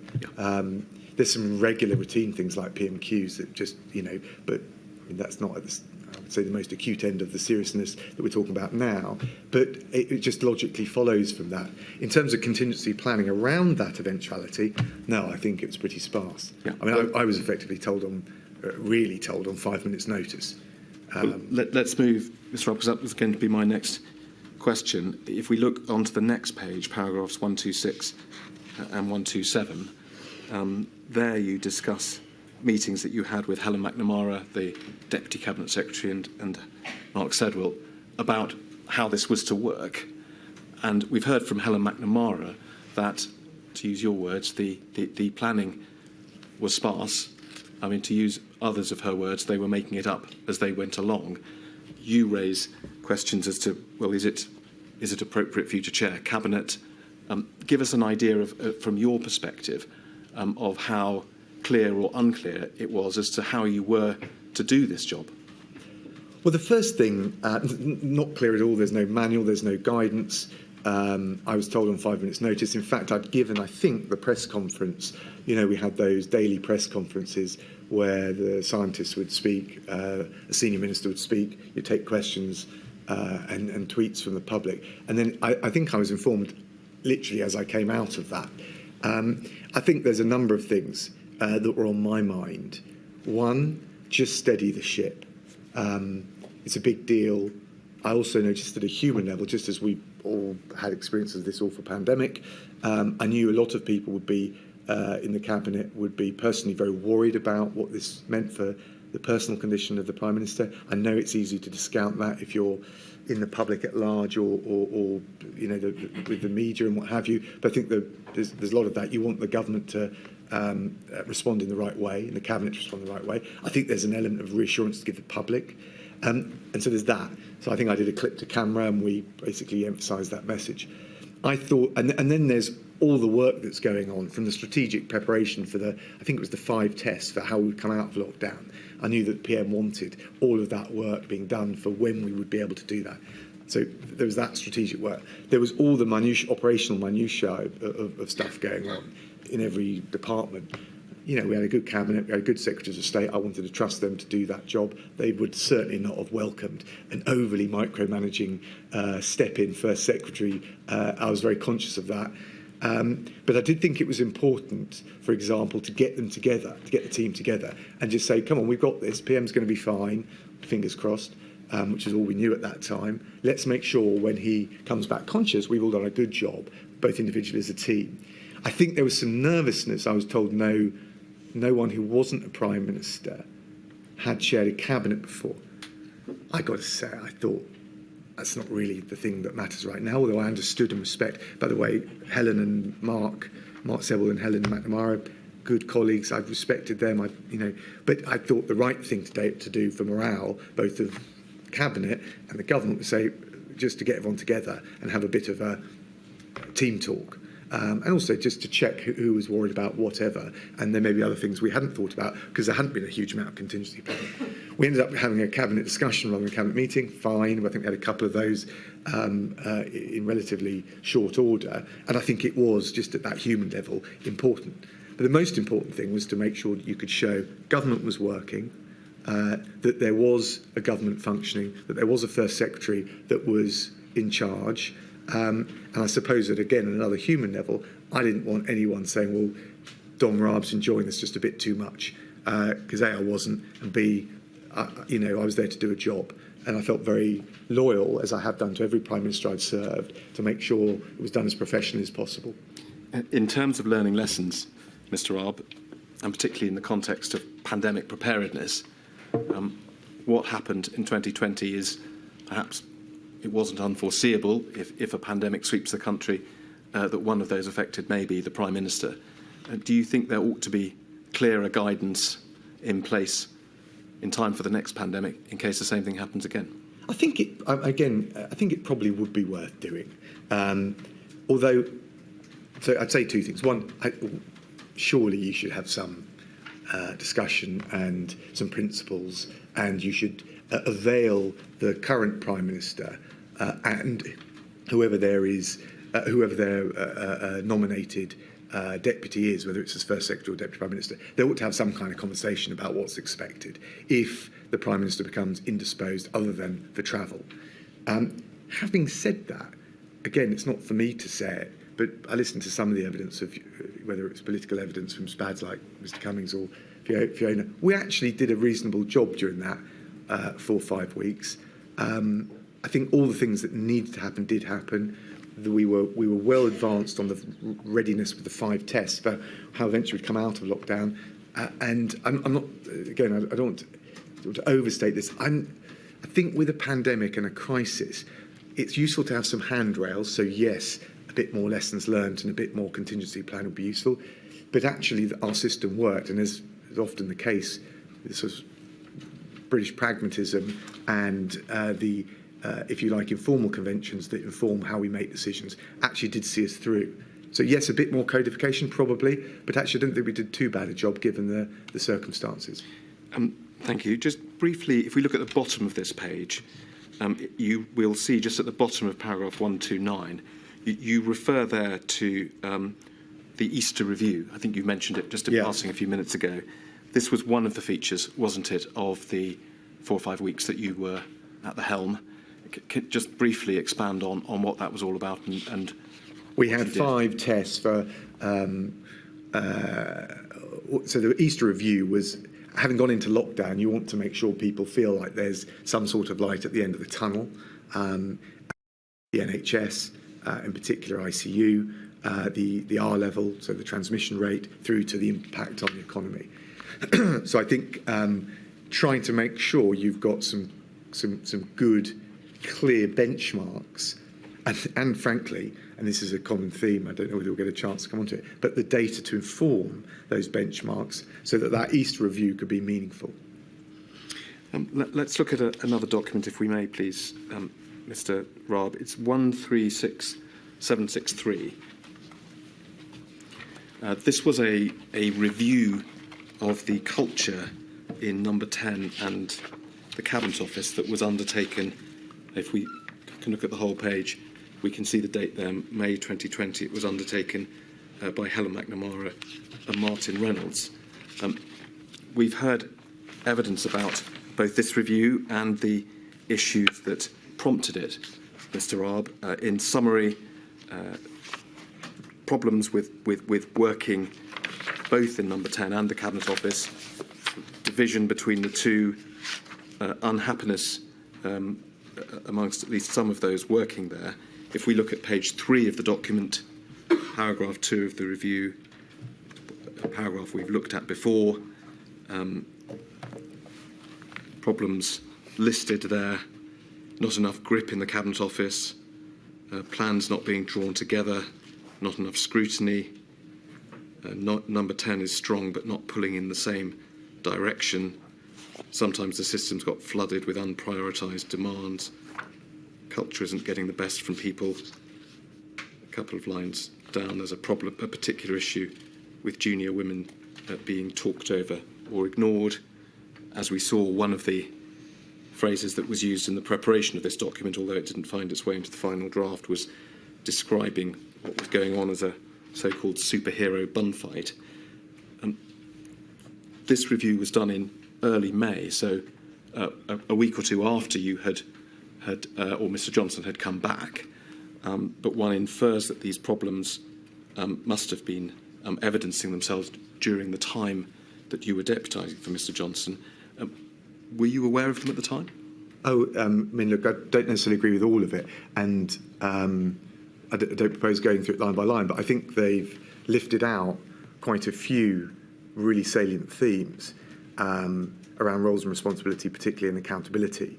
The feeling often, whether it's in normal times or in a crisis, is you yank a lever, whether it's from number 10 or the Cabinet Office, and you're sort of waiting with it for something actually to happen. That nexus between authority and accountability, I think, is a very good example. I'm not sure I agree with all of it in the sense that, and by the way, I don't think any those who conducted this review came to talk to me, which is, I think, itself quite telling. Not that I would have disagreed with some of these issues, but I think the one thing I would say is, in any crisis, it's not going to be a manicured operation. I mean, the Foreign Office, we had the Thomas Cook insolvency, we had the repatriation efforts, and we've had all sorts, Foreign Office deals with crisis management. It is never perfectly manicured. There will be certainly people who feel bruised by the pressure of it, and sometimes that will be because someone's behaved inappropriately. I get that. But there is also emergency conditions which create a tension and a combustibility, which I think we just need to acknowledge as a given, however perfect the structure is. So, but I think the bit that I would alight on is endless meetings without a clear enough agenda, with papers focused on the agenda, with an exam question which leads to delivery, with a clear enough SRO, a senior reporting officer, who's actually going to say, if it doesn't happen, why not? And preferably to give you an early heads up. I think there's a delivery function challenge in Whitehall, more generally, but I think it shows up during a crisis. One of the things I've always noticed is how often the CFO role and the COO role, so the Chief Financial Officer, the Chief Operating Officer, are often merged. Whereas to me, as a Secretary of State in a big department, I think having a freestanding Chief Operating Officer to deal with both long-term strategic plans, but also the firefighting, why is something going wrong, can we fix it? And that's even before you get into what you do in crisis mode.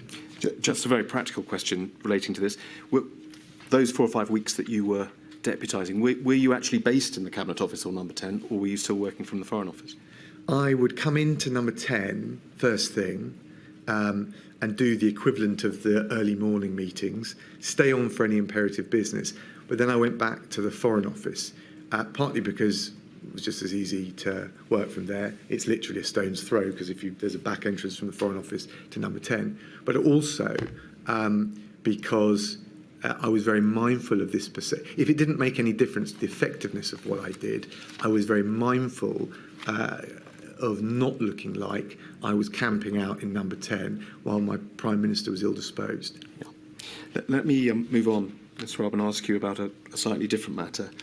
For these purposes, could we go to page 63 of your witness statement, please, paragraph 215.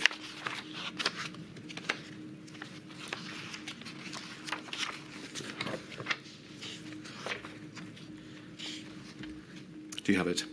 215. Yes. Yes. Go. Now, this is a paragraph where you're discussing the scientific evidence. You've already mentioned your discussions with Chris Whitty and Sir Patrick Vallance.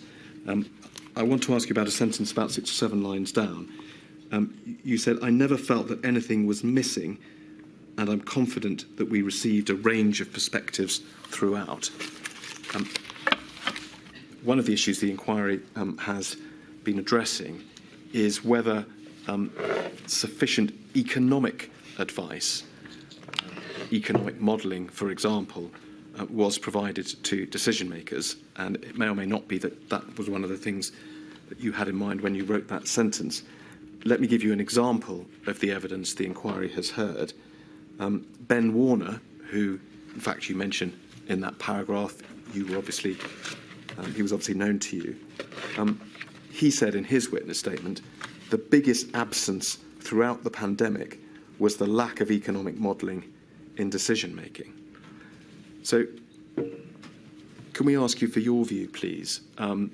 We, as it were, let's park the advice that came through Chris Whitty and Patrick Vallance and Sage and so on. Yeah. The question is whether that was a sufficiently balanced or added to by economic advice. Mr. Warner expresses a strong view that it wasn't. What was your experience? Yeah, look, I think it's a very good point. I mean, just on the narrow point you're making that I said I never felt anything was missing, and I'm confident we received a range of perspectives throughout. I'm talking about the distillation of Sage's view I understand on the pandemic, just to be clear. Which is why I get it. I wasn't talking about the whole piece. Look, I think the way we've got this 4-point matrix, impact of COVID, non-COVID health impacts, economic and social. It is certainly true to say that in the lion's share of meetings which are either COVID, ORS or Cabinet, that there's disproportionate emphasis on the COVID health implications. And that's natural in a crisis. And that's the purpose of what Chris and Patrick were doing and Sage. I think it is also, by the way, I've read Ben's evidence, his written evidence. I agree with, I think I'd struggle to disagree with anything he said, certainly at the point of principle, about not having enough groupthink, not having enough challenges to groupthink. And particularly if all of the COVID perspectives crowding out some of those other things. And you've had a sense of my concern around, I was very concerned about closing schools. I was very concerned that if we locked down too early, we wouldn't have the stamina to see it through and flatten the curve and protect the NHS. Did we always get those perspectives? I think one of the challenges, ever since, well, it's probably been true for all prime ministers since World War II, but you've always got this challenge or this tension between the Prime Minister and the Chancellor. Under Blair, it was called the TBGBs, but we all know what, and it's true, the tension is there because the Treasury is such an authoritative place. I suspect quite a lot of the analysis of the economic impact, in that matrix, the economic implications, was discussed bilaterally, probably at length, with lots of advisors from Number 10 in the Treasury there and the Chancellor and the Prime Minister. Was it filtered through properly enough to Cabinet, to me, I'm not sure. Certainly, one of the things, the way government operates and Whitehall operates, part of it, of course, is the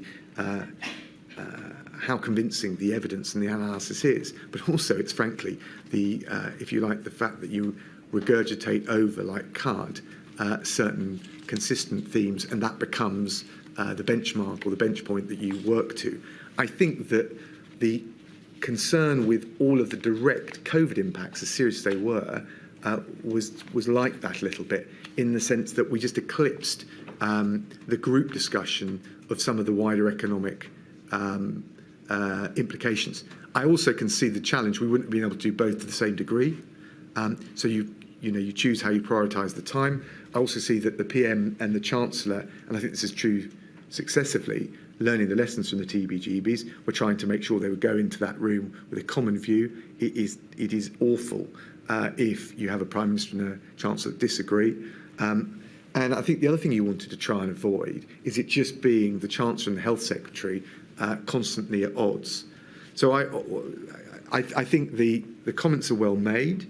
I think we probably would have wanted some more buttressing economic data, sifted and filtered through in a meaningful way, in which, on 2 sides of A4, 3 sides of A4, not just further volumes.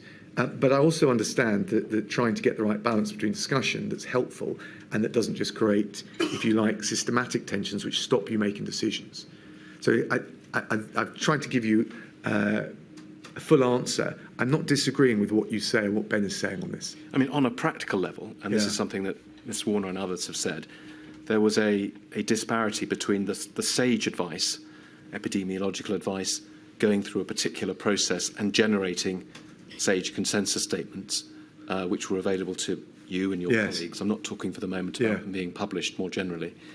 And an absence of similar economic analysis, as you say, being made available on a 2 or 3 page statement to allow those trade-offs to be understood when it came to MPI decision making. And that is perhaps why some have suggested in a future pandemic some idea of an economic SAGE to do a similar job in a different field.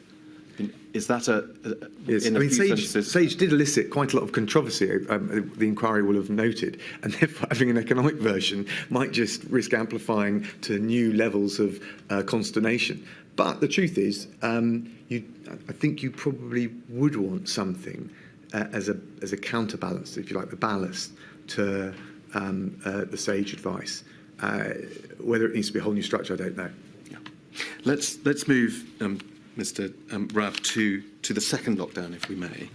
And for these purposes, let's look at page 49 of your witness statement. Yeah.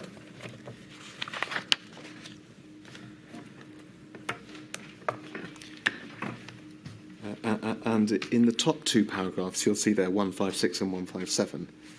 You describe the Cabinet meeting on Saturday, the 31st of October. We've had a lot of evidence, again, about the days running up to that meeting and the advice that the Prime Minister had received. You describe then the meeting. We see at 157, you say the Prime Minister proposed second national lockdown and regret about the tiers not having had time to prove whether they're effective, and, as you say, the fact that the Prime Minister announced a second lockdown later that day. If we can go on to paragraph 158, you say, in respect of the decision to implement the second national lockdown, the CMO's advice was not binary, but reflected a full spectrum of SAGE opinion for this decision, as for other decisions throughout the pandemic. The evidence the inquiry has heard, Mr. Raab, is that for some time before this period, so at least for the whole of October, in fact going back to early September, the SAGE consensus advice had in fact been that there needed to be some sort of lockdown. So what do you mean by saying the CMO's advice was not binary? So I don't remember ever Chris Whitty giving binary advice to the extent that there's only really one option and they don't admit of points along a spectrum. I don't have the advice with me, and I can't recall the precise contours of SAGE on the second national lockdown. But there was, I mean, we lived in a operational world where there was always competing arguments, and even if there weren't competing arguments on the science, the policy options of what you might do, which would be effective as a result of the science, would and normally you had both, and you probably also had one or other scientist finding their views finding their way into the media. So it certainly always felt like there were options. And in fairness, I think the point I'm trying to make about Chris Whitty is, even when he made a strong recommendation, I think he was intellectually and professionally honest enough to say, I'm not saying there's one set view, I'm saying that whether it's the consensus view, and there's a difference between consensus and unanimity, my recommended view is this. He might say it more or less strongly. These are the implications, but I'm also conscious that there will be costs as well. So I thought we had good rounded conversations, and Chris got the, I think, balance right between giving clear advice, but not foreclosing the idea that there weren't alternatives that could be meaningfully considered. Can I ask you about a sentence 1 or 2 lines further down? Sure. You say there had been positive developments in relation to the vaccine, and there seemed to be grounds to hope it was coming soon. Just remembering we're at the 31st of October here, you're not suggesting, are you, that the vaccine could somehow have made a difference as to whether a lockdown was needed in October, November 2020? I don't think I was suggesting that. But again, I'd need to look again at what we were being told. I mean, the minute that the truth is, the only way through the pandemic, as it became clear as it evolved, was going to be either a test and trace system of a markedly different quality and efficacy of the one we had, or a vaccine. And so we were constantly trying to see, as well as deal with the short and medium term, what was coming down the line. And again, given this point about national stamina, when the vaccine was credibly likely to come in or plausibly likely to come in, and therefore Chris and others and Patrick would update us on how the trials were going. And that itself was fascinating. I learned a huge amount from them on that, and indeed that process. And I think sometimes we wanted some good news, and progress on the trials was clearly of that order. I don't think I was saying that it would come quickly enough to prevent the December restrictions. Yeah. And then if we look a little bit further down in the same paragraph, you say this: there was a strong view that we could not get into a series of rolling lockdowns, but rather had to wait and impose any further lockdown, not in order to stop the virus, but to flatten the curve when that became necessary to protect the NHS again. And you say in order for the vaccines to become available. Well, we've heard that there were certainly, putting it at that level, two options. One was to have a series of what would be smaller lockdowns, which would keep incidence in the population low. The other was to wait until you had to have a lockdown in order to save the NHS. But that would mean various things. One thing would mean that the lockdown, when it came, would have to be more severe and longer. And the other, of course, would be that incidence in the population would rise in the meantime, which would mean more people dying, more people contracting long COVID, and so on. So looking down at paragraph 159, you say the idea of a circuit breaker was politically expedient and easy to communicate, but we did not consider it was likely to be the best timing or most effective. So one understands that there are trade-offs, of course, as in any political decision, but what was the trade-off then between a circuit breaker and waiting until your hand was forced in order to save the NHS? I think the thing I had on my mind is the fatigue that was setting in with lockdowns or analogous restrictions to lockdowns, and being in and out, I think, as well as being physically, logistically, is emotionally exhausting for the country, plus the impact on business. So I'm looking at it in the round, and I'm, whatever the, and I think my view was based on the evidence that we were getting. I think at that point, it was really about just trying to protect the NHS, because the lockdowns aren't going to make COVID go away. The thing we need is the vaccine. And we've discussed that there were signs, but obviously nowhere near fruition yet, of that coming in a positive way.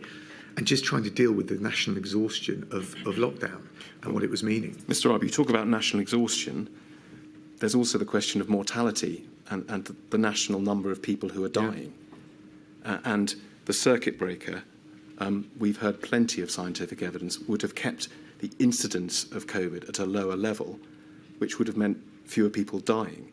Was that something that was considered at the time? Yeah, absolutely. But and again, we relied on the evidence as we had it at the time. But of course, we were mindful of that. But you've got your four key things which we're constantly focused on: the COVID deaths, the non-COVID health impacts. People would also have their lives and their health at risk if we can't get the NHS working. We've got the social impact, the economic impact as well. Social impact isn't some sort of fluffy, abstract, amorphous thing out there. It's the impact on the mental health impact and all the other impacts of those restrictions. And the challenge is to look at those in the round and take a balanced decision. So when the idea of going in and out of these circuit breakers, I think was actually, even if you could make a rational argument for it, I think bearing in mind the likely compliance. And if it was tiered measures in particular, the difficulty of policing and enforcing that, coupled with the fact that people's stamina for it is fraying, I think that's why I took the view on balance that I did. We've seen evidence of all the briefings that the Prime Minister had in the days running up to this decision. There's actually very little in your witness statement covering that period. can you help us? Were you involved in those sort of daily meetings for the week or two before the 31st of August or not? From the recollection, I can't remember. I mean, obviously, the most intensive period was during the Prime Minister's absence. There was then periods after that where I was brought in to do deep dives, and I think partly because of the experience and the trust that I had with the Prime Minister after that situation, the development of the First Secretary role, it developed further, but I can't remember off the top of my head quite how involved I was in some of those detailed meetings. Yes. Thank you very much, Mr. Raab. Those are all my questions for you. Thank you. Thank you, Mr. O'Connor. Ms. Heaven. I don't know if you... Ms. Heaven's over there, but if you look to the right of the pillar, Mr. Raab, she'll wave at you in a second when she's... Okay.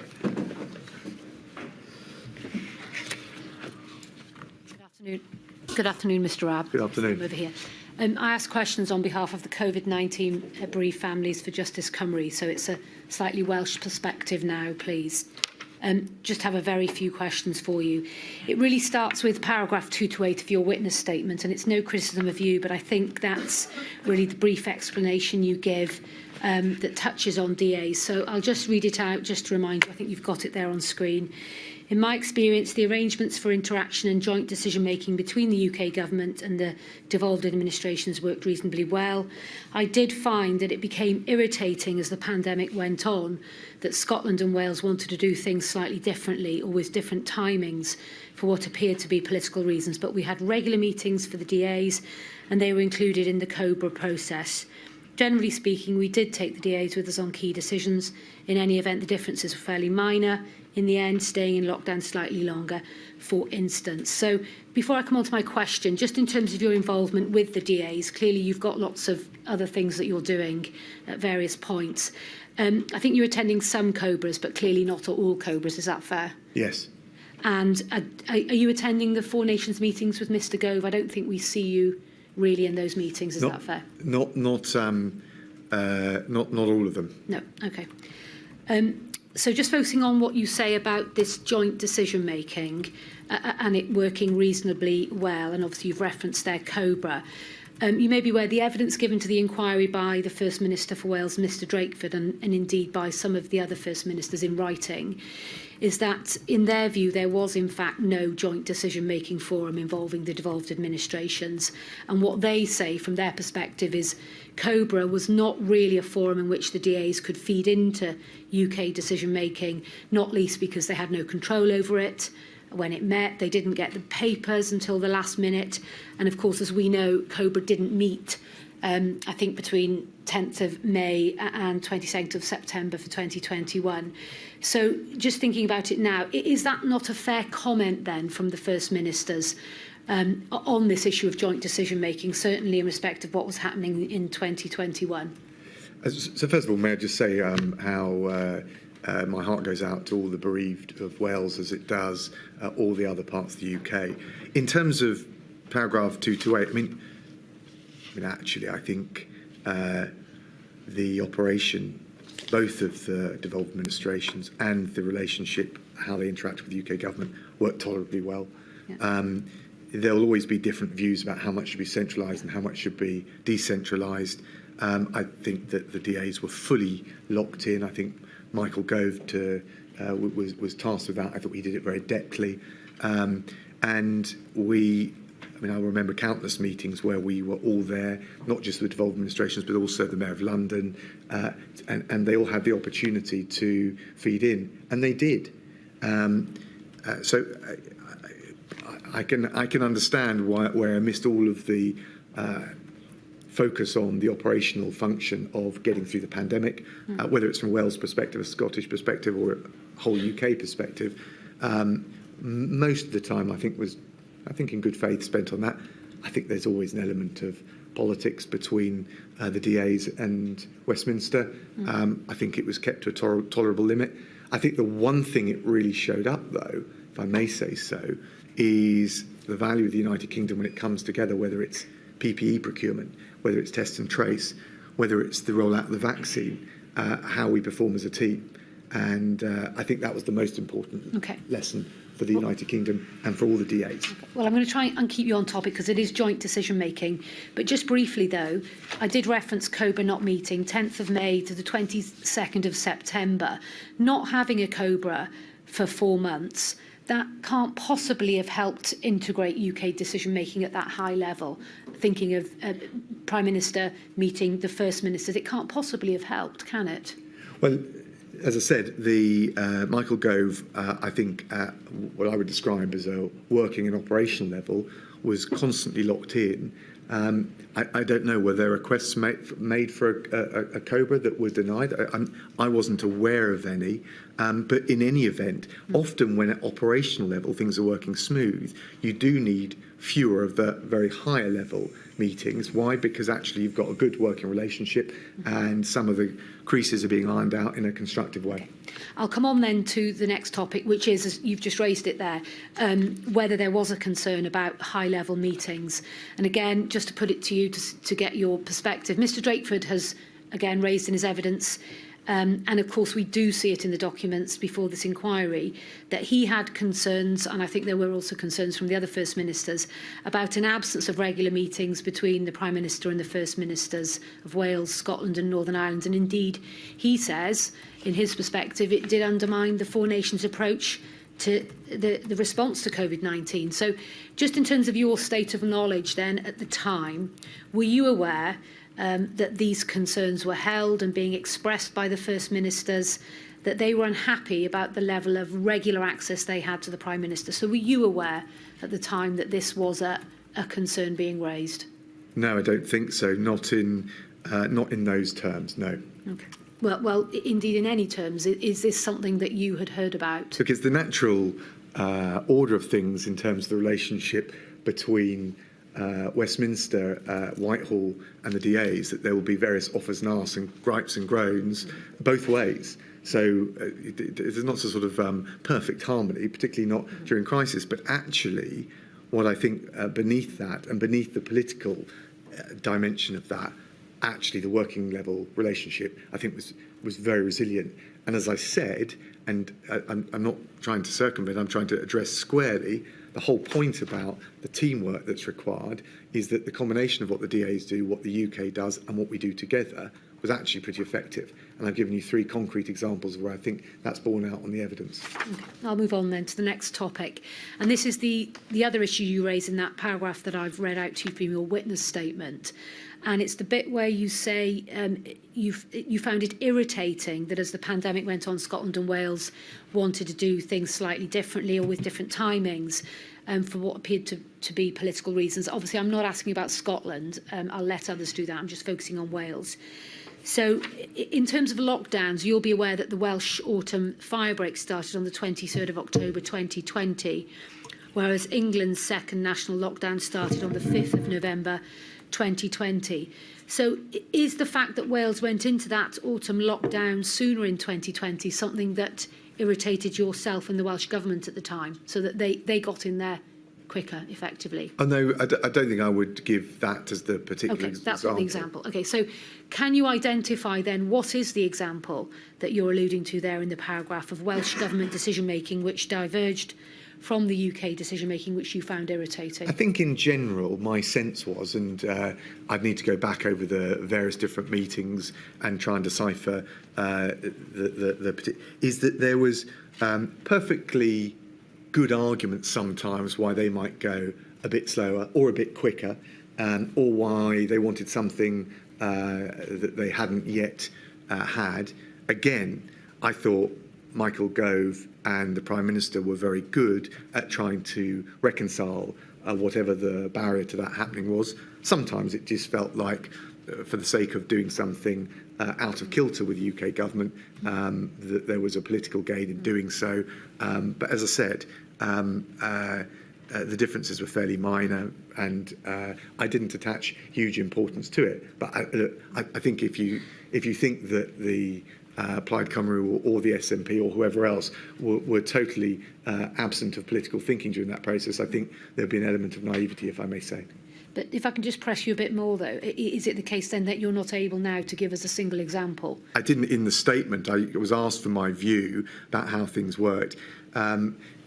I'm not trying to stir up those tensions. I'm just giving you my impression, holistically, that there were, at times, a sense that one or other of the DAs wanted to get the jump for political purposes rather than because actually there was a particularly compelling case. Okay. Well, thank you very much, Milady. Those are my questions. Thank you, Ms. Heaven. Very grateful. Mr. Dale, do I understand your... Mr. Dale's over there. You're going to come. You're going to stay there, Mr. Dale. Don't worry. He's used to backs. I'm afraid, Mr. Dale. I will turn and give my evidence to the inquiry. Very well. Thank you, my lady. Mr. Raab, I ask questions on behalf of the Federation of Ethnic Minority Healthcare Organizations, or FEMO. And I have a handful of questions, largely related to the period in April 2020, when you deputized as Prime Minister while Mr. Johnson was hospitalized with COVID. Let me begin with hopefully some useful context. The period of the 2nd to the 10th of April 2020 is considered by those I represent as an inflection point for addressing disproportionate COVID-19 deaths in Black, Asian, and minority ethnic community for two reasons. One, on the 2nd of April, Professor Conti, whom this inquiry has already heard from, made an intervention to the CMO, Sir Chris Whitty, about what he referred to as signals of disproportionate impact on Black, Asian, and minority ethnic community, for which Sir Chris responded by email on the 4th of April.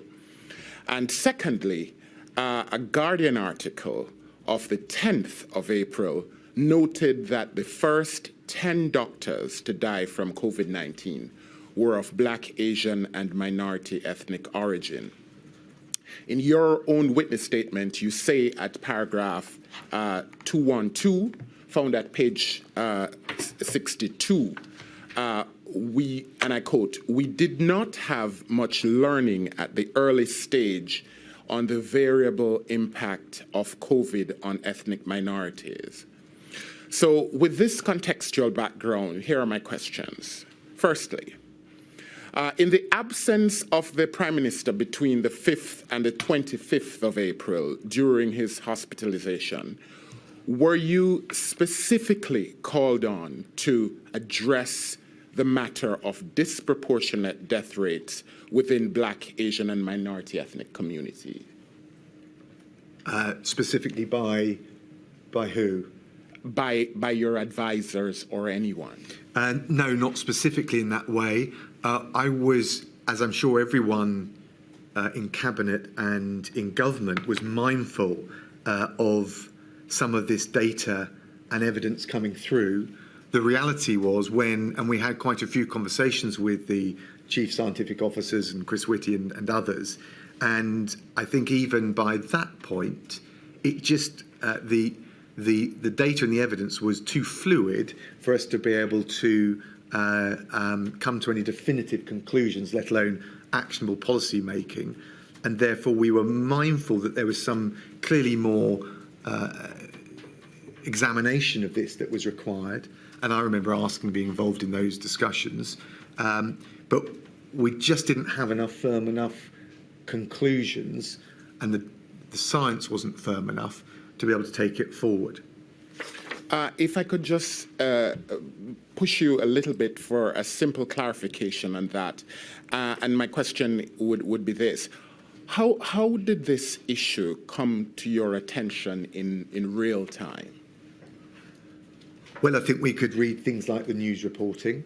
I think because of some of the emerging data, it would have either been raised proactively by the CMO or the CSA or by ministers in any one of the meetings that we were involved in. And you might have adverted to it in your earlier answer, but can I ask you, what was your understanding of this particular phenomenon? What, for example, was your view of what was driving these outcomes? It wasn't clear. I think the one thing I was mindful of is the importance of being able to disaggregate data in a way which doesn't lead you up a it doesn't give you a false lead. But to be honest with you, what I thought my role, and I often do this, particularly outside the area of being Foreign Secretary at that time, which is obviously my portfolio, is to try and test and challenge. I think we did do quite a lot of that on this. And so it wasn't the absence of asking the question. I just don't think that the evidence had firmed up with the kind of, to use the inquiry's terminology, consensus view of SAGE or otherwise. So sure, there were evidential leads that were emerging, all of which required proper examination. But did that lead to clear consensus? Well, not to my knowledge from the CMO or SAGE. And from that answer, I presume that there were conversations that were ongoing about this issue. Who were you speaking to? And I perhaps mean that in the sense of whether you were speaking to people who were scientific or public health experts or political experts or both. All of the above. And it would typically arise as a classic issue that came up in the context of the COVID meetings, the Cobra meetings, or indeed in cabinet, where we were conscious that there was this issue there on which we had incomplete knowledge, but we felt was very salient and clearly very serious. And that's the way it tended to emerge. Someone would ask a question, but what about this? And inevitably, the evidence would come back from the scientists that we're not clear yet on the firmness of the evidence, and therefore it's difficult to decide what your political or policy answer is going to be. Until you've got the evidence about what exactly is happening, why the disproportionate outcomes to one or other element of your society, I think it is difficult to come up with a definitive policy which doesn't risk being counterproductive. And I think quite a lot of us, we talked about with our four core priorities, there is an element of nervousness about the negative implications of one or other course of action. When the evidence basis is not that firm or hasn't firmed up yet enough, I think those concerns and that uncertainty is even greater. Can I ask, what, if any, contemporaneous strategic response was pursued regarding this issue? With respect, sir, I think I've answered that, which is that I think it was very difficult to come up with a strategic response in the absence of firm evidence. And the risk would have been you would have got your strategy wrong if your evidence base wasn't firm enough. So I take it that that is a wait and see. Well, we're always desperate to get more evidence and then respond to it as it firmed up and as we had a clearer idea of what the implications were and indeed the implications of the various policy options. You state at paragraph 212 of your witness statement, which I referred to earlier, that, quote, what was clear was that schooling would be impacted by lockdown and particularly significant effects on poorer children and those from ethnic minorities. Why was it clear to you that there would be a significant impact on poorer children and those from ethnic minority backgrounds? And you're citing for 211?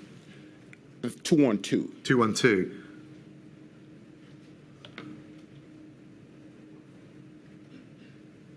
Yeah, but look, I think in all of this, and I've at various points questioned, in this kind of scenario, a box tick exercise, I think is very difficult to decipher what I think ought to be the overriding issue, which is vulnerability. I felt, and I think I still feel, though again, always happy to reassess the evidence that we have today, that the two bits of our sections of our cohorts of our society most dramatically affected by lockdown were children if we locked down schools and the impact on the elderly from the measures that we were taking, whether it was to lock down or not to lock down. And if we did lock down, then you've got safeguarding and the perennial issues around that. In relation to children, the more disproportionate impact will be on children from deprived backgrounds, and it's just, I think, a sad fact, that will include disproportionate number of black and ethnic minority children, and so that's not based on some standalone evidence in relation to black or ethnic minority children. It's in relation to children, middle class or well-off children, I think it's fair to say, and with families that can deal with the homeschooling or the schooling by Zoom or by Teams, I think would lose out less, although everyone lost out, than those from more deprived backgrounds where dealing with those kind of remote learning challenges will be less easy. That's the reflection I have. This inquiry has heard a fair amount of expert evidence, including from Sir Patrick Vallance, that disparities in health outcomes from the pandemic were, and I quote, entirely foreseeable. This would tend to support your observations about the impact of lockdown on poorer children and those from ethnic minority backgrounds. How then do you reconcile this understanding with what you say earlier in the same paragraph, that's paragraph 212, where you say that you did not have much learning on the variable impact of COVID on those from ethnic minority backgrounds? Well, at the time we didn't. So Patrick may say we didn't, we do now. Of course, that's the point of this inquiry, and I think learning lessons and as the evidence evolves, because of course we have a huge evidence basis coming out of the pandemic, but at the material time at which these decisions were making, I think that's correct. Very well. Those are my questions. Thank you, Mr. Thank you, Dale. Ms. Davies. I understand you're going to cover one point that you thought Council was going to cover, Council of the Inquiry was going to cover. My lady, you've given permission for that, so thank you very much, and I will do it within the time allocated. Mr. Raab, I'm asking questions on. Can you see and hear me? Yes.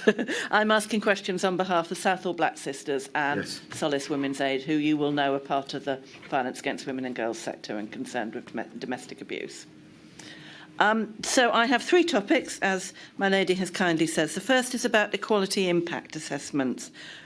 You say at paragraph 210 that those were carried out by the civil service, but you thought they were a fairly blunt tool. You're not a huge fan. Yeah, that's probably a reasonable. I think it's an important objective, of course, to see the disproportionate impact on members of our society or specific communities of measures we're taking, or indeed the pandemic as a whole. Whether the EIAs discharge that effectively, I think, is a moot point. So a useful tool, but maybe not carried out effectively. Well, whether it's the... A useful function, I should have said. I think a useful aim. Whether the EIA is the right tool as currently focused, I don't know. And just to take one example, and you may say, well, you have no recollection of this, but in your witness statement, you're talking about one meeting that you chaired, which was a deep dive on the 29th of April. It's paragraph 188, and it's looking forward to the end of lockdown and possible measures to be introduced at the border to reduce risk of imported cases coming in. And 4 recommendations emerge, and the 4th one is a requirement for arrivals to self-isolate for 14 days, either at home or in hotels. Can you remember whether that deep dive was accompanied by an equality impact assessment, and whether there was any consideration of the possibility of domestic abuse emerging if couples are self-isolating for 14 days? I can't, in relation to that particular deep dive. We were certainly, I certainly remember and reflected on the fact that the lockdowns had a varying effect on, if I can put it this way, family harmony. You had quite a few people, if I could say this, typically middle-class families, and I heard a lot of this in my own constituency, for whom lockdown was an epiphany moment because they spent more time as a family. Now, there are all sorts of challenges and hardships, of course, but there was something rather positive about that. I think there were also, and we were very conscious, be other communities and households and other parts of the country where the experience was that actually the combustible nature of what was going on in the home, whether it's because of mental health challenges or whether it was because of domestic tensions and domestic abuse, where that was very different. Quite whether an EIA would have picked that up and what would it have told us that we could have done about it, I think is another question. But I don't remember, forgive me, on that specific deep dive of the 29th of April, quite what the EIA said, or indeed if it was conducted. Thank you. And of course, I'm sure you didn't mean to imply this, but domestic abuse happens in middle-class families as well as non-middle-class families. Oh, sure. I'm just, look, and in fact, in Surrey, we've got very, very high levels of domestic abuse. So I don't think it follows class or even wealth. My reflection is just that I think intuitively and impressionistically, but I suspect the data backs it up, there are two diverse experiences of lockdown, both of which were quite salient. Some families where there was a very positive dynamic, for whatever reason,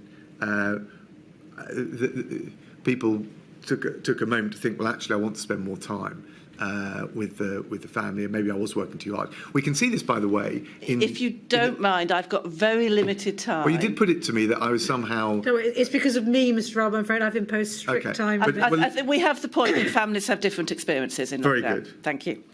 Moving on to my next topic, and that's about non-shielding vulnerable groups. And you had quite some involvement in considering what was called non-shielding vulnerable groups. So they're not clinically vulnerable. You chaired a meeting on the 24th of April, 3 days before the Prime Minister returned to work, and that was a COVID MIG on the non-shielded vulnerable groups. I don't need to take, I know I can see you're looking for papers, I don't need to take you to the papers. Simon Case presented on non-shielding vulnerable groups, and one of those groups was those experiencing domestic abuse, and he said that was amongst the highest risk of government failing to meet needs, and described that risk as acute. So the MIG took that very seriously. We know that MIGs were abolished and replaced with COVID-O and COVID-S. Are you able to say whether or not that work stream, headed up by Simon Case on domestic abuse, moved over to the COVID-O, COVID-S structure, or whether it was lost or disrupted in some way? Forgive me, I have no idea. It wasn't either direct personal responsibility, and of course Simon Case was very professional, so I think I would have assumed that would have been continued through. And my third additional question is this, and again it's about the period when you're acting Prime Minister, and it is the, forgive me, I just have to get this on my screen, it is the 16th of April, and you are addressing the nation in very sombre terms, and your address to the nation is about the decision that had been made, I think, earlier that day, that the lockdown would continue for another 3 weeks. In other words, it wouldn't end early. And you make it very clear what a significant decision that was. You end your speech with, please stay at home, save lives and protect the NHS, the government slogan. Some 5 days earlier, the 11th of April, the Home Office had launched its You Are Not Alone campaign. Dame Priti Patel had done the daily press briefing, and she'd made a point of encouraging domestic abuse victims to know that they could leave home under the regulations if they needed to escape, in risk of injury, risk of harm. Your speech doesn't contain that information, that those who are suffering domestic abuse or think they're going to suffer domestic abuse or any other sort of injury could leave home. Do you think that it should have included that message? Was this at the press conference? It was the I think the address to the nation, the daily press conference. Yes, but it was one of the very significant ones because you're saying lockdown will continue for 3 weeks. Look, inevitably, you have a very limited period of time because actually those press conferences were also supposed to be about taking questions, not just talking to the public. So inevitably, we couldn't contain every caveat to the headline advice. It just wasn't manageable. I thought the Home Secretary had really spelt it out very clearly. We felt we'd landed that message. Of course, you would always want to reinforce it, but there was probably a whole range of things where if I'd have gone down and itemised every element of the advice, we would have been there for a disproportionate period of time, and that wouldn't have served the purpose of the press conference and landing the messages, because I think people would have drifted off, frankly, and that was our experience if those became too unwieldy. So it wasn't, I think we did land that message, and I think we continued it in our comms more generally, and it's certainly because it wasn't in every press conference, or indeed that particular one, didn't, I don't think it's fair to read into that a deprioritisation or it being of lower level of importance. In hindsight, do you think that might have been an immensely welcome message for someone sitting at home watching you who was experiencing domestic abuse or thought that she might soon and was hearing that there would be another 3 weeks of lockdown? Look, I think with all of those groups that suffered disproportionately, you can always look back and think, well, I wish I'd have said a bit more. But in the end, we only had a limited space within which to craft our message and deliver it. And that was true at a whole range of points. You inevitably have to editorialise your message. But certainly we were very mindful throughout that there was this, if you like, simmering issue of domestic abuse, and that lockdown was clearly making it worse. And we wanted to try and make sure that the lines of communication practically were there for anyone that needed that critical help. Thank you very much. My lady, thank you very much. Thank you very much, Ms Davis. If you look straight ahead, Mr Raab, last furlong, Ms Mitchell.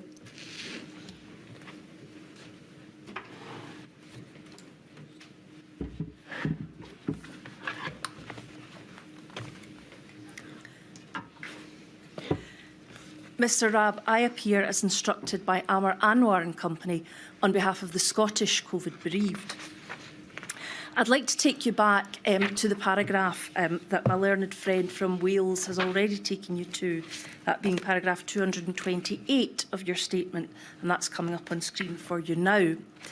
My learned friend covered, at least from Wales' perspective, the issue of your irritation, and I have you noted as explaining in your response that there were perfectly good arguments sometimes why they, presumably the devolved administrations, might go a bit slower or a bit quicker, or why they wanted something that they hadn't yet had.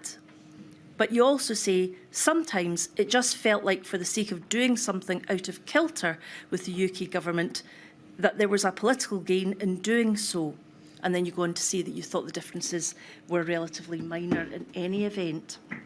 Now, I'd like to ask you about that, particularly focusing on the issue of your irritation. You have described yourself as a recovering lawyer, and you'll know the benefit of basing your views on concrete evidence.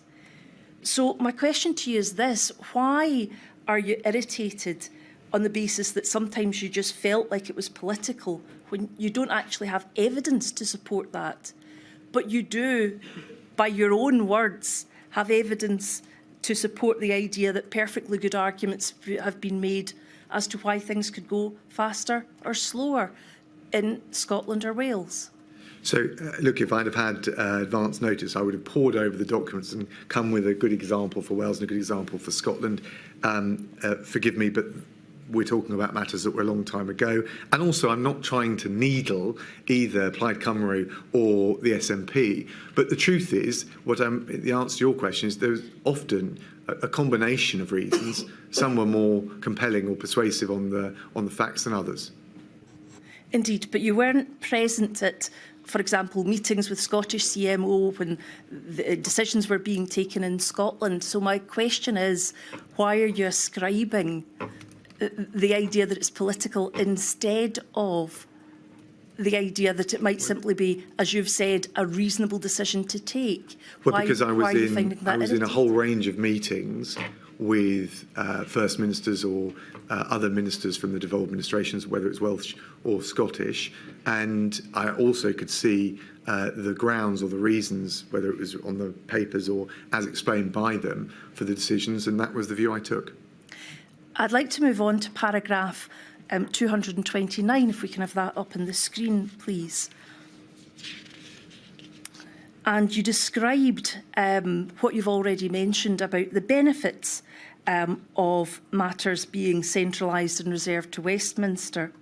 And what you've said 3 lines down is, however, any taking back of powers would be politically controversial, so there should be a very high threshold for doing so, and I would need to be persuaded that there was a demonstrably significant gain in efficacy.